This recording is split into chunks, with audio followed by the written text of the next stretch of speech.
You're listening to an audiobook presentation of Hell Hath No Fury, written by Annabelle Chase, narrated by Elizabeth Seda.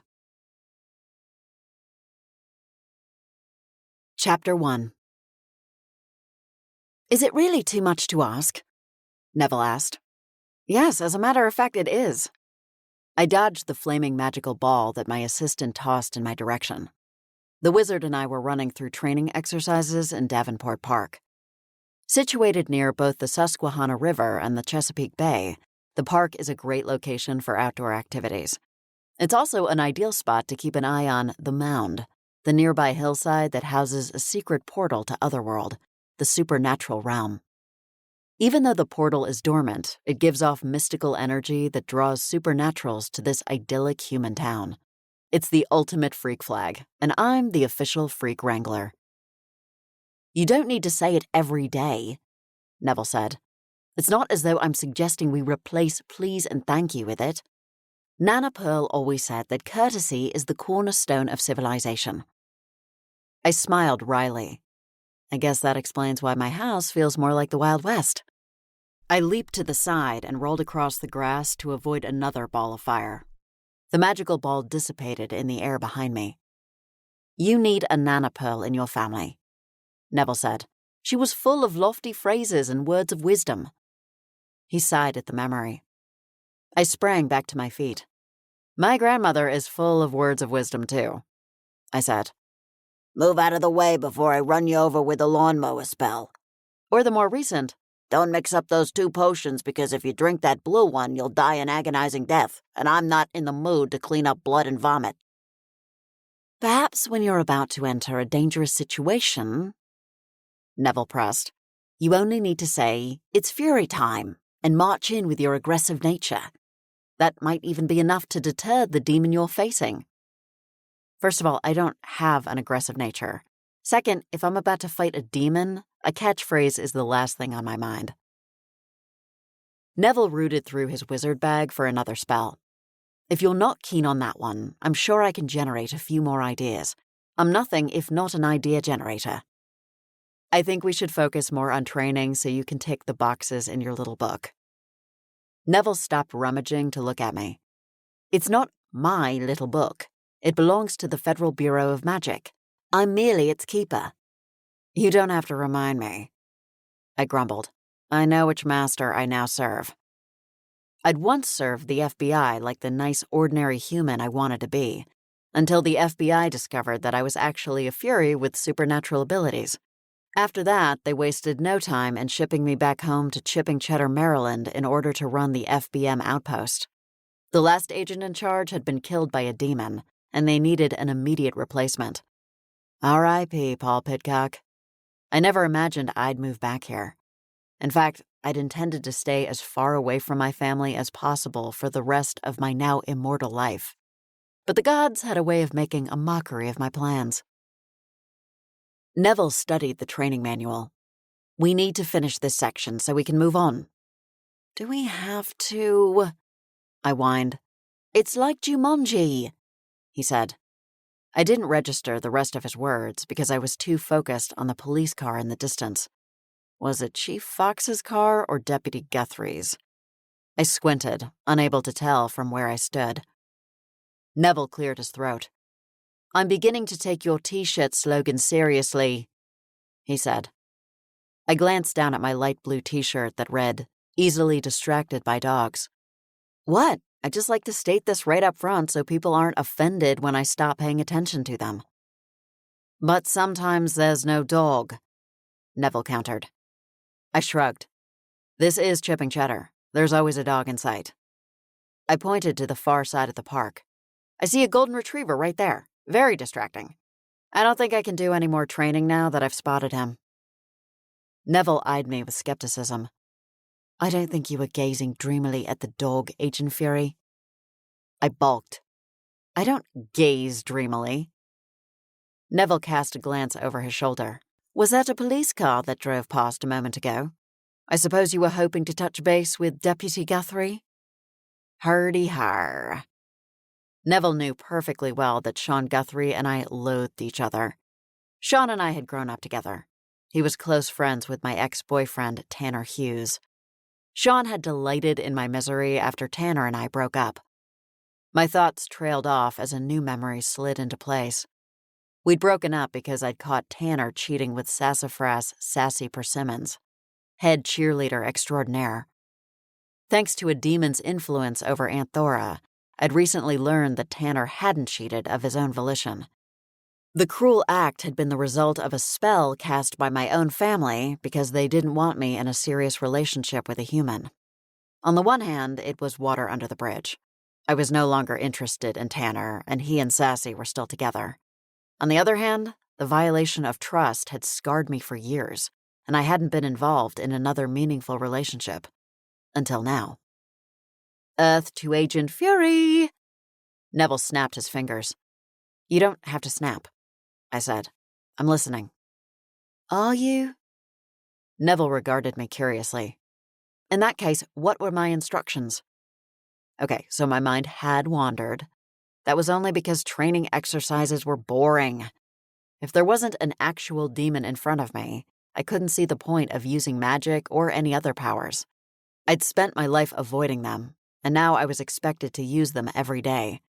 Sometimes it was all too much. Your instructions were to caffeinate you, I said. I don't believe that's what I said. I nodded vigorously. You mentioned coffee. I heard you distinctly. Neville eyed me. Would this have anything to do with the certain chief of police holding coffee with a cop hours? No, Chief Fox does that at Magic Beans. I was thinking we'd go to the daily grind. I strolled toward the wizard and gave him a firm pat on the shoulder. Come on, Neville. You've earned a drink. Neville still seemed distrustful. What's wrong with Magic Beans? I thought you'd decided to split your time between the two. Exactly. This is me splitting my time. I was trying to avoid running into Chief Fox in public, especially places like Magic Beans, which was owned by a perceptive witch named Corinne LaRue. I didn't need tongues wagging if the chief accidentally brushed his hand against mine, or if I laughed too loudly at his jokes. In fairness, I laughed too loudly in general. This is like romance roulette, Agent Fury, Neville said. I frowned. Romance roulette sounds like something else entirely. Neville was one of the select few that knew I was romantically involved with the chief, and I hoped to keep it that way. The last thing I wanted was for my family to discover my secret and resort to magic to break us up like they did with Tanner. Although I had yet to confront my mother and grandma about their past trickery, it was only a matter of time before I lost my temper. When things finally went cauldron-shaped, someone was going to end up dead and buried, and I didn't want that someone to be me. The air was pleasantly warm, so Neville and I opted to walk along the promenade into town. The pathway provided a sweeping view of the bay, which sparkled in the afternoon sunlight. It was no wonder the Puritans decided to put down roots here. Who could blame them? With surnames like Burgess, Calvert, and Dorsey, the English settlers started as dairy farmers, but eventually turned to cheesemaking. That decision changed the course of the town's history and was reflected in the street names and establishments to this day. Any plans for the rest of the weekend? Neville asked as we approached the entrance to the daily grind. I debated whether to tell him about my date with the chief tonight. Just because he knew about us didn't mean he had to be kept in the loop on the details, though. The usual, avoiding my family, looking out the window of the attic and hoping the barn gets finished soon. Neville chuckled and opened the door. And here I thought I was pathetic. The aroma of rich brewed coffee hit my nostrils, and I inhaled deeply. How about you? Have you given any thought to wading into the dating pool? There must be an app for wizards like you. I lowered my voice as we joined the line. If anyone heard me call him a wizard, they'd just think we were Potterheads. I don't know that I want to date a supernatural specifically, Neville said quietly. I leaned in closer to him. How could you not? You'd at least have to date a human with the sight. Neville was constantly tinkering with trinkets I might be able to use in the field. He was the magical cue to my supernatural James Bond. We placed our order and shuffled to the side to wait for our drinks. For a Sunday, the coffee shop was hopping. Families were enjoying slices of cake with their coffee and scones with their tea. I was a bit of a coffee snob. Until the arrival of Magic Beans, the Daily Grind was the only place in town I was happy to get my caffeine fix. I'll secure us a table, Agent Fury, Neville said. Eden, I corrected him. We're about to sit at a table together and share a cookie. I think a first-name basis is acceptable. He squinted. We bought a cookie? I may have slipped that into the order when you turned away, I said. I couldn't resist a baked good. A siren could try to lure me to a watery grave with her beautiful voice, but she'd have a much better chance of success with a plate of homemade cookies fresh from the oven. I threaded my way through the tables, carrying a tray with our drinks and one large white chocolate chip cookie. Neville had managed to snag a small table by the window, my favorite spot. Your beverage, sir? I set the mug in front of him. This feels strange, he said. You waiting on me for a change. Don't get used to it. I sank into the chair. My body didn't get tired from exertion the way humans would, but I definitely needed to recharge after a training session. Neville peered at me over the top of his steaming mug. What about, here I am to save the day? Will that work? No. Just no. Why not? Because my name isn't Mighty Mouse, I said. A shadow fell over the table, and I glanced up to see my cousin Meg. The pretty teenager was the daughter of Raphael, a warlock, and Julie, a werewolf. My family wasn't too excited about adding a werewolf to the family, but everyone came to love Julie, including my mother's side of the family, which was no small feat. When Meg was born and it became apparent that she'd inherited her mother's pleasant nature as well as her werewolf genes, no one uttered a single complaint, a testament to Julie's acceptance. Hey, Eden, Meg said. She was dressed in her usual hipster attire, a short swinging skirt in gray and a long-sleeved black top. Her long hair was threaded into a single braid at the back. Standing beside Meg was a girl I didn't recognize. She wasn't as effortlessly stylish as Meg. Her brown hair was pulled into a messy ponytail at the nape of her neck, and she wore glasses that seemed slightly too round for her face. Hello there, stranger. I feel like I haven't seen you in ages, I said. You remember Neville? Meg smiled at the wizard. This is my friend from school, Ava. Hi, Ava, I said. Nice to meet you. I wondered whether Ava had any clue that she was hanging out with a werewolf. Ava moved here from Delaware, Meg said. My dad changed jobs, Ava added. He's commuting to Baltimore now. I don't envy his commute, I said.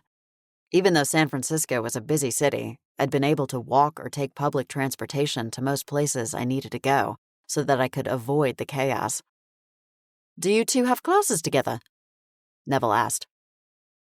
Only one, but we met when Meg rescued me from a group of basketball players in the hallway between classes, Ava said.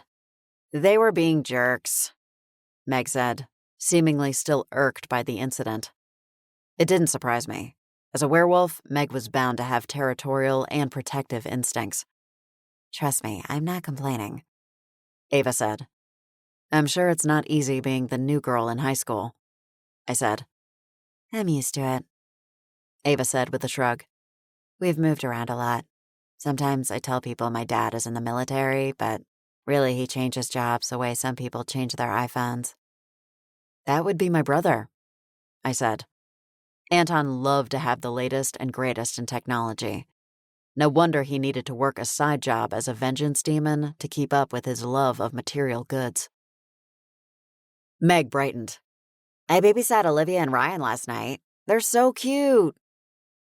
That was surprising news. My sister-in-law, Verity, was a druid and a doctor in town. She didn't tend to trust many people to look after her children.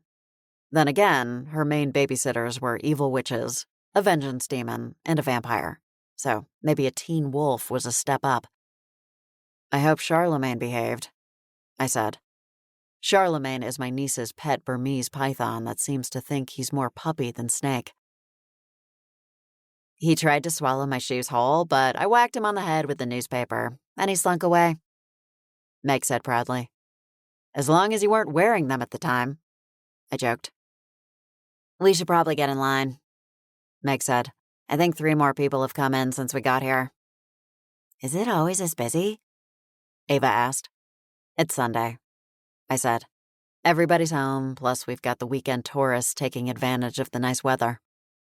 That's how we found this place, Ava said. We were house hunting after my dad got the job and stayed in a bunch of places. This town moved at the top of the list the weekend we visited here. Meg threw an arm around her friend. And I'm sure glad it did.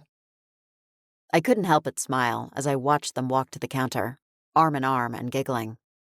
They reminded me of Clara and I in high school, with our gangly arms and legs and conspiratorial style of conversation. I missed those stress-free days. Not that I missed high school, though. I shuddered at the mere thought. Are you cold, Agent Fury? Neville asked. I think the sun is rather warm through the window. I'm fine. I gulped down the rest of my drink now that it was cool enough not to scald my tongue.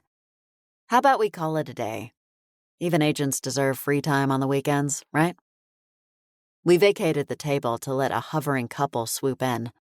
Tables and chairs were apparently in short supply today. As I opened the door to exit, I nearly ran smack into Chief Fox.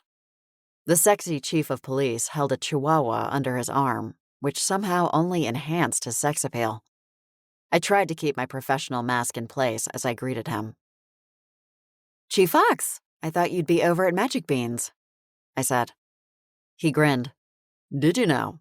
As it happens, the line was out the door, so I decided to come here. His gaze swept the interior. Pretty busy here too, it seems. I patted the small dog's head. Who's patrolling with you today? This is Atticus, he said. He's tiny but fierce. Hello, little fellow. Neville put his face a little too close to the dog's, prompting Atticus to bare his teeth and growl. Oh, my. Was it something I said? Should I have called him a big boy instead? I pressed my lips together in an effort not to laugh. Let's not. Are we still on for later? Chief Fox asked, and my stomach did a deep dive. For our official review of cybercrime reports, yes, absolutely. My head bobbed up and down like one of those big-headed dolls stuck to the dashboard of Tanner's car in high school. The chief winked at me. Looking forward to it. Me too. So much. Neville groaned as we spilled onto the sidewalk. You two are going to have to do a better job than that if you expect to fool anyone. You might as well have sniffed each other's bums. I frowned. I hope you're only saying that because we just saw a dog. Neville lowered his head. I'm sure that likely influenced the quality of my response. I glanced back inside the coffee shop at Chief Fox, and my stomach did a happy dance. In only a couple of short hours, I had a secret date with the hottest guy in chipping cheddar. Life couldn't get much better. Chapter 2. Scoop de Ville was more crowded than I'd ever seen it. Even more noticeable was the fact that most of the customers appeared to be over 70. I huddled closer to the chief. I can see why you chose this place. No one here will remember seeing us. They'd be lucky to remember which flavor ice cream they chose by the time they returned home. He grinned. You're on to me. George Twiss has been hosting the senior citizens group on Sundays. There's a bus that transports them over and picks them up after 2 hours. It's called the Sundays on Sunday program. Where's Atticus? I asked, as we joined the line of walkers and wheelchairs. Back at the rescue center, he said. I only had him when I was on duty. Any takers? Not yet, but I feel confident, the chief said. He put on a good show today. How does Achilles feel about your involvement with other dogs? I teased. The chief had adopted the pug after taking him out on patrol as part of his animal adoption efforts. He's cool with it, Chief Fox said. He wants other dogs to find their forever homes, too. I inched closer to him as the line progressed. I appreciate that you're not trying to push us out into the open. He studied me. I have no interest in you leaving your job, Eden, especially now that I know what you really do. I'd be useless in your line of work. That's not strictly true, I said. Your skills are transferable. I'll be sure to put that on my resume. He turned his attention to the large menu on the wall behind the counter. What are you thinking? What thought is required? If there's chocolate, nothing else exists. I'm a fan of pistachio myself, he said. I wrinkled my nose. Is that an Iowa thing? He laughed. Why do you assume everything you dislike is an Iowa thing? I don't, I objected. I've just never met anyone with a penchant for pistachio. I guess in San Francisco they liked more decadent flavors like creme brulee. I gave it some thought. My partner Fergus preferred vanilla bean. He wasn't the most adventurous guy, despite his job. Not even hot fudge on it? I shook my head. Nope. The elderly man in front of us turned slowly to look at us. Plain vanilla? Good grief, I bet he only did it missionary style, too. He smiled. I thought I heard your voice, Chief. Chief Fox shook the old man's hand. How's it going, Caleb? I didn't realize that was you ahead of us. I wouldn't notice me either with a pretty lady like that beside me. Caleb offered his hand to me. Glad to see the Chief is settling in nicely. I'm a federal agent, I said quickly. We're work colleagues. Caleb winked. If I had a work colleague that looked like you, I wouldn't be getting much work done. Mr. Felton, it's your turn. A middle-aged woman called from further up the line. She seemed to be in charge of wrangling the seniors. Caleb cupped his hands around his mouth. The works. If I die tonight, I want to know I lived life to the fullest. The woman heaved a sigh. Mr. Felton, no one is dying tonight. I might, he said. You never know when your time is going to be up. All part of the fun. The woman gave him a patient smile. You're perfectly healthy. I won't be after I inhale a sundae. My arteries are starting to clog in anticipation. Chief Fox clapped the old man on the shoulder. I'm right here if you find yourself in need of emergency services. We finally placed our order and snagged a small table in the corner, away from the window. Why no cone? He asked. I pegged you for a waffle cone kind of girl. I don't like when it drips on my hands. I spooned the smooth chocolate ice into my mouth and savored the rich flavor. He chuckled and held up his hand that clutched the cone. You mean like this? Green flecks of ice cream dotted his hand. I don't mind licking it off. He held his hand closer to my mouth. Unless you'd like to do the honors? I recoiled. That would involve tasting pistachio. No thanks. I'll be sure to refrain from using my pistachio body spray now that I know. The chief reached into his pocket. Okay, now I need a napkin. He frowned as he leaned to the side and pulled a white square from his pocket. What's the matter? I asked. I could have sworn I had my pocket watch in there earlier. I stifled a laugh. Pocket watch? Boy, you really did choose the right crowd to mix with. It belonged to my grandfather years ago, the chief said. I used to play with it as a kid, so he left it to me in his will. I felt guilty for laughing at him when the watch had sentimental value. Some secret girlfriend I was. When's the last time you remember seeing it? Earlier today, he said, in the coffee shop when I took coins out of my pocket for the tip jar. If you want, we can retrace your steps when we're finished. I'll help you look for it. His tongue darted out and swiped the mound of ice cream. It's fine. I bet I left it on my desk at work and forgot. I devoured the last of my ice cream. I'm happy to look there, too. His lips curved into a sensual smile. Now that I think about it, I might have left it in my bedroom, under the covers.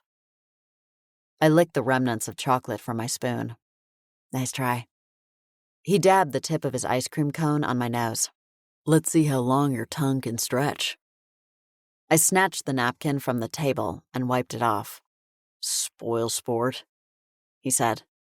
I don't want to strain it too early in our date, I said. It would be a shame for you to miss out. Desire rippled across his handsome features. You know, we can walk to my place from here. All side streets, too. It's dark. No one will see us. The prospect of being alone with Sawyer Fox in his house held massive appeal right now. Still, I hesitated. It might be a bad idea. He grinned. I didn't say it was a good idea. We ditched the remains of our ice cream and headed to the door. Caleb gave us an enthusiastic thumbs up as we passed by. Maybe we should think about buying a carton of Ben & Jerry's next time and eating it at your house, I said. We rounded the corner and ambled down the quiet side street. There were no streetlights, and the only sound was a television from the house across the street with the window open. We'll be dating ninjas, he said. He cut me a glance. Still, I'd prefer to be able to take you out. It won't feel much like a real relationship if we're constantly stuck in my house. Then it'll just feel like we're already married. I clapped a hand over my mouth. It was meant to be a joke, but now I worried it sounded like I was getting way ahead of myself. To my relief, he chuckled. That's what I like about you, Fury. Always thinking ahead. When he reached for my hand, I didn't shrink away. It felt nice, natural, like our hands were always meant to be joined. What if someone sees us? I whispered. We turned down the next street, and I surveyed the area for potential witnesses. No one's going to see us, the chief said. I jog along these streets all the time, and it's a snooze fest. No one's ever around. He tugged me closer. We can even do this. He kissed me softly on the lips, and I practically melted. I placed a hand on his chest. Let's not tempt fate. Why not? Fate sure is tempting me. He sauntered up the walkway to his house, a modest white bungalow with a wide front porch, black shutters, and a cheerful red door. Achilles greeted us when he opened the front door. The chief immediately bent down to rub the dog's back. Hey there, buddy. Did you miss me? The pug panted as though he'd just finished a marathon. I crouched down to scratch the dog behind the ear. He was adorable, and I liked that he and Princess Buttercup played nicely together. If you're going to date someone, you prefer that your kids get along. I straightened up, he said, just in case. I'm glad I said yes, I told him. I'd hate for you to have gone to any trouble. He shrugged. I figured I'd go out and find another lucky lady to bring home. I shoved him. Bite your tongue, Sawyer Fox. He laughed. You know I only have eyes for you, Eden. I stared at him for a long beat before I forced my gaze away. We'd only walked in the door. It was too soon to start ripping off clothes. Not that I planned to be naked with him tonight. At some point tonight, I'd be naked, but at home, in my bathroom. Alone. I took a moment to digest the interior and get my mind out of the gutter. Brown leather sofa, recliner where Achilles had chosen to settle, reasonably sized television that suggested he watched occasionally but not obsessively. His house was an accurate reflection of him, tidy without feeling rigid. I knew if I spilled something on the rug, he wouldn't have a heart attack. Care for a drink? He asked. I clutched my stomach. Too full to fit anything else. His eyes creased at the corners. Same. The chief extended a hand. How about we search for my pocket watch? I entwined my fingers with his. How many years have you been using that line? First time. I like to keep things fresh. Do you want to run over to your office now and look for it? I asked. I don't mind. He squeezed my hand. Are you nuts? I finally have you in my house. Do you think I'd be foolish enough to leave? No pocket watch is worth that sacrifice.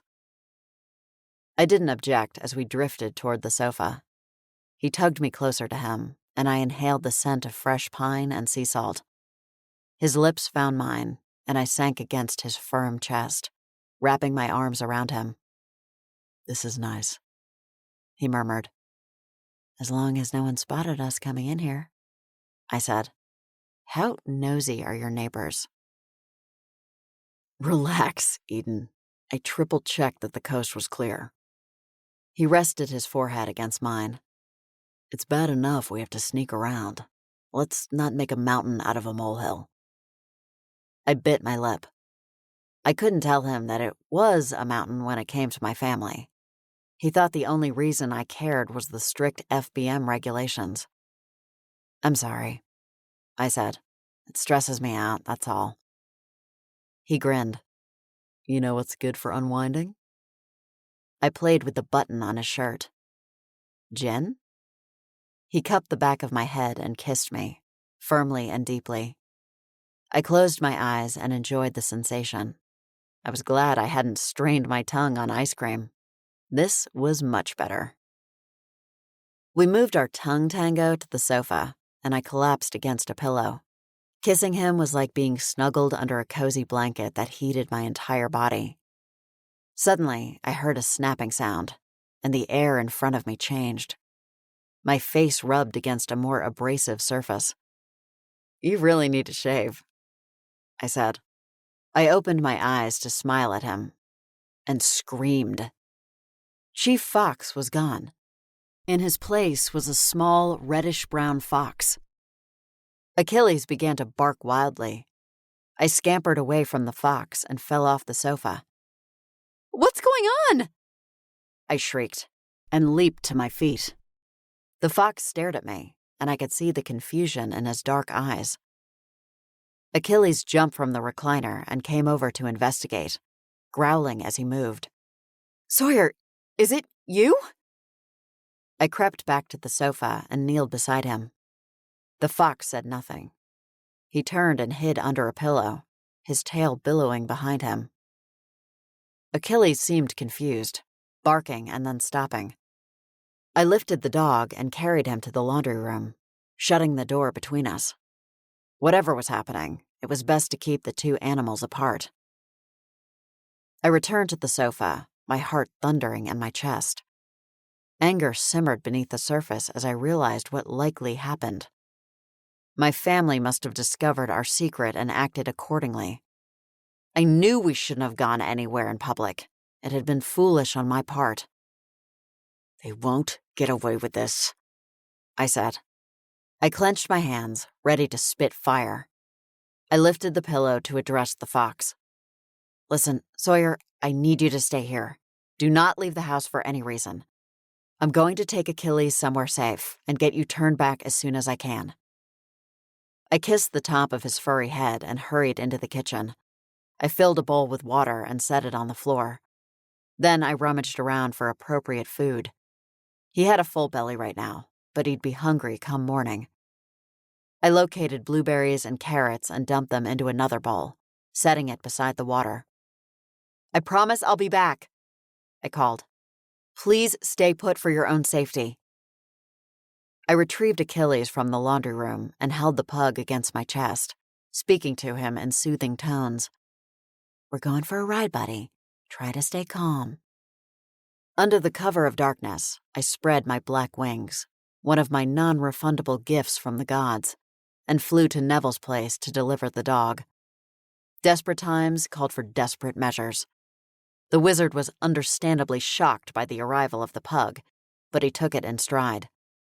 I flew back to my car in town and drove home to Munster Close, my hand shaking on the wheel.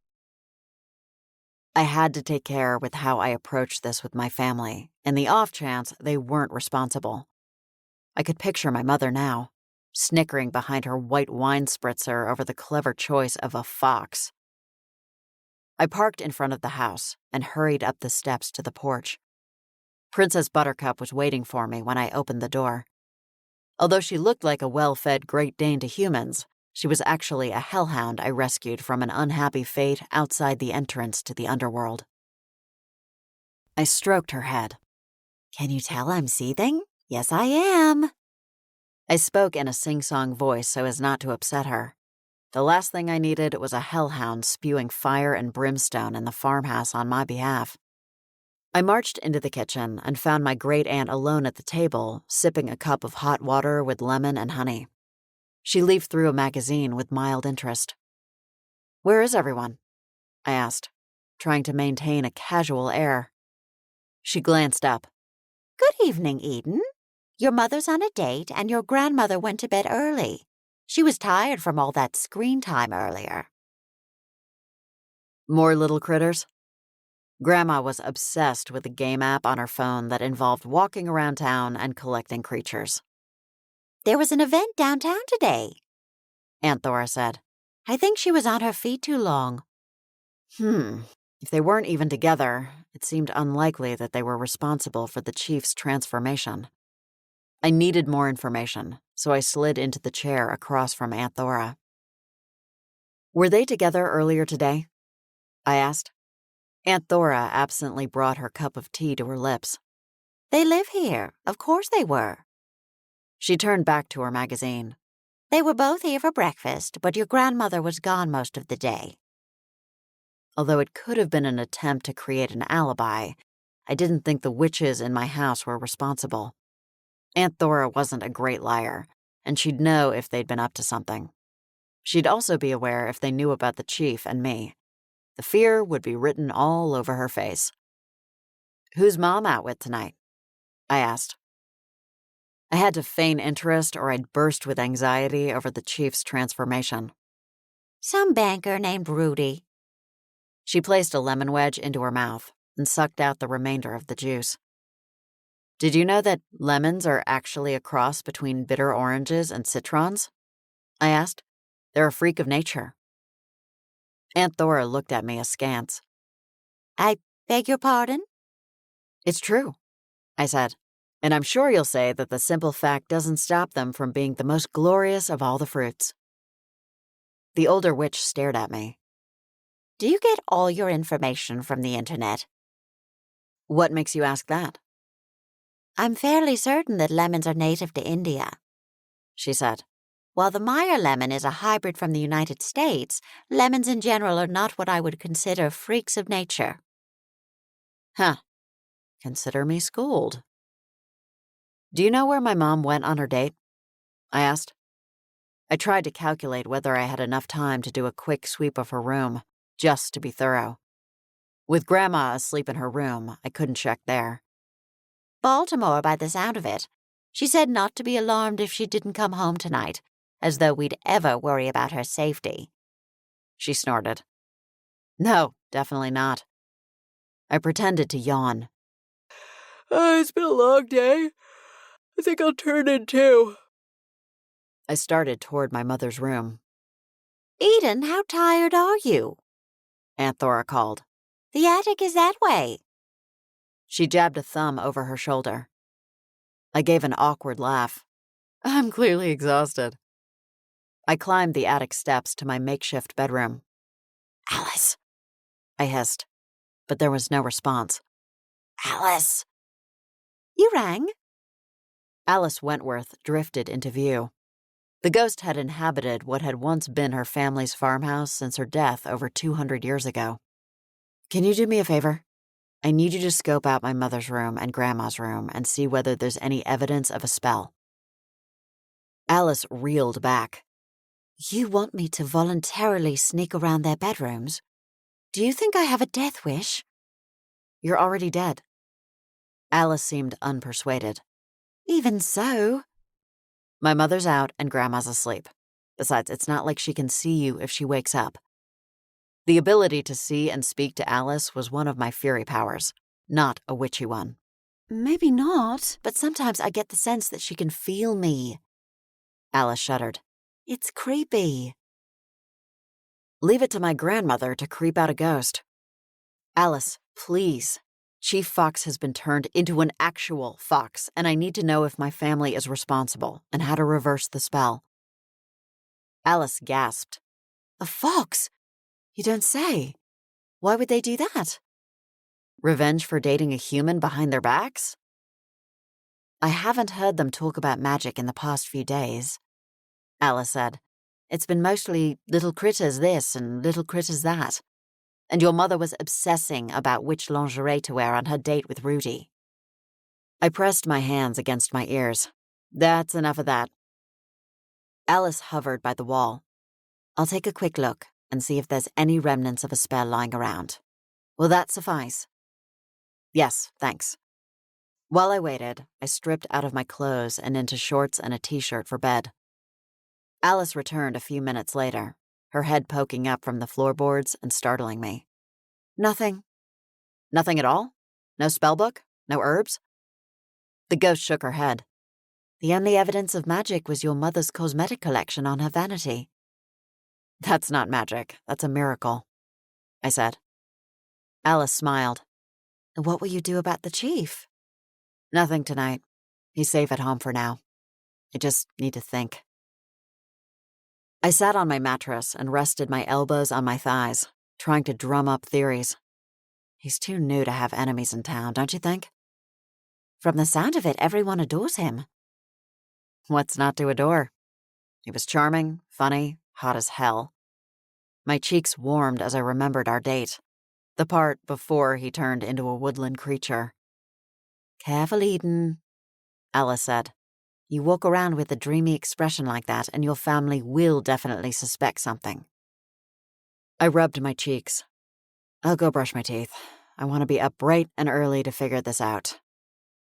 By the time I returned to the attic, my yawns were genuine. I climbed under the sheet and hoped that the chief wasn't too frightened. I'd left him food and water and would go back to check on him in the morning. Beyond that, there was nothing else I could do. Good night, Sawyer, I whispered into the darkness. Sleep well. I licked my lips and was pleased to discover that I could still taste him. I found this fact oddly reassuring as I drifted off to sleep. Chapter 3. Sorry I'm late. I hurried toward our usual booth in Good Enough, the diner where I regularly congregated with my best friend Clara Riley and my frenemy, Sassy. To be fair, Sassy had grown on me since my return to chipping Cheddar. Her friendship with Clara had opened my eyes to another side of the superficial beauty, and now that I knew the truth about Tanner, it made me feel more disposed to like her. I shouldn't, given that the spell was done to Tanner and not Sassy. She exercised free will when she got down and dirty with my boyfriend. Still, she'd changed in the years since high school, and so had I. Your omelet should still be hot, Sassy said.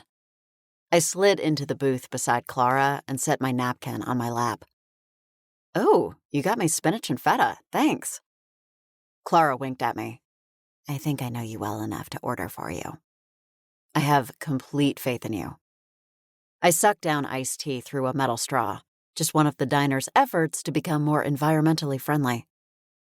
I'm going out on a limb and blaming your family for your tardiness, Clara said. Not only was she a human gifted with the sight, she was also an empath with the ability to feel others' emotions. As much as I disliked my fury powers, I thought Clara's ability was worse in many ways.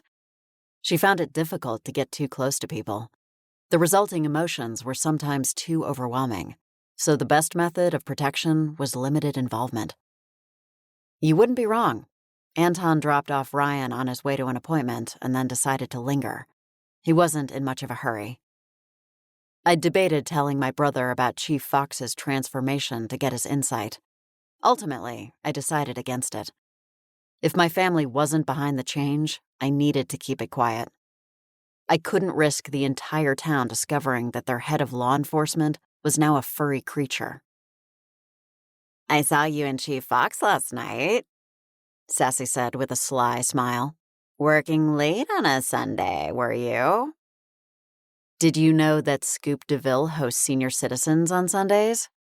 I asked. I snatched a fry off the plate in the middle of the table and swiped it with ketchup before popping it into my mouth. Sassy wagged a finger. Don't try to change the subject.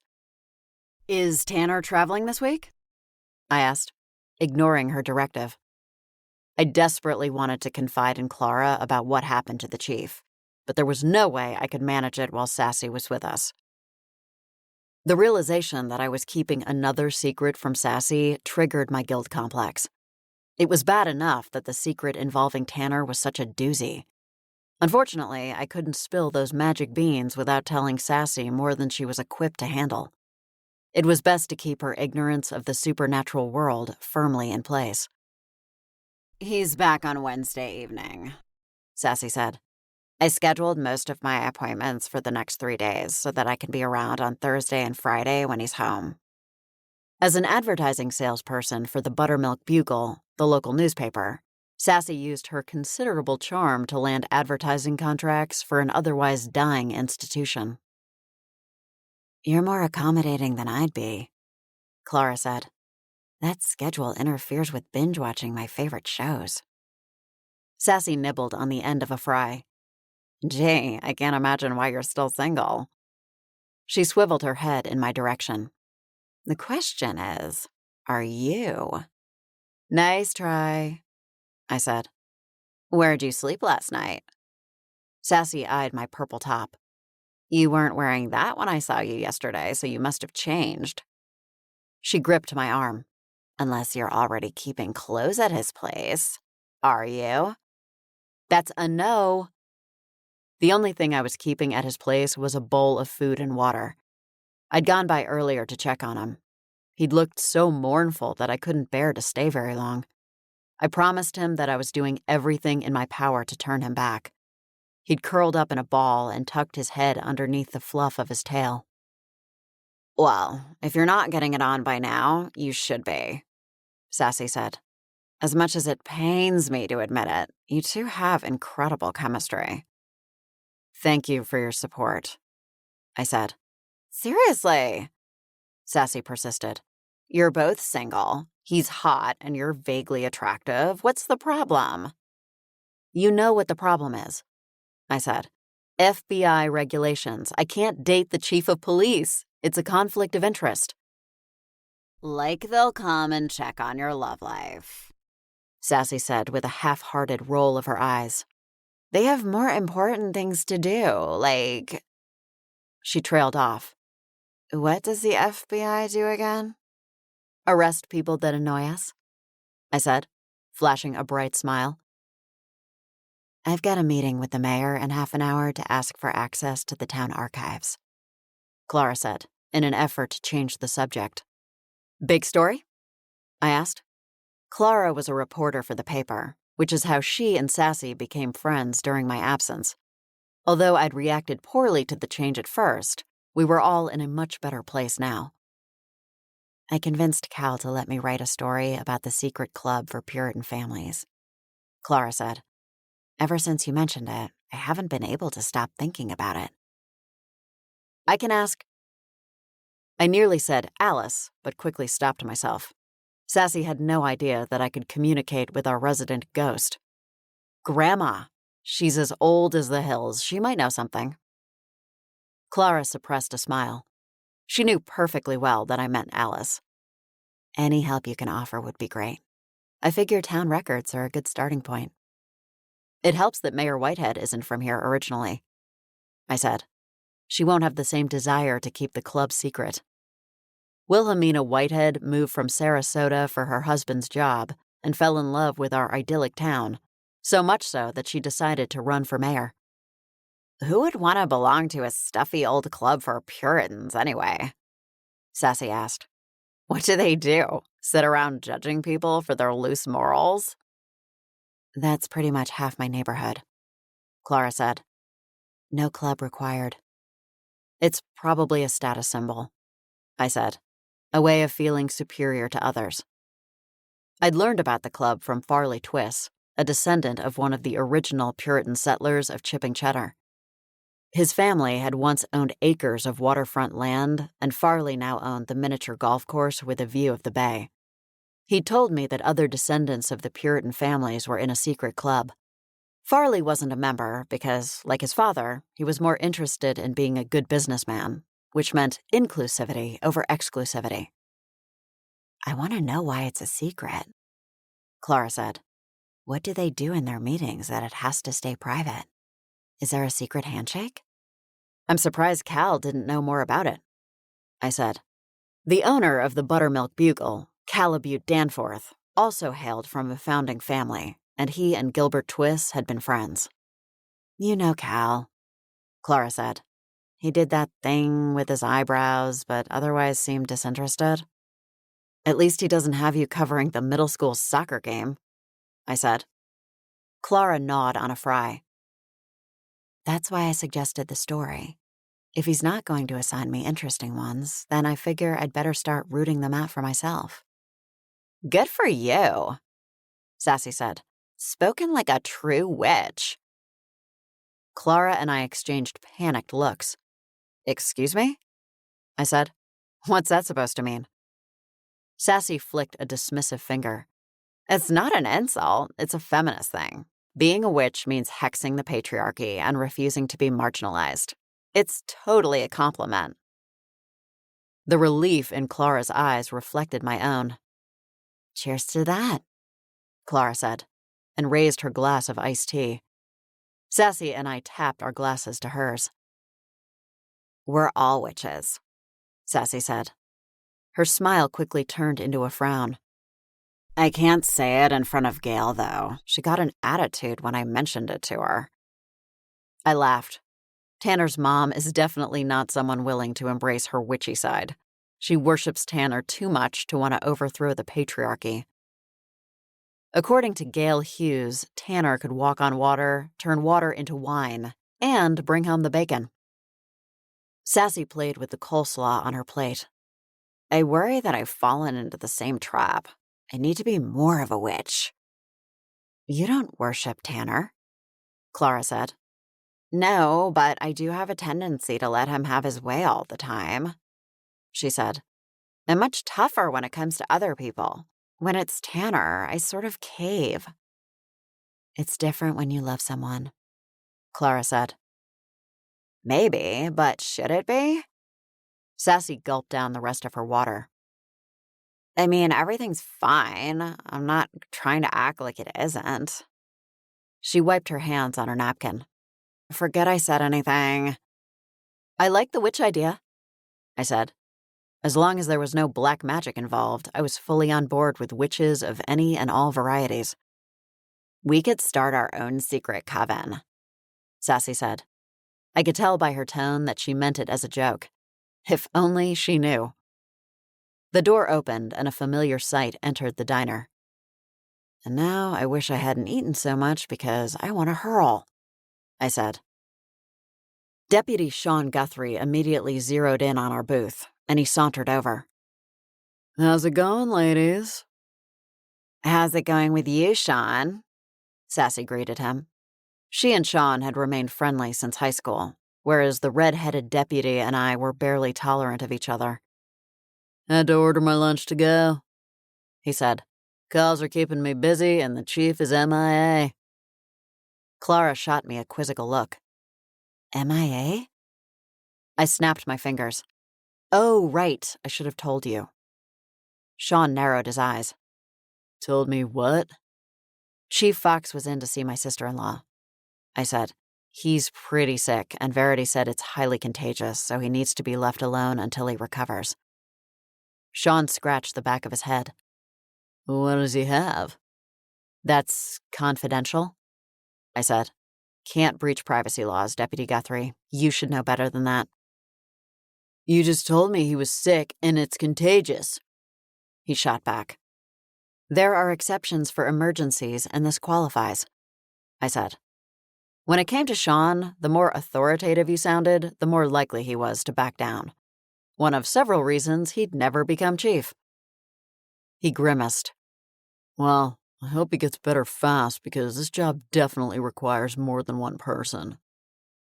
His phone buzzed, and he groaned. It's been non-stop. He clicked the screen and held the phone to his ear. Deputy Guthrie. Clara pressed on my foot under the table, and I knew she was dying to know what was going on. Later, I mouthed. Sean tucked away the phone. Looks like I'll be eating in the car. Some woman's hysterical about an enormous snake on the loose in her yard. I froze. How enormous? She said she, her cat, and her refrigerator were likely in danger. I wiped my mouth with a napkin. I'm coming with you, I said. Charlemagne was big enough to strike the fear of the gods into anyone. Given that they'd recently moved into their renovated home, it was possible that the snake had escaped and was trying to find his way back to my mother's house. I don't need a federal agent to accompany me on official calls, he said. I'm not the chief. No, you're definitely not, I said. But if this snake is Charlemagne, you're going to want me there. He won't answer to you. I don't need him to answer to me. I'll call animal control and let them kill it.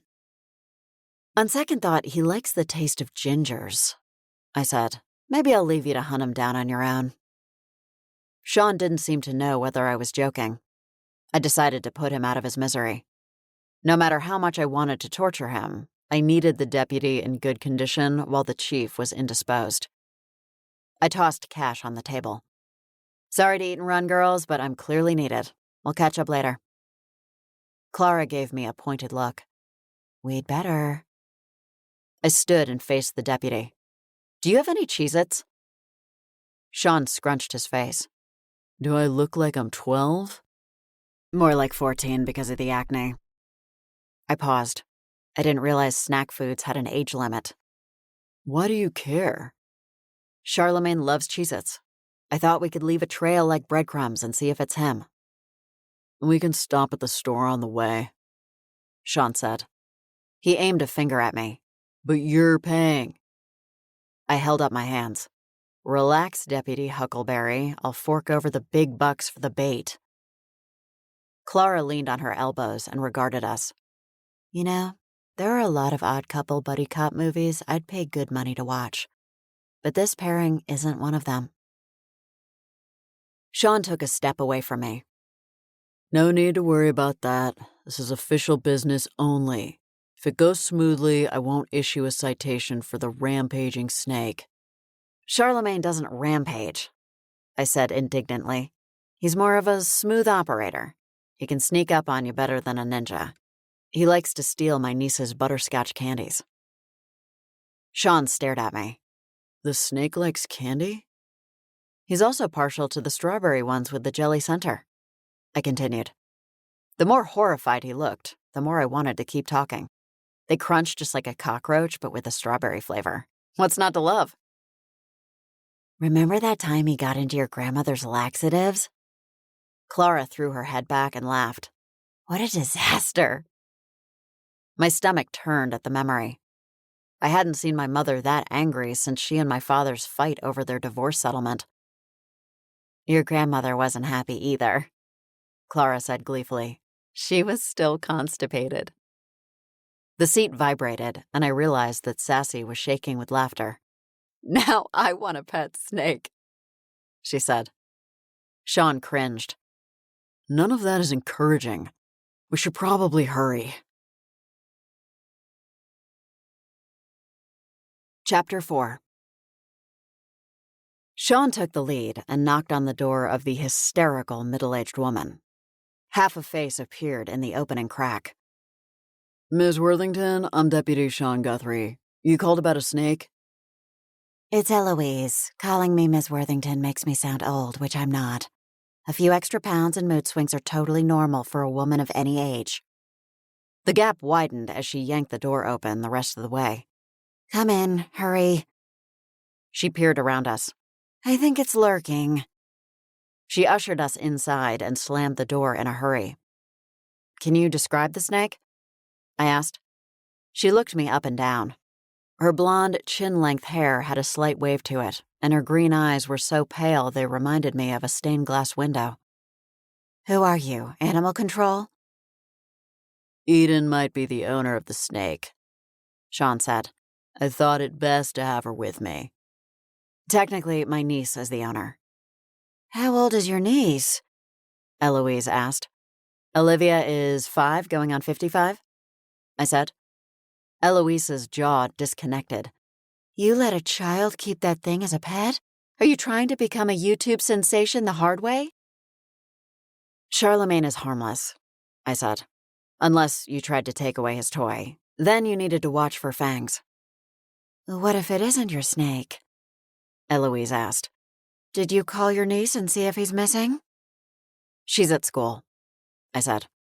No one was home to check on Charlemagne right now. Now, where did you last see the snake? Eloise pointed behind us. On the front lawn by the step. It was watching me, waiting for its moment to strike. Okay, Eloise seemed to have indulged in a bit of day drinking. Understandable for a weekend, or if you lived with evil witches, but today was Monday, and Eloise appeared to live alone. I turned to Sean. How about you stay here with Eloise, and I'll take a look around the yard? Sounds good to me, Sean said. No surprise there.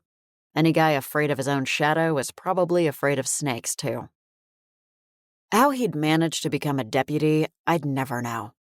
Chief O'Neill must have seen something in the soulless ginger that escaped me. I slipped outside and surveyed the front lawn. There was no sign of movement. I walked the perimeter of the yard, occasionally calling Charlemagne's name. I even shook the bag of Cheez-Its for good measure. I rounded the corner of the house and inspected the backyard. It was compact and tidy, with a bistro table and 2 chairs on the patio. Cheerful potted plants lined the perimeter of the pavers. It was then I noticed that a pot on the end had been knocked over. Although it could have easily been due to a gust of wind, it was worth checking. I peered at the fallen pot and saw where the soil had spilled into the grass, along with something else. What's that? I crouched down to examine the discovery. Snakeskin. Unfortunately, it didn't match Charlemagne's. I picked up the snakeskin and returned to a standing position. Somehow, I had a feeling that Sean wouldn't be excited about taking snakeskin back to the office as evidence. I walked the length of the backyard before returning to the front of the house where Sean and Eloise were talking. A Siamese cat threaded her way through Eloise's legs as she spoke. I found this, I said, holding up the snakeskin. Otherwise, there was no sign of the snake. Sean squinted at the evidence. Doesn't look like anything special. It's probably just a garden snake. Technically, they're garter snakes, I said. Eloise balked. It can't have been a garter snake. That thing was huge. Look, Ms. Eloise, the chief is sick, and I've got more important things to do than show up because a lady is scared of a snake.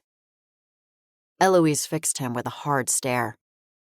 Pretty sure all your socks are in the laundry, lover boy. You might as well make yourself useful to the public. I stifled a laugh and studied the snakeskin.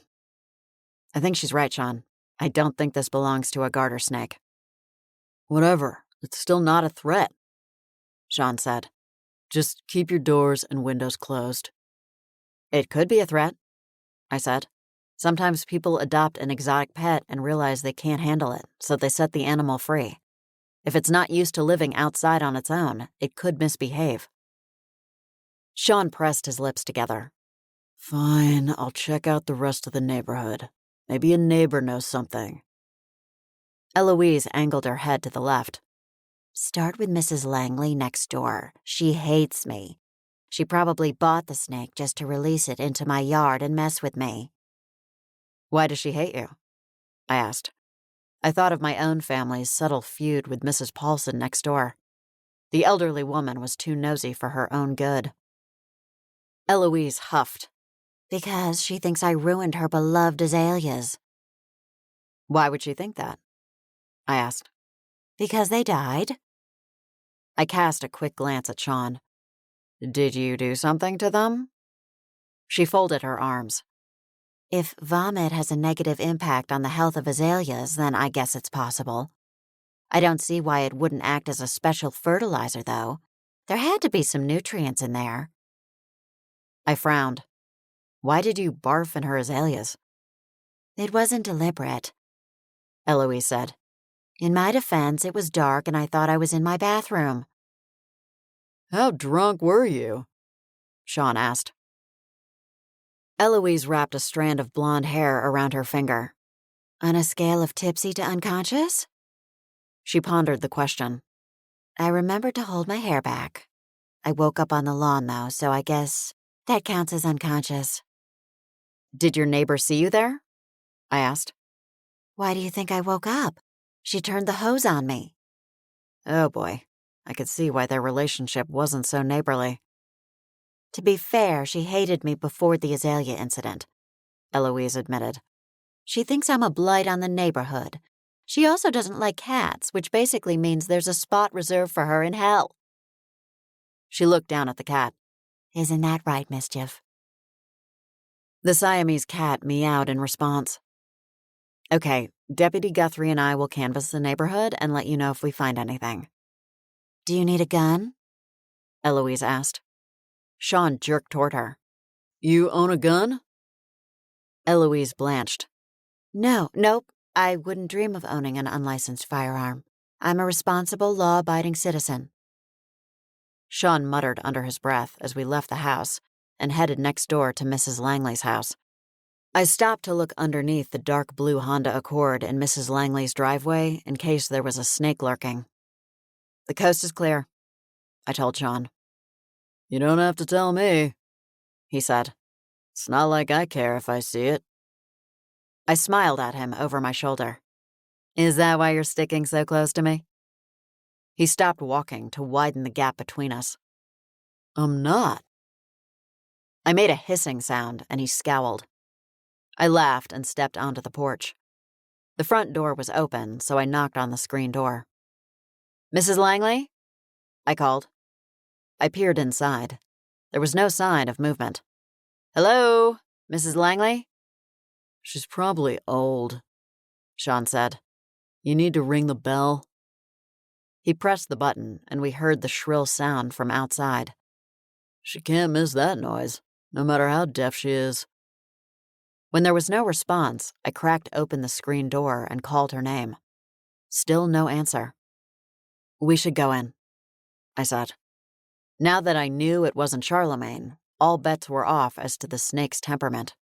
There could be an old lady suffering from a snake bite somewhere inside. Sean's pale, freckled brow lifted.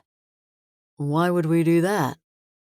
The snake might have come here after Eloise scared it away. Or what if she's fallen and can't get up? There were enough advertisements about that to suggest it actually happened. What if she's in the bathtub and naked? Sean countered. Like you don't have first-hand experience with a wrinkled prune. I shot back. I don't know what Tanner ever saw in you. I tensed, not wanting to think about the whole Tanner debacle. It was high school, Sean. Give it a rest. I held open the screen door. You can arrest me when I come out if you want, but I'm going in. Stop being so dramatic. I'm coming. I entered the house with Sean right behind me. The small foyer was welcoming, with a painted console table covered in country-style knickknacks. A ceramic chicken that looked straight out of a senior citizen's class, a rustic metal pitcher, a wooden sign that spelled love with each letter painted a different, muted color. We continued into the kitchen, and I noticed a dirty bowl and spoon in the sink. A mug of water sat on the counter next to the stove. There was no sign of a tea bag. I placed my hands around the mug. Cold. I'll check the bedroom and bathroom to preserve your modesty, I said. It's not my modesty I'm worried about, he said. I'll scope out the living room. I crept along the hallway, calling her name again.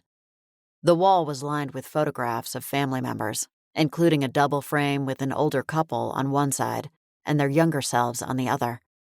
It was sweet. I filed the idea away for a time when I could display a framed photograph of Sawyer and me, assuming such a day ever came. And if Grandma hexed us, we could include that photo of our older selves sooner rather than later. That's looking on the bright side, Eden. The bathroom was empty.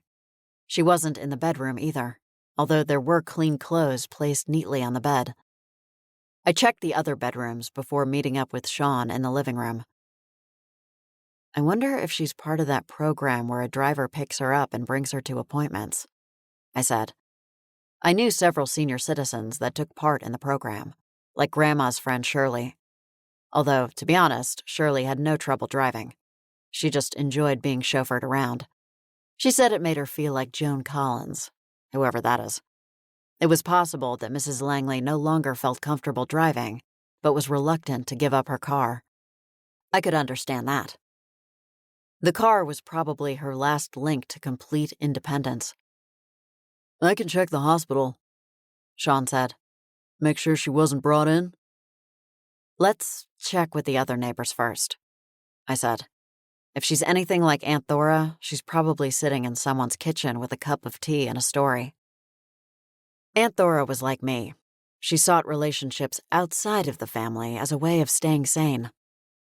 We left the house, and I closed both doors behind me. No need to encourage a burglar with an open door. "We should divide and conquer," Sean said.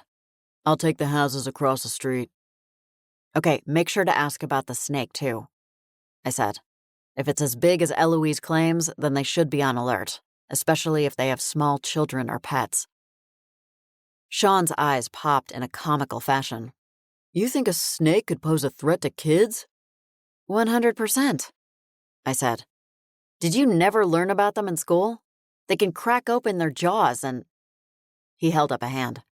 "I don't need nightmares, Fury. Seeing your face this long is enough of a challenge." I chucked the snakeskin at him. "You'll need to take this to the office." I laughed as he shrank from the flimsy material.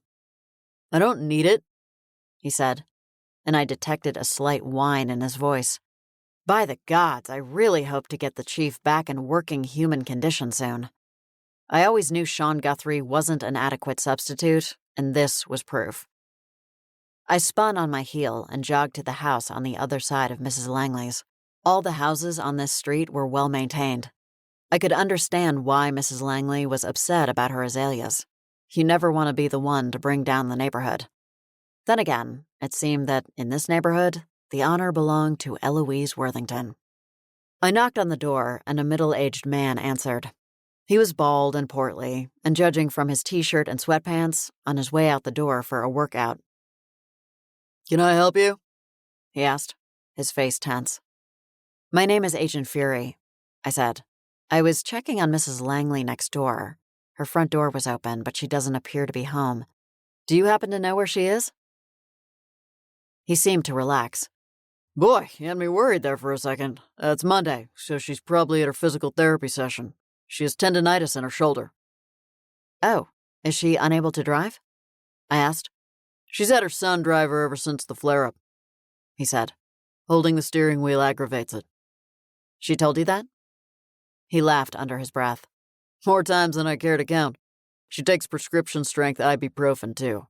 I can also tell you about her reaction to the shingles vaccine." He shook his head. "Spoiler alert. It wasn't good." I smiled. "Thanks, that's helpful, Mr. Garrett," he said. "My wife and I have lived next door for about 15 years, so we know Mrs. Langley and her schedule pretty well." Better than he'd like, apparently. "One more question," I said. "Any chance you've seen a large snake in the neighborhood?" His brow lifted. "Are you serious?" "Yes, one of your neighbors reported seeing one, and I found snakeskin that corroborated her story. If you have any small pets or children, I'd suggest not leaving them outside unattended until the snake's been caught." Mr. Garrett nodded profusely. "I'll be sure to keep our cats inside. My wife would die if anything happened to them." "Deputy Guthrie is spreading the word with your other neighbors," I said. "I can post to our neighborhood Facebook page," he said. "That way everyone sees the alert." "Thanks, that would be helpful." I started to leave.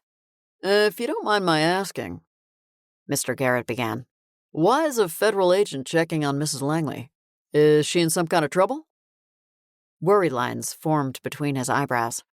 "No, not at all. I was actually dealing with Eloise on the corner." The lines disappeared. "Ah, that makes more sense." I smiled. "She's a handful, I take it."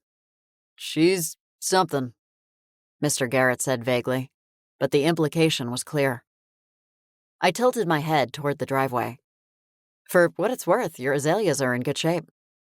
"Yeah, as long as Eloise doesn't go on any more benders, we expect to keep them that way." I left the Garrett's house and finished talking to neighbors on my side of the street. Of the people currently home, no one had seen a snake. Sean and I reconvened in front of Eloise's house. I told him about Mrs. Langley's appointment and that I'd seen no further evidence of the snake. I found more snakeskin in the yard directly across the street. He pointed to the house on the corner opposite where we were standing. No snake, though.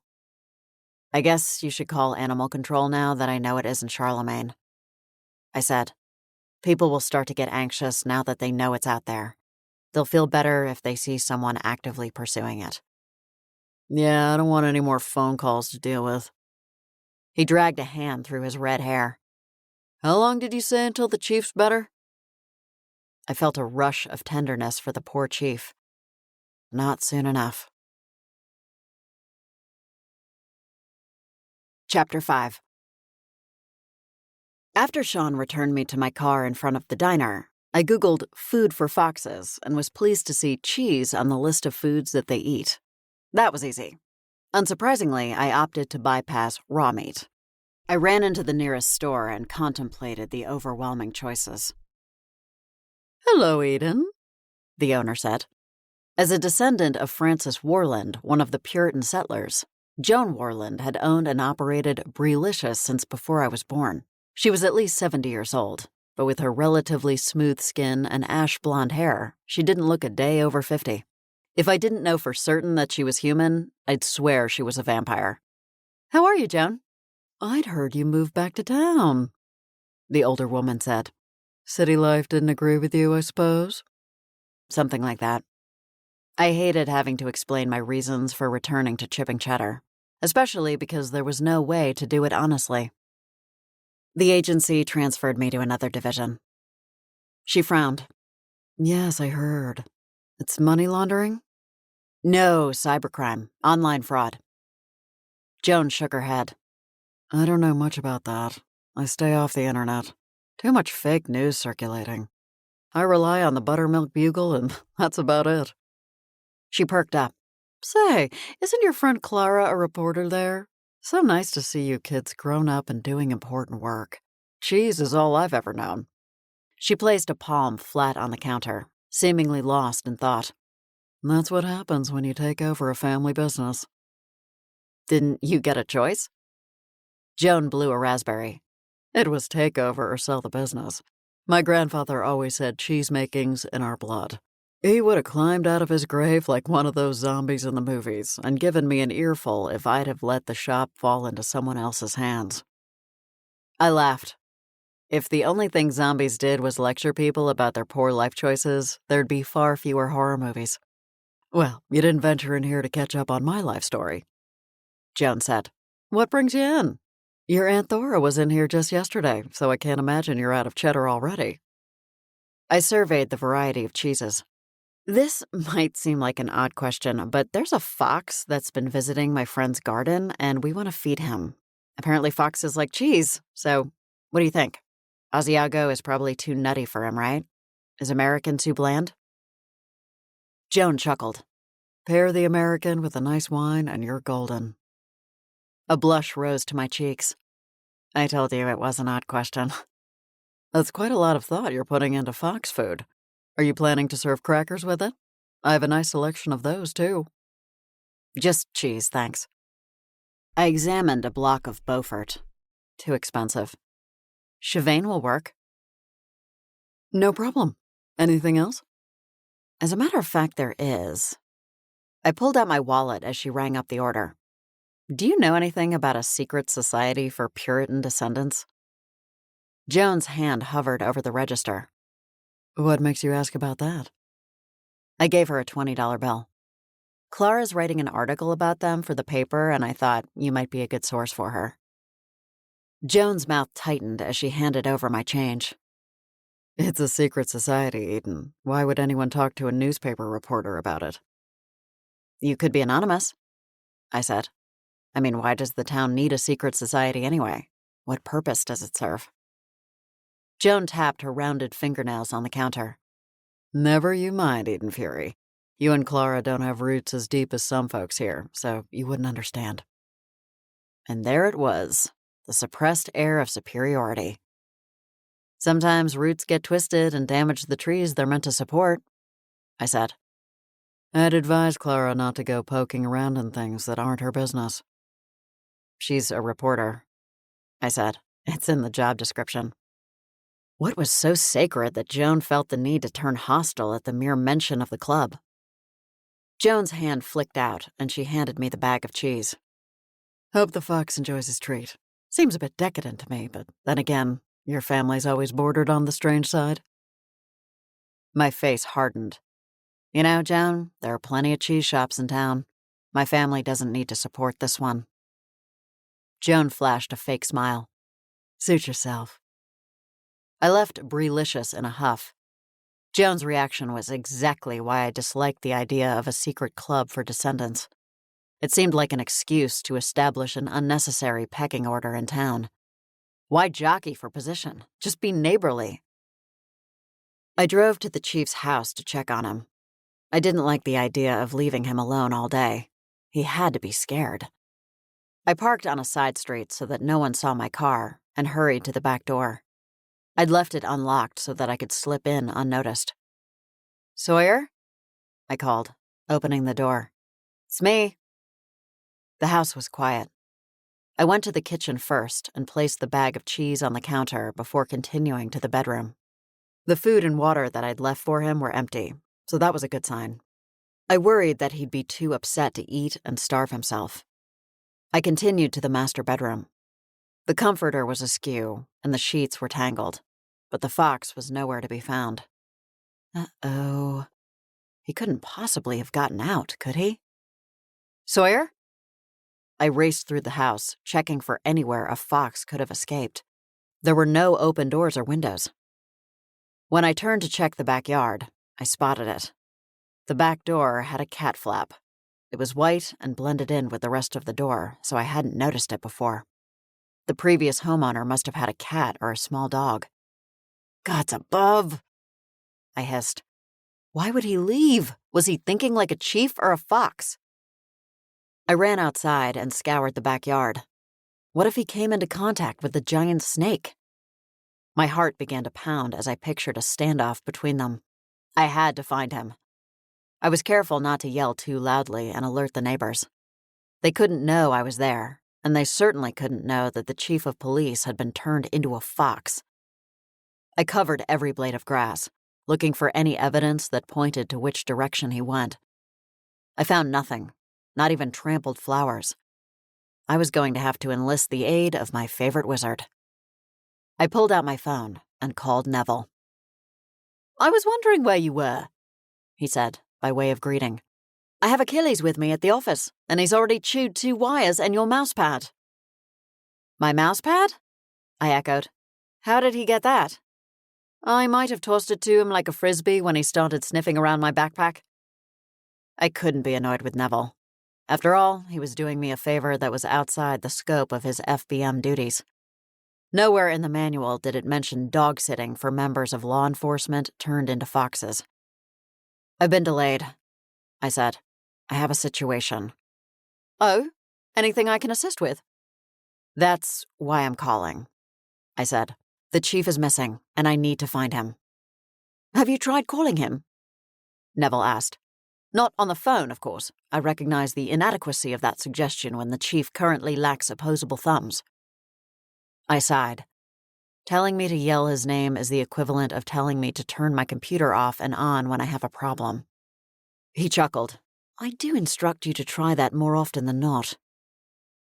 I felt the tension creeping into my shoulders, so I stretched my neck from side to side.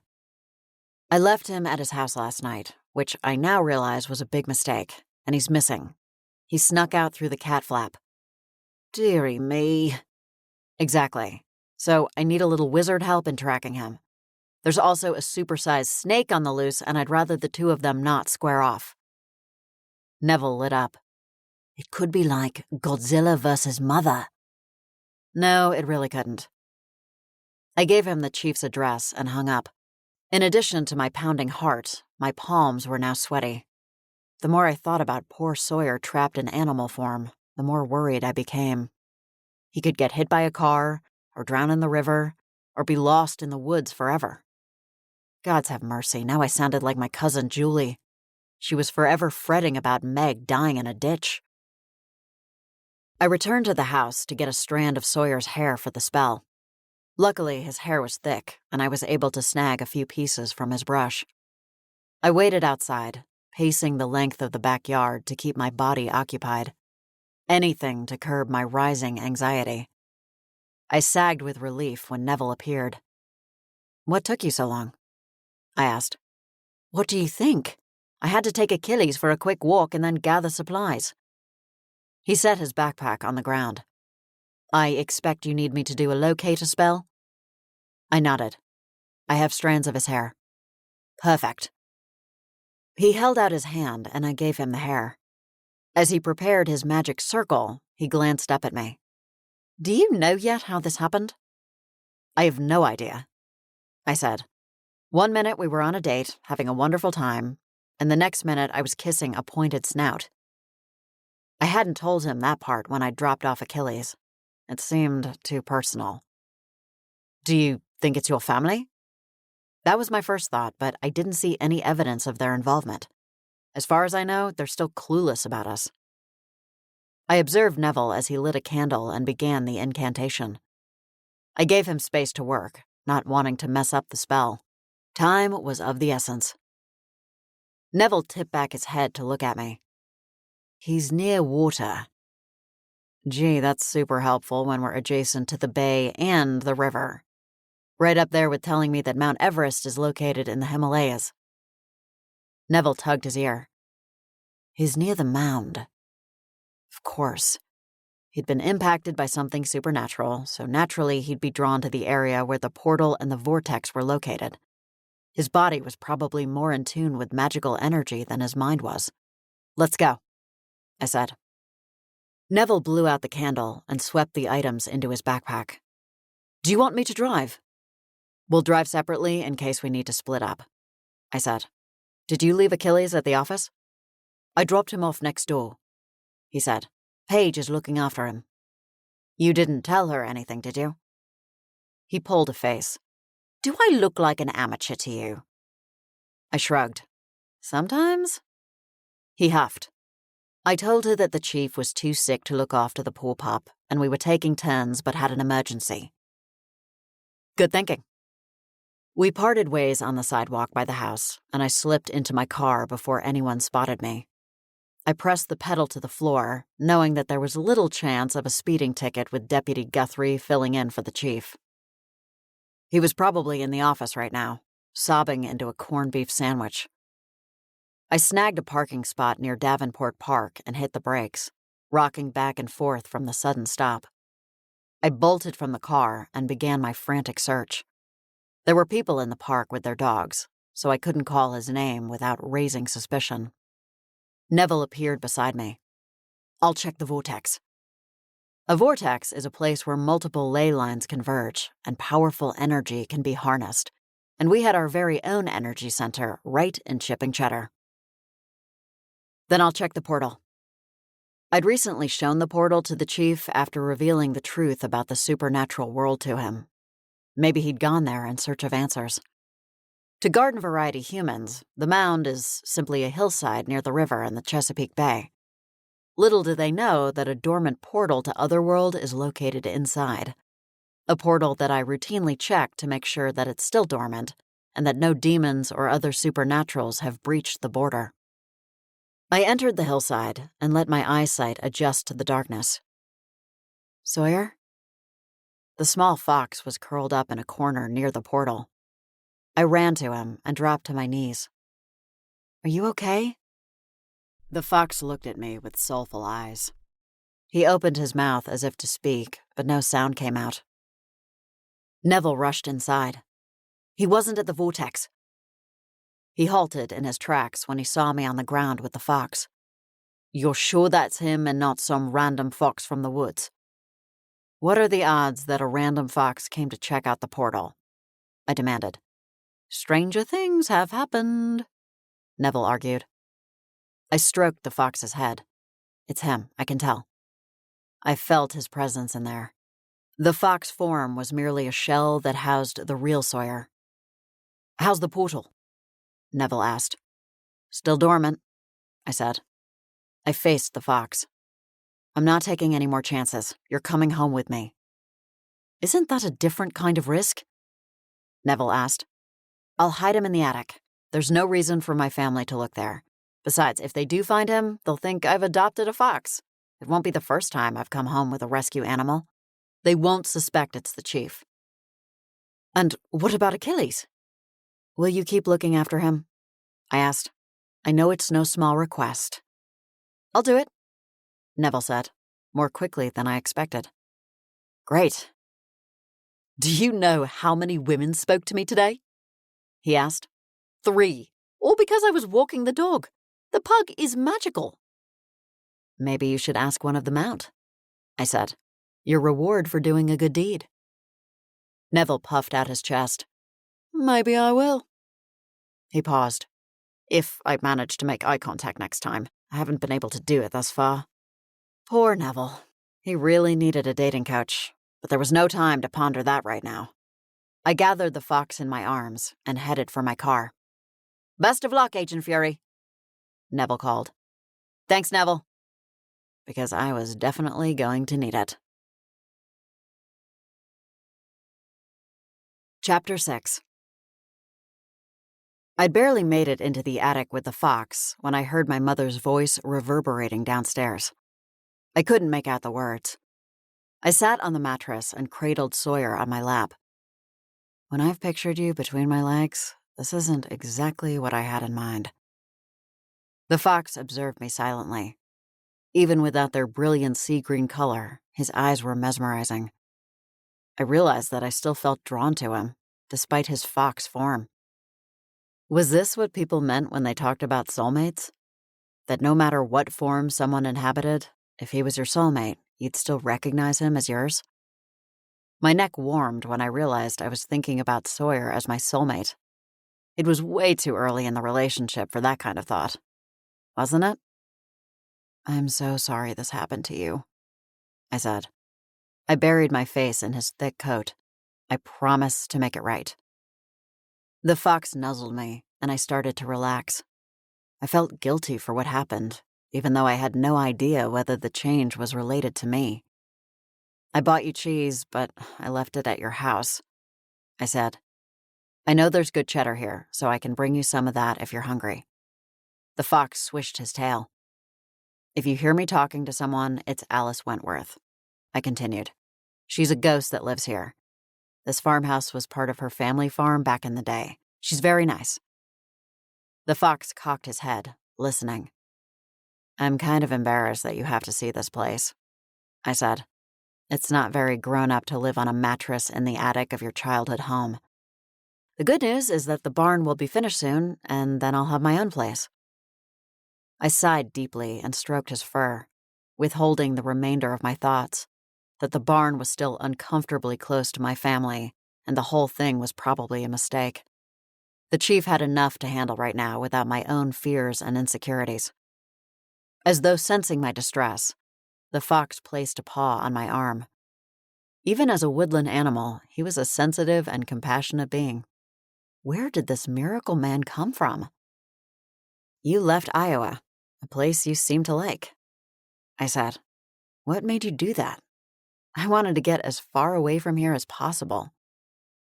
I settled against the pillow, and the fox wedged in beside me. My dream was to work for the FBI. Do you have any idea what it's like to work hard for something and finally get it, only to have it snatched away? We sat in silence for a moment, mainly because the fox couldn't talk, and I felt awkward holding a one-sided conversation. I feel like I bring trouble wherever I go because of my true nature, I said. If I were a regular human like you, everything would be so much easier. Alice materialized in the attic, causing me to jump. You'd better come, Eden. Your mother is on a rampage. My heart skipped a beat. Why? You'll have to see for yourself to understand. That didn't bode well. Am I a target? That was a question Anton and I used to ask each other often as teenagers. It meant the difference between staying out later or going home. I don't think so, but she's angry enough that anyone is fair game right now. Terrific. I chose the ideal home to sneak in my human-turned-fox boyfriend. I got off the mattress and shook a finger at him. Stay here, and under no circumstances do you come downstairs. Do you understand? The fox seemed to nod. How sweet, Alice said, admiring the fox. He wears that fur well, don't you think? I don't care if he wears it well, I said. I want it off him. I preferred men without beards, too, Alice said, but we don't always get to choose the fashion of our time. I fled the attic to see what my mother was angry about. As I hurried to the kitchen, I nearly collided with an old woman. At first, I thought Aunt Thora had invited a friend over. The woman wasn't tall enough to be Shirley, Grandma's human friend. "Excuse me," I said, and then froze. "Mom?" The woman's skin had more wrinkles than Anton's shirt after a nap in the car. Her hunched shoulders made her appear a couple inches shorter than her usual height. There was no mistaking the eyes, though. Over the past 26 years, I'd seen them express every emotion, including the one they displayed right now. Pure, unadulterated rage. "Your grandmother thought it would be hilarious to hex me before my date tonight," she seethed. Her voice trembled slightly in the way that elderly vocal cords were wont to do. Grandma and Aunt Thora sat at the table. Grandma nibbled on a cookie, maintaining a neutral expression. Her phone rested in front of her. "Why did you hex her with a premature aging spell?" I asked. Grandma kept chewing. I admit nothing. My mother marched to the table. "You undo this hex right now." Grandma picked up her phone and tapped the screen. I'm afraid I'm fully booked today. Try again tomorrow. My mother's familiar eyes flashed with anger. "This means war." I shook my head at Grandma. "Why didn't you just kill her? That would have been kinder than making her old." My mother's vanity couldn't handle the sudden change. Because Thora made that murder jar, Grandma said. "What's a murder jar?" I asked, though I was sure I'd regret the question. Grandma pointed behind me to a glass jar with a yellow ribbon tied around the mouth. That. "How is that a murder jar?" It's like a swear jar, Aunt Thora said. Every time they kill each other, they have to put money in the jar. I figure it will pay for Olivia's college tuition. Maybe even Ryan's. "Grandma's too cheap," I said, nodding my approval. "It's a useful deterrent." Hence the premature aging spell on my mother. Why does it have a yellow ribbon? Because yellow is my favorite color, Aunt Thora said. I should have known. My mother's arthritic fingers worked hard to roll up her sleeves. There was a murderous glint in her eye. "I have money stocked away. I can afford the jar." Aunt Thora sprang to her feet. Now, Beatrice, let's not be hasty. "What did you do to Grandma to deserve this?" I asked. My mother's nostrils flared. "I did nothing to deserve this. No one deserves to be old before their time. It's cruel and inhumane." "Ha!" Grandma said, without looking up from her phone. Oh, it's my lucky day. I've been trying to catch this little guy for ages. He sparkles. "Your lucky day, is it?" my mother said through gritted teeth. Luckier than yours, Grandma shot back. "Mom, what did you do?" I insisted. There was no way Grandma would go this far without provocation. "I did the laundry," my mother said. "That's the crime I'm guilty of." You washed a tissue in with my clothes, Grandma said. I had to pluck little pieces of snotty white tissue off my good black slacks. "Nobody says slacks anymore," my mother said. Nobody says fill me up, buttercup, anymore either. Yet I've heard you say that to more than one date this decade. Grandma glared at my mother. "Can we stay focused?" I asked. "How do you even know the tissue is her fault? Maybe someone else left the tissue in a pocket. Just because Mom did the laundry doesn't mean she left it in there." Grandma leveled me with a look. Look at you. One shiny badge and suddenly you're sticking your nose in all sorts of places it doesn't belong. My confidence wobbled slightly. I recognized that glint in her eye. She would be more than happy to strike me with an aging hex, and I couldn't afford to fight that battle with the chief in a precarious situation. "Can you please undo the hex, Grandma?" I asked. "Mom has a date tonight with a human. He can't see her like this." Grandma shrugged. She should try one of those wrinkle creams she's so fond of. She shot a dark look at my mother.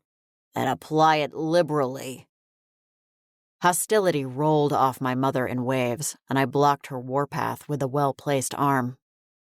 "Grandma, you know that regular wrinkle cream won't do anything for this." Grandma fixated on her phone. Then I suppose she'll have to cancel until the wrinkles fade. Could take weeks. "Or you can undo the spell before I undo you," my mother snarled. I held her back, hoping that my fury strength wouldn't be required. I shot Aunt Thora a helpless look. I was going to need assistance. Ladies, if you can't work this out, I'm going to lock you in a room together, Aunt Thora warned. Grandma appeared unconcerned. Like your measly magic could keep us contained. "Maybe hers can't, but mine can," I said. Gods, why did I let myself get dragged into this now? I had far more important things to do. My mother gave me an anxious look and took a step backward, out of my reach. Grandma laughed. "Yours only can if you siphon it from one of us. Good luck doing that to me. You'll be crying blood tears." "Is that a spell?" Aunt Thora asked. "No, it's from the Urban Dictionary," Grandma said. "It means I will aggressively hurt her." Yeah, blood tears about summed it up. I couldn't back down now, though. If I showed weakness, I was going to end up buried in the garden, and I couldn't afford that kind of delay. "I have other powers, Grandma," I said. "I don't need to siphon anything to kick your black magic butt." Grandma's expression hardened. "Be careful, or I'm gonna curse you like Gautama cursed Indra." "With 1,000 eyes on my body?" I asked. "No, they were originally 1,000 marks of vaginas," Grandma said. "And if you really piss me off, they'll all get their periods at the same time." Aunt Thora slid back her chair and stood. "I think that's my cue to leave." "Go on, then," Grandma said. "Go to the lighthouse and consort with that human companion of yours." "If you weren't so old already, I'd hex you with an aging spell and see how you like it." Aunt Thora put her teacup and saucer in the sink before striding from the room.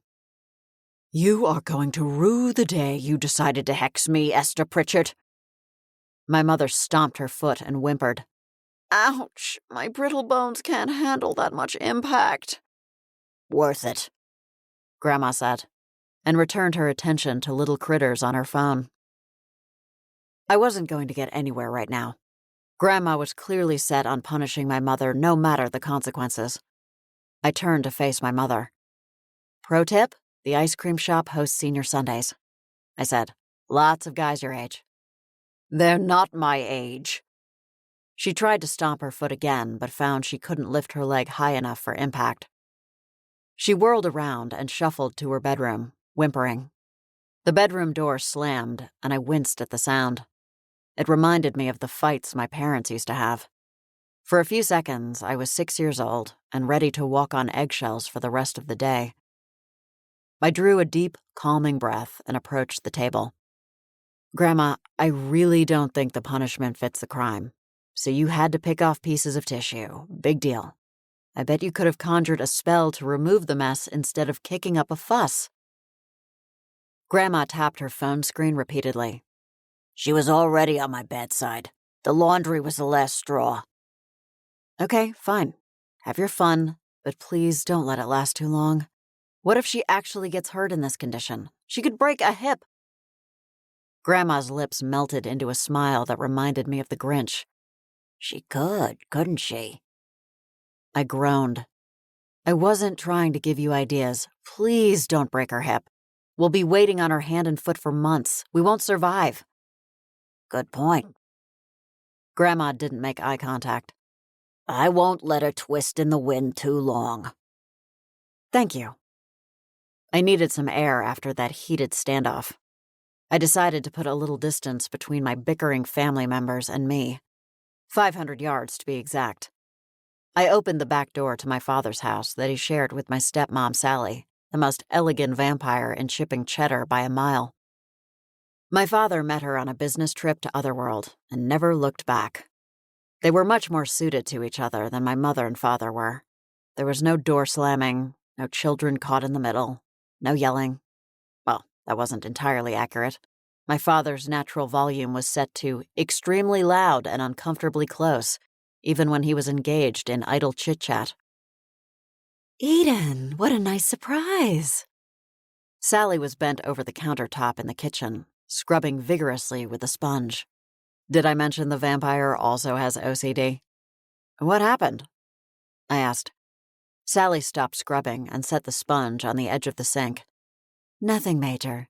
There's a fleck of grease that's being stubborn. You know I can't abide a filthy kitchen. I loved that a single fleck of grease translated to filthy in the vampire's mind. She would die all over again if she saw the state of the attic. My clothes were strewn across the top of cardboard boxes. Can I get you a snack, darling? Sally asked. I have homemade baklava. She smiled, showing her fangs. Your father's special request. No, thanks, I'm good. I scanned the living room. Is he around? He's around, a voice bellowed. Stanley Fury rounded the corner, carrying a set of golf clubs. He's getting ready to hit the green, though. I won't be long, I said. I just need to ask a question.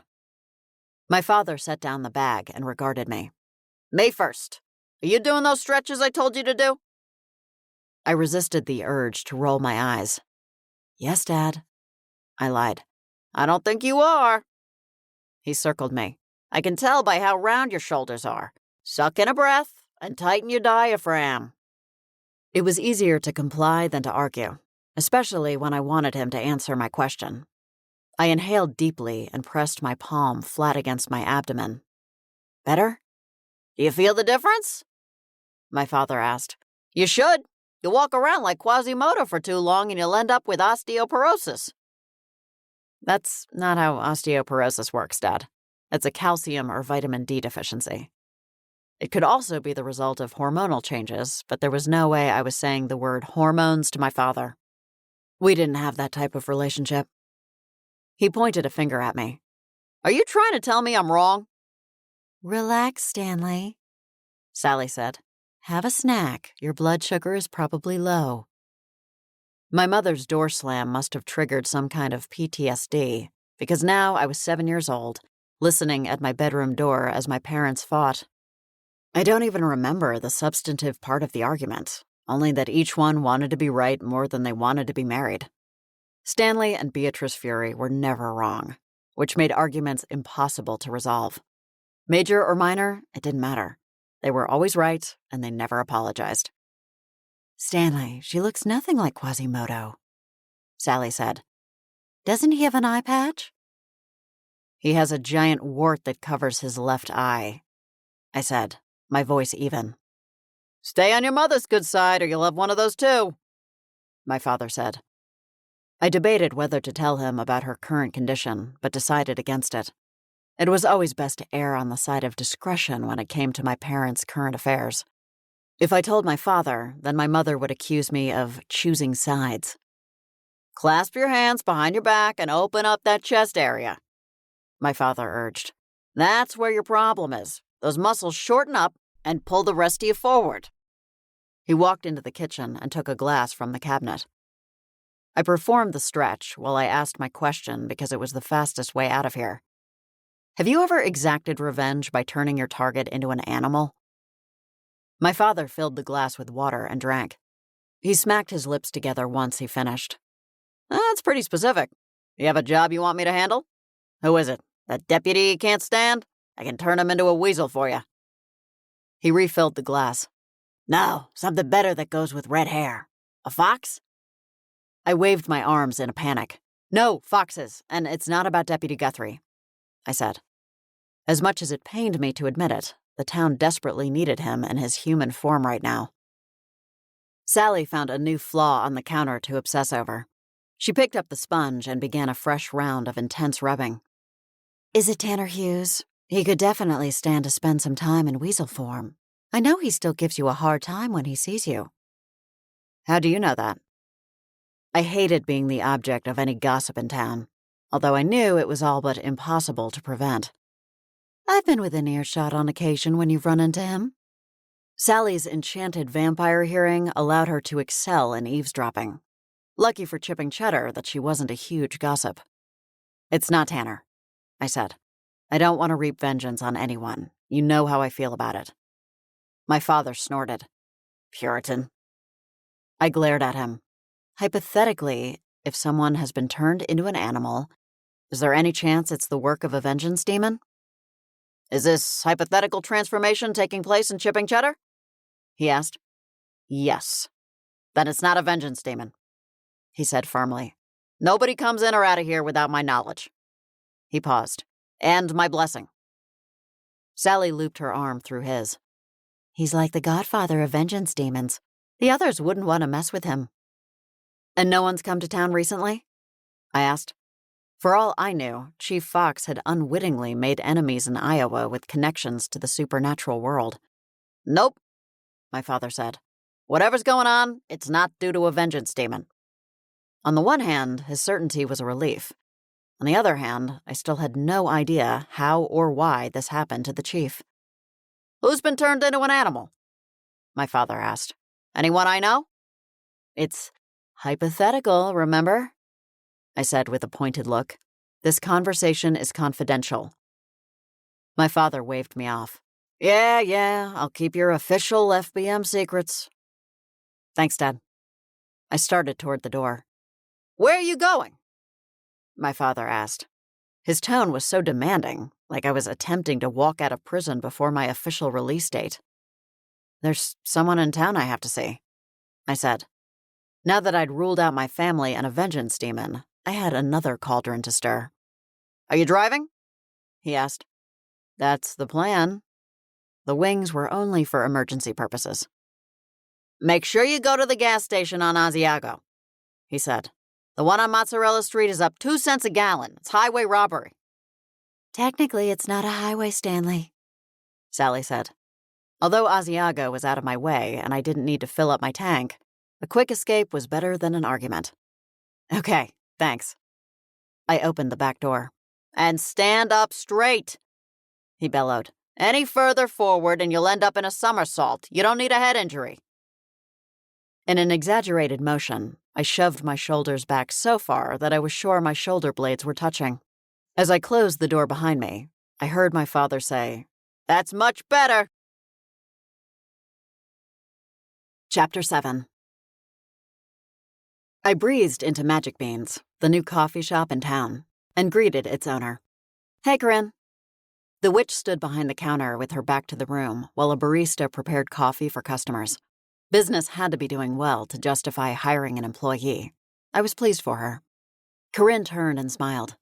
How's it going, Aiden? As delicious as the coffee was, that wasn't the reason I was here. Corinne happened to be a talented witch, and a talented witch was exactly what I needed right now. Our families aren't what you'd call friendly, although I serve on the Supernatural Council with Adele, Corinne's grandmother. The legacy of the LaRue witches extends back to New Orleans. They don't practice the same kind of magic as my family members, which was the main reason I decided to come to Corinne for help. I never want to give my family an excuse to practice black magic. Thankfully, Corinne and I seem to be breaking the cycle of insults and mutual dislike, and we're developing, dare I say it, an actual friendship. I leaned against the counter. Got a minute? She seemed to understand that the minute involved a confidential supernatural topic because she wiped her hands on her apron and stepped out from behind the counter.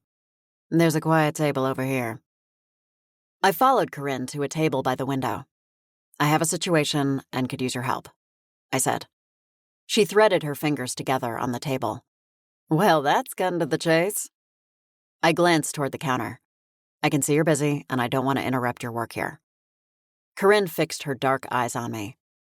If you're here asking for my help, then it's more serious than how quickly my customers get their hit of caffeine. It is. It's about the chief. Corinne raised her brow. What's wrong? She and Chief Fox had dated very briefly, and I knew she'd be concerned enough to help. That was another reason I opted to come straight to her and not her grandmother. I certainly wasn't going to start with Rosalie by choice. Corinne's mother was my least favorite LaRue. When it came to mothers, I almost felt as sorry for Corinne as I did for myself. He's not himself, I said. I didn't know why I was finding it so hard to say the words. If I had to guess, I would say that I was uncomfortable coming to someone for help, especially a LaRue witch. When you'd spent your entire childhood shielding yourself from evil and negativity, it wasn't easy to poke a hand through the protective bubble so that someone else could take it. Eden, you're scaring me. Corinne tugged her phone out of her pocket. I'm going to call him right now. The chief can't answer his phone. Has he left it somewhere? No, he's left his hands somewhere. I squeezed my eyes closed. Okay, that sounded awful. I mean, he doesn't have his hands at the moment. Not much better. I blew out a frustrated breath. He's a fox. I hardly see what his looks have to do with anything, Corinne said. I lowered my voice. No, I mean, he is an actual fox. Someone has cast a spell on him or something. Corinne gasped and covered her mouth. What? How? I don't know. It just happened. I didn't want to get into detail and say too much. Although Corinne was aware that the chief and I were interested in each other, I didn't want to divulge any more information. I trusted Corinne to keep our secret. I did not, however, trust Rosalie. The witch would use it as an opportunity to irritate my family, and I couldn't allow the chief to get caught in a war between two covens. Corinne tapped her black-painted fingernails on the table. And you want us to see if we can reverse the spell? I nodded. Deputy Guthrie is in charge right now, and I think we can both agree that the sooner the chief is back in human form, the better. Where is he now? Probably sliding across the floor in the chief's office in his underwear, singing old-time rock and roll. Corinne pressed a hand to her forehead. Not Guthrie, the chief. Oh, he's in my attic, I said. I didn't want to leave him home alone. It's too risky. And what about Achilles? It made me happy that Corinne showed concern for the dog. I knew she was good people. He's safe too. Corinne's gaze darted to the customers at her counter. I could see her assessing the options. Let me text my family. Can you come to the old mill with the chief in half an hour? Absolutely. Thank you so much. Corinne reached forward and clasped my hands in hers. Although my skin always looked pale, next to Corinne's dark skin, I looked more translucent than Alice. I'm so glad you came to me for help, Corinne said. No matter how our families behave, I think it's important to rely on each other, especially in a small town like this one. I knew what she meant. We supernaturals had to stick together in the human world. I didn't disagree, as much as I'd tried to distance myself from my supernatural nature in the past. I never imagined myself working for the Federal Bureau of Magic. I'd wanted a normal life, one without magical influences or my family, one that didn't involve my fury powers. Unfortunately, fate had other plans. Occasionally, I wondered what my life would be like if I hadn't siphoned a vampire's power and tried to bite Fergus, my FBI partner. I wouldn't have returned to chipping cheddar and my old life. I'd be in San Francisco, thousands of miles from my family, enjoying excellent Chinese food and a view of the Golden Gate Bridge. On the other hand, if I'd stayed, I wouldn't have met Chief Fox. It was hard to imagine that now. I pushed back my chair. Can we keep this between us? I don't want people to panic.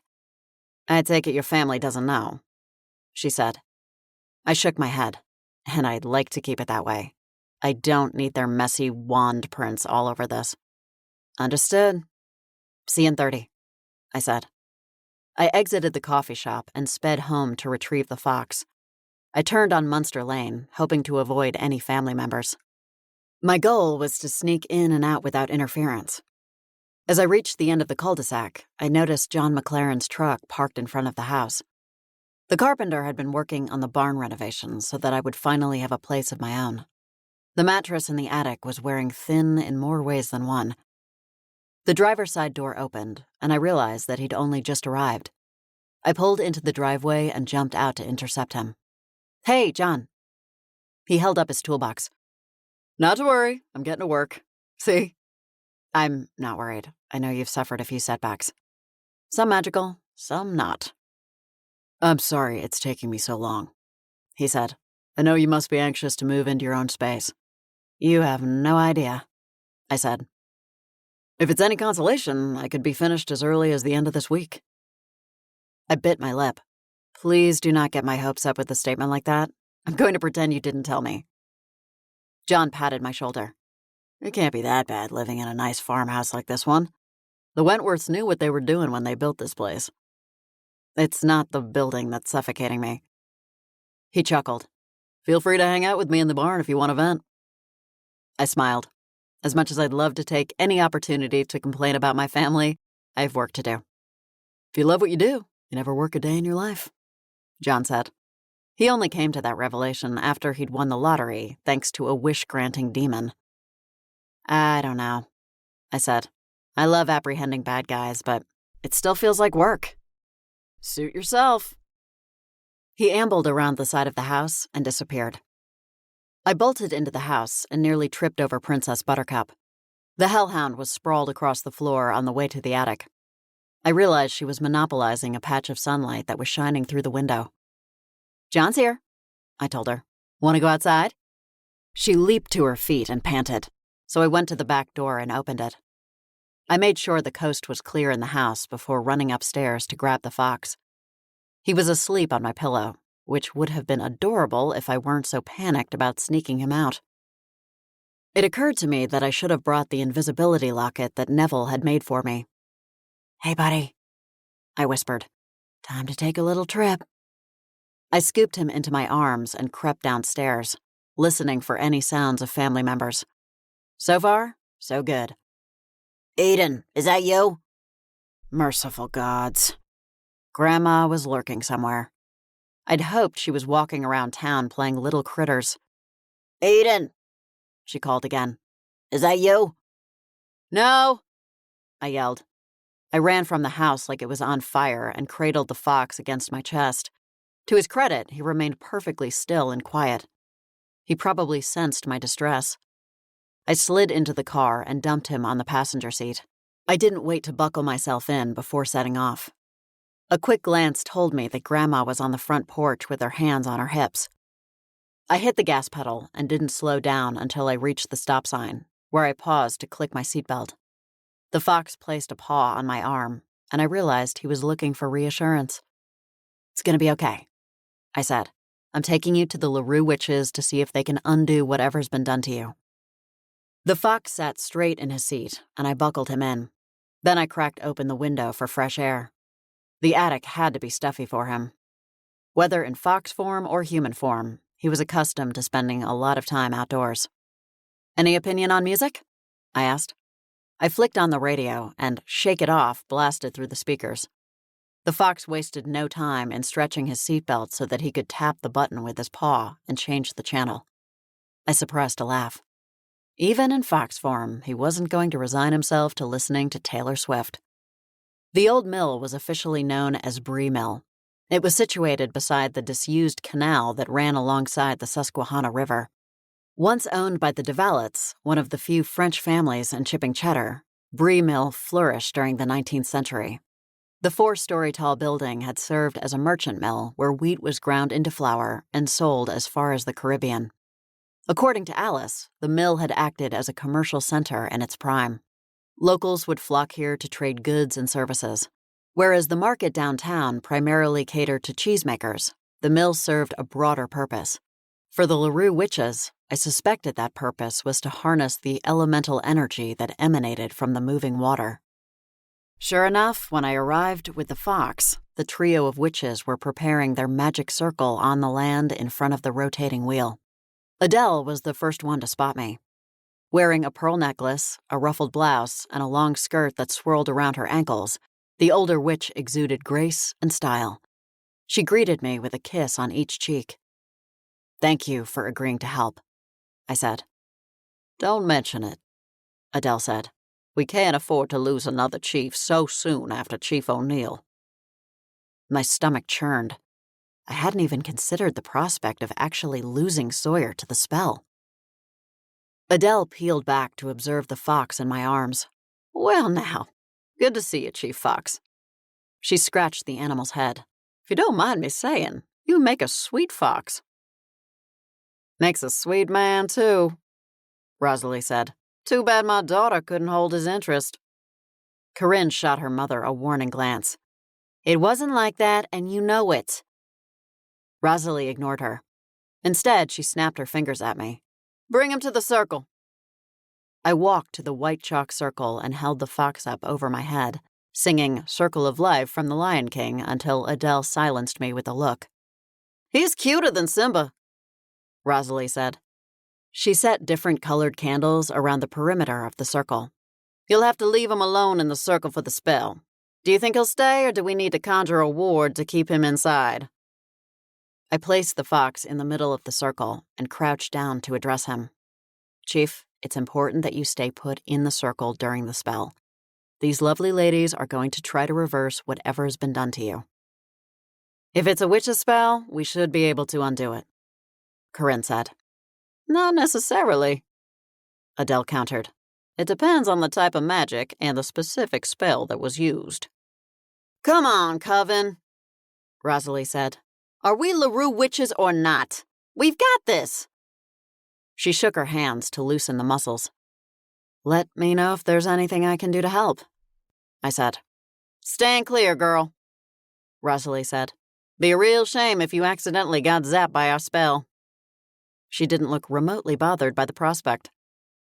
"Wouldn't I just remain intact?" I asked. "If you're trying to turn a fox into a human, I don't think I'm in any danger." Rosalie clapped a hand onto her hip. "So it would be perfectly okay with you if you turned into Chief Fox and the fox stayed a fox?" "I see your point." I took a long step backward toward the canal. "Join hands, witches," Adele said. The witches began to chant, channeling the energy around them. As the wind blew harder, the water wheel began to turn faster, and the sound of rushing water filled the air. "We present to you Sawyer Fox," they said. "This flame draws health and strength back to his body." I watched as the orange candles lit up. "This flame draws peace and tranquility to keep his troubled mind at ease." Flames lit the wicks of the blue candles. "This flame returns Sawyer Fox to himself, steady and true." I watched the red candles expectantly, but no light came to them. Disappointment flooded me as I realized the ritual was over and it had failed. The same fox sat in the circle. He observed me with sad eyes, and I blinked away tears. The witches broke the circle. "Why didn't it work?" Corinne asked. Adele clasped her hands in front of her and studied the fox. "As I said, it could be the type of magic, or it could be that it isn't magic at all." "What do you mean?" Rosalie asked. "He's some kind of shifter?" "I mean that if another type of supernatural is responsible for this, then our magic will have no effect." Adele shifted her gaze to me. "Perhaps a demon of some sort?" "My father insists that it's not the work of a vengeance demon," I said. "But it could still be the work of another demon. My schedule was going to be busy tomorrow." Corinne kneeled next to the chief and patted his back reassuringly. "What if we try a different spell, one that doesn't require undoing the underlying one?" "And what good would that do?" Rosalie asked. "If we can conjure a spell that allows him to talk," Corinne replied, "then maybe he can tell us what happened." I wasn't convinced that he would know anything, given that I was kissing him on his sofa when it happened, but I couldn't divulge this fact to the LaRue trio. The potential ramifications were too far-reaching. "It's worth a try," Adele agreed. She took her place at the circle and wiggled her fingers. The other two joined her, and they began a new chant. This spell was less dramatic. Magic of the river, magic of the creek, grant this fox the power to speak. Chief Fox, Adele said, bending toward him. The fox opened his mouth, but no sound came out. Corinne's face fell.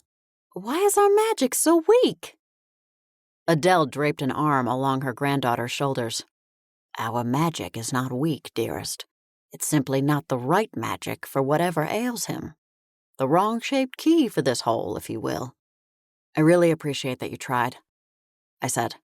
Sorry it didn't work out, Corinne said. I thought we'd be able to help. And what of the chief? Adele asked. Our secret is safe with him, I assured her. I think it's good to have the head of law enforcement on our side. Just because he knows about us doesn't mean he's on our side, Rosalie snapped. I agree with Eden, Adele said.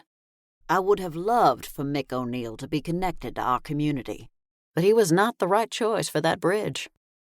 The former chief had been golfing buddies with my father, but the human had no clue that he'd been playing with the vengeance demon. I faced her. But you think Chief Fox is? She nodded. I'm willing to entertain the notion. That made me feel better. It would be helpful to have Adele LaRue in my corner should my family ever find out about the chief and attempt to ruin his life. I hated that our relationship put him at risk, but the choice was his to make, and I respected it. I'll see you at the council meeting tomorrow night, Eden, Adele said. I suppose we'll have a lot to discuss with the others. She was right. I was going to have to spend tomorrow at the office with Neville, researching demons. I'd been hopeful that I'd have the chief back to normal tonight, and not only for selfish reasons. Worry creeped up my spine. You'd better keep searching for an answer, Rosalie said. I gathered the fox into my arms. Of course, I'm not going to let him stay like this. It's bad for the town. Rosalie snorted. The town, right. Anyway, the longer this goes on, the greater the chance that he's stuck like this. I thought of the premature aging spell on my mother. Knowing Grandma, it was the type that would wear off on its own. Eventually. She'd just torture my mother with the knowledge that she could make my mother younger again at any time. Stuck as in permanently? I asked. Rosalie inspected the fox in my arms. Good thing he supports adoption efforts for stray animals. If we can't find a solution, the chief might need someone to adopt him soon enough. I couldn't fathom that outcome. I held the fox tightly. Rosalie, there's no need to scare the poor girl, Adele said. We'll work together and find another solution. He's not going to be stuck like this. I won't let him, I said. What good was being a fury for the FBM if I couldn't fix a situation like this one? I hurried to the car with the fox in my arms. Eden, if you think you can do this alone, you're crazy, Rosalie called after me. I sure am, I yelled over my shoulder. Crazy like a fox. Chapter 8. I pressed my hands on the stone walls inside the mound and let the energy wash over me. It felt the same as always. No reason to believe that the dormant portal was now active. My butt began to vibrate. I retrieved the phone from my pocket. What's up, Neville? I thought you'd be in the office by now. I'm on my way. I decided to stop and check on the portal on my way in. Make sure I didn't miss a leak or something. Oh, very well then. Carry on. Is Achilles with you? I asked. Yes, we just came back from a walk, the wizard said. Okay. I'd have to figure out where to leave the fox if I didn't want to drive all the way home first. The shoebox-sized office was too small to keep both a pug and a fox. No need to stop for a latte on your way in, he said. I've popped into Holes on the way back from our walk, and Paige was kind enough to bestow freebies upon us. She even gave Achilles a puppuccino. Yum, I love the taste of freebies. He did as well, Neville said. He had a white mustache and beard until he finally licked it off. I think he was trying to save it for later. Sounds adorable. I'll see you soon, I said, and put away the phone. I looked down at the fox. What do you think? Where should I bring you for safekeeping? The fox swished his tail, but said nothing. Who would be crazy enough to want to babysit a fox with no questions asked? A name popped into my head, and I smiled. Let's go, Sawyer. I know a nice room with a view. The lighthouse was close enough to walk to, so I let the fox trot beside me. Cool dog, A little boy said as we passed by. can I pet him? He's not always friendly, I said, but thanks for asking. Once we were out of earshot, I bent toward the chief. You're the friendliest guy I know. I just had to say that. The fox seemed to be smiling as we entered the lighthouse and began the spiraling climb to the top. Ted? I called. His name bounced off the cold, hard walls. It's Eden Fury. I poked my head in the doorway at the top. Is your cat around because I have a fox with me? The older man looked startled. A fox? I angled my head toward the floor where the fox stood beside me. This little guy. I cleared my throat. Sorry, this big guy. Ted peered at the fox. Oh, I see. You're in luck. There are no other animals with me at the moment. Perfect. I stepped into the round room with its impressive view of the Chesapeake Bay. Can I ask a huge favor? I need someone I trust to look after him for me, only for a little while. The slender man broke into a proud smile. I'd be honored, Eden. I take it Thora was busy. My house is kind of in chaos right now, I said. My mom and grandma are fighting. I don't think it's the best environment for a fox. Ted slid his hands into his pockets and offered a regretful sigh. Yes, they do seem to wreak havoc when they argue, don't they? He leaned down to address the fox. I'm happy to look after you, sir. Thank you so much, I said. If you wouldn't mind keeping it to yourself, I'd appreciate it. People act weird when they see what they consider to be a wild animal. I completely understand, Ted said. What's his name? Chicago, but with a hard ch sound. Inwardly, I cringed. How had I managed to lie my way through my youth? I was woefully out of practice. Chicago, got it. Ted scratched his head. Does he need anything special to eat? Fruits and raw vegetables are fine, and plenty of water. Do I need to walk him outside so he can do his business? No, he can hold it, I said. I just need to do some work at the office, and then I'll collect him. Sounds good. Ted shifted his attention to the fox.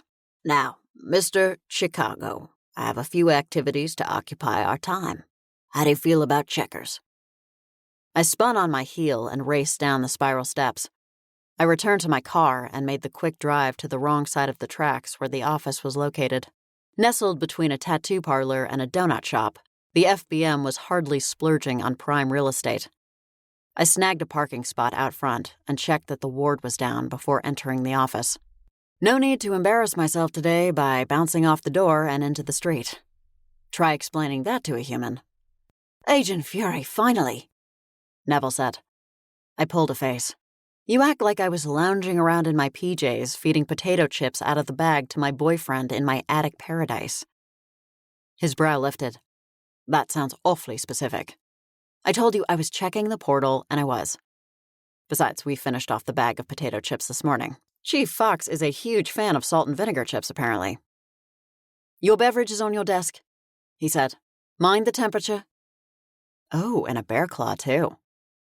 A bark sounded from the back of the room, and I waved to Achilles. How was your treat? I bet it was delicious. Achilles barked in response. I guess there was no breakthrough if you're here alone, Neville said. Unfortunately not, I said, dropping into my chair and booting up my computer. The witches couldn't break the spell. Then what's on the agenda? He asked. I swiveled my chair to face him. Talk to me about demons, I said. Which ones can turn humans into animals? Neville rubbed his cheek. Quite a few, actually. It's not an uncommon ability. You also can't rule out wizards, warlocks, and other magical beings. I can when I know every one of them within a 20-mile radius, I said. Have you talked to your cousin? Neville asked. He's a pretty talented warlock. Raphael? What reason could he possibly have to turn the chief into a fox? Maybe he and the chief had an interaction regarding the restaurant. It is universally acknowledged that the best restaurant in Chipping Cheddar is Chop House, which happens to be owned and operated by Raphael, a fastidious chef. No way. Chief Fox would have mentioned it, and Raphael would have complained to everyone in my family about the injustice. What about your brother? Neville asked. He's a vengeance demon that could risk doing something in town without your father's blessing. I burst into laughter. Anton? Why would he want to transform the chief? You were worried about your family finding out, he said. Maybe you were focused on the wrong members. I shook my head. Anton is way too laid back to care, and he doesn't share my mother's attitude. He's more tolerant. I guess he'd have to be. He married a druid. My head jerked toward him. What's that supposed to mean? Nothing, Neville said quickly. I only meant that your parents wouldn't be thrilled with the druid for a daughter-in-law. You're right about that. To be fair, Verity doesn't love having them as in-laws either. She's more like me. One reason we got along so well. I think a demon is our best bet. Have you read the latest reports from Otherworld? Yes, there are no escape demons that match what we're looking for, Neville said. Then let's see what we can find in the FBM database. I heard the clickety-clack of Neville's new mechanical keyboard as he typed enthusiastically. You sound like you and your horse are riding into town to hit up the saloon. Neville kept his gaze on the screen. I like the sound. I find it soothing. And I'm going to need noise-canceling headphones. I'm sending you a list of options, he said. You take the first half, and I'll take the second. Okie doke. I opened the link on my computer and started with the first entry. An animal demon? It can't be that simple. That's too on the nose. I clicked on the entry and read the summary. This demon leaves a distinct smell of wet dog fur in its wake. I contemplated the description. I didn't smell any wet dogs when the chief turned into a fox. Here's one, Neville said. A Kyleech demon. He frowned. No, wait. That demon can disguise himself as a fox, not other people. Well, I doubt the chief has been a secret Kyleech demon all this time, I said. Can we discuss your catchphrase while we research? We're both good at multitasking. No one's good at multitasking. It's a lie we tell ourselves to feel more productive. I leaned my head back and looked at him. Neville, seriously, it's not like I'm a superhero. A catchphrase isn't necessary. Of course not. It is, however, fun. Spider-Man doesn't have a catchphrase, and he's awesome, so I don't think I need one. Neville folded his arms, indignant. He certainly does. He says he's the friendly neighborhood Spider-Man. I craned my neck to look at him. I don't think that qualifies as a catchphrase. Neville's eyes glimmered with hope. How about, let's get fast and fury us? I fixed Neville with a hairy eyeball. Cut it out. I don't need a catchphrase. The wizard slumped in his chair. And here I thought you were adventurous. I'll be more open to discussing this once Chief Fox is back to normal. This whole thing is stressing me out. Rosalie has me worried that he's going to be trapped like this forever. I can see why that might distress you. Neville began typing again, and I tried to block out the sound. I continued to check the links on my half of the list. Many were easy to dismiss because the telltale signs were missing. An Inari demon sounds promising, I said. They use foxes as messengers. Maybe a demon changed the chief into a fox to serve as a messenger. Then what's the message? Neville asked. I chewed my lip, racking my brain for a sensible response. I have no idea. Not very effective as a communication tool, is it? Are we certain the chief isn't a secret kitsune? Neville asked. Maybe he didn't know and something happened to trigger the shift. Like what? True love's kiss? I joked, snorting with laughter. The laughter stopped abruptly, and I touched my fingers to my lips. Great goddess! What if it was something like that? Neville peered at me, curious. What is it, Agent Fury? Is that possible? I asked. Could the chief be a shifter without realizing it? And if so, why couldn't he shift back? Did he need to be taught? I suppose it's possible, Neville said. There are plenty of stories about women who don't realize they're witches until they're older or something dramatic happens to trigger their magic. Wizards, too, I said. Harry Potter didn't know he was a wizard until he was 11. Neville scoffed. Harry Potter? Be serious. I'm talking about real witches and wizards, Agent Fury. Achilles waddled between our desks and plopped onto the floor in a bid for attention. I felt a tug of sympathy. The poor pug had to be missing his human companion. I knew I sure was. I wheeled over to him and leaned down to rub his belly. You should think about getting a dog, Neville. I prefer my canine interactions to be brief but meaningful, the wizard replied. I glanced at him. What does that even mean? You seem to enjoy having Achilles around, and you already discovered he's a magnet for women. Neville smiled. Indeed I did. All this time I thought it was simply fodder for sitcoms. If you don't want the daily responsibility, you could apply to foster dogs while they wait for permanent homes. Neville gazed thoughtfully at the pug. That's actually an excellent idea. I bristled. Try not to sound so surprised. I rolled back to my desk and continued reading about the relevant demons. What about an ancestral spirit? Neville asked. This area was once inhabited by Native American tribes. Perhaps it's some sort of message. If that's the case, then they waited an awfully long time to express their displeasure, I said. The original Puritans are long gone. Which reminded me that I needed to talk to Alice about the secret club for Clara's article. You're right, Neville said. It doesn't fit the description anyway. I leaned my elbow on the desk, weary from reading. I hate to say it, but I think the secret shifter is our best theory right now, I said. Would it be so terrible? Neville asked. It would mean the acceptance of your family and automatic inclusion in the supernatural world. It solves your two main issues right there. That was true. Although my family didn't love shifters, the awesomeness of Julie and Meg robbed them of any meaningful objection. It would still be difficult to have the head of law enforcement as my boyfriend while quietly battling my family's evil tendencies, but definitely easier than the current situation.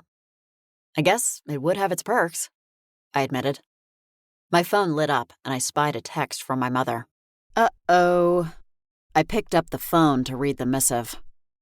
I need you to stop at the store on your way home since your grandmother refuses to undo the hex. We're having company for dinner and I need a bag of potatoes and 3 pounds of stewing beef. She never asks, I mumbled. Never asks what? My mother. She tells me instead of asks me, I said. I typed back. No problem. Are you sure you want to entertain in your condition? It's only family. I'd rather die than let your grandmother get the better of me. Fair enough. Each one was as stubborn as the other. I have to go soon. I need to go to the store first, then grab the fox, then drive home. Are you okay to take Achilles again? Neville sorted through paperwork from the printer. Absolutely. I gave him a grateful smile. Thanks. You're the best. Chapter 9. I arrived home with 2 bags of groceries. I'd snuck the fox into the barn for now, until it was safe to retrieve him. John was gone for the day, so there was no chance of scaring him. Aunt Thora stood at the island in the kitchen, chopping celery and carrots. Who's coming for dinner? I asked. Moyer and Tomas and your brother with his family, Aunt Thora replied. It was already on the calendar, so your mother decided not to cancel, despite her current condition. Did she forget I have my supernatural council meeting tonight? Aunt Thora offered a sympathetic look. You'll have to ask her. I can stay for a bit, I said. Hopefully I'll get to eat, but no coffee and conversation afterward. You'll be missed. Aunt Thora started to remove the packages from the bags. Perfect. I need to get the stew going or it won't be ready in time. It might need a magical boost. I thought my mother was cooking. Aunt Thora said nothing as she opened the package of meat and emptied it into the large pot. You're not obliged to do everything for them, you know, I said. You're not a servant here. Aunt Thora washed her hands. And I suppose you've confronted them about Tanner. She dried her hands on the dishcloth. I've been considering it, I said. The timing isn't right. Besides, I don't want to get you in trouble. Then don't tell them I was responsible for squealing. I don't want to end up buried under a lemon tree. Not until I'm truly dead, anyway. Is that the real reason you created the murder jar? I asked. A precaution? She shrugged. I thought it was a good idea either way. You thought what was a good idea? My mother sauntered into the kitchen, and I had to do a double take. She wore her white hair in a sleek, straight style, and a black dress that showed off the slightly curvier figure that came with age. Someone's embraced her new appearance, I remarked. My mother plucked a grape from the fruit bowl and chewed. If you think for 1 second that I'll let Grandma win, you'd best think again. I'm going to be the sexiest, most confident old lady this town has ever seen. She'll be so irritated that she'll turn me back. I had to hand it to Beatrice Fury. She was determined to be true to herself no matter what obstacles she faced. Even her magically induced wrinkles seemed smoother. I'd envy her if she didn't annoy me so much. What time will everyone be here? I asked. Sooner than dinner will be ready, my mother said. What was the delay, Aunt Thora? She doesn't work for you, I said. My mother gave me a demure smile. Honey, everybody works for me in their own way. The doorbell rang, saving my mother from having her magic siphoned. I couldn't hex her without a magical boost, but I could drain her dry for the rest of the evening. Let's see how her wrinkles handled that. Anton bustled into the kitchen, accompanied by Verity and the children.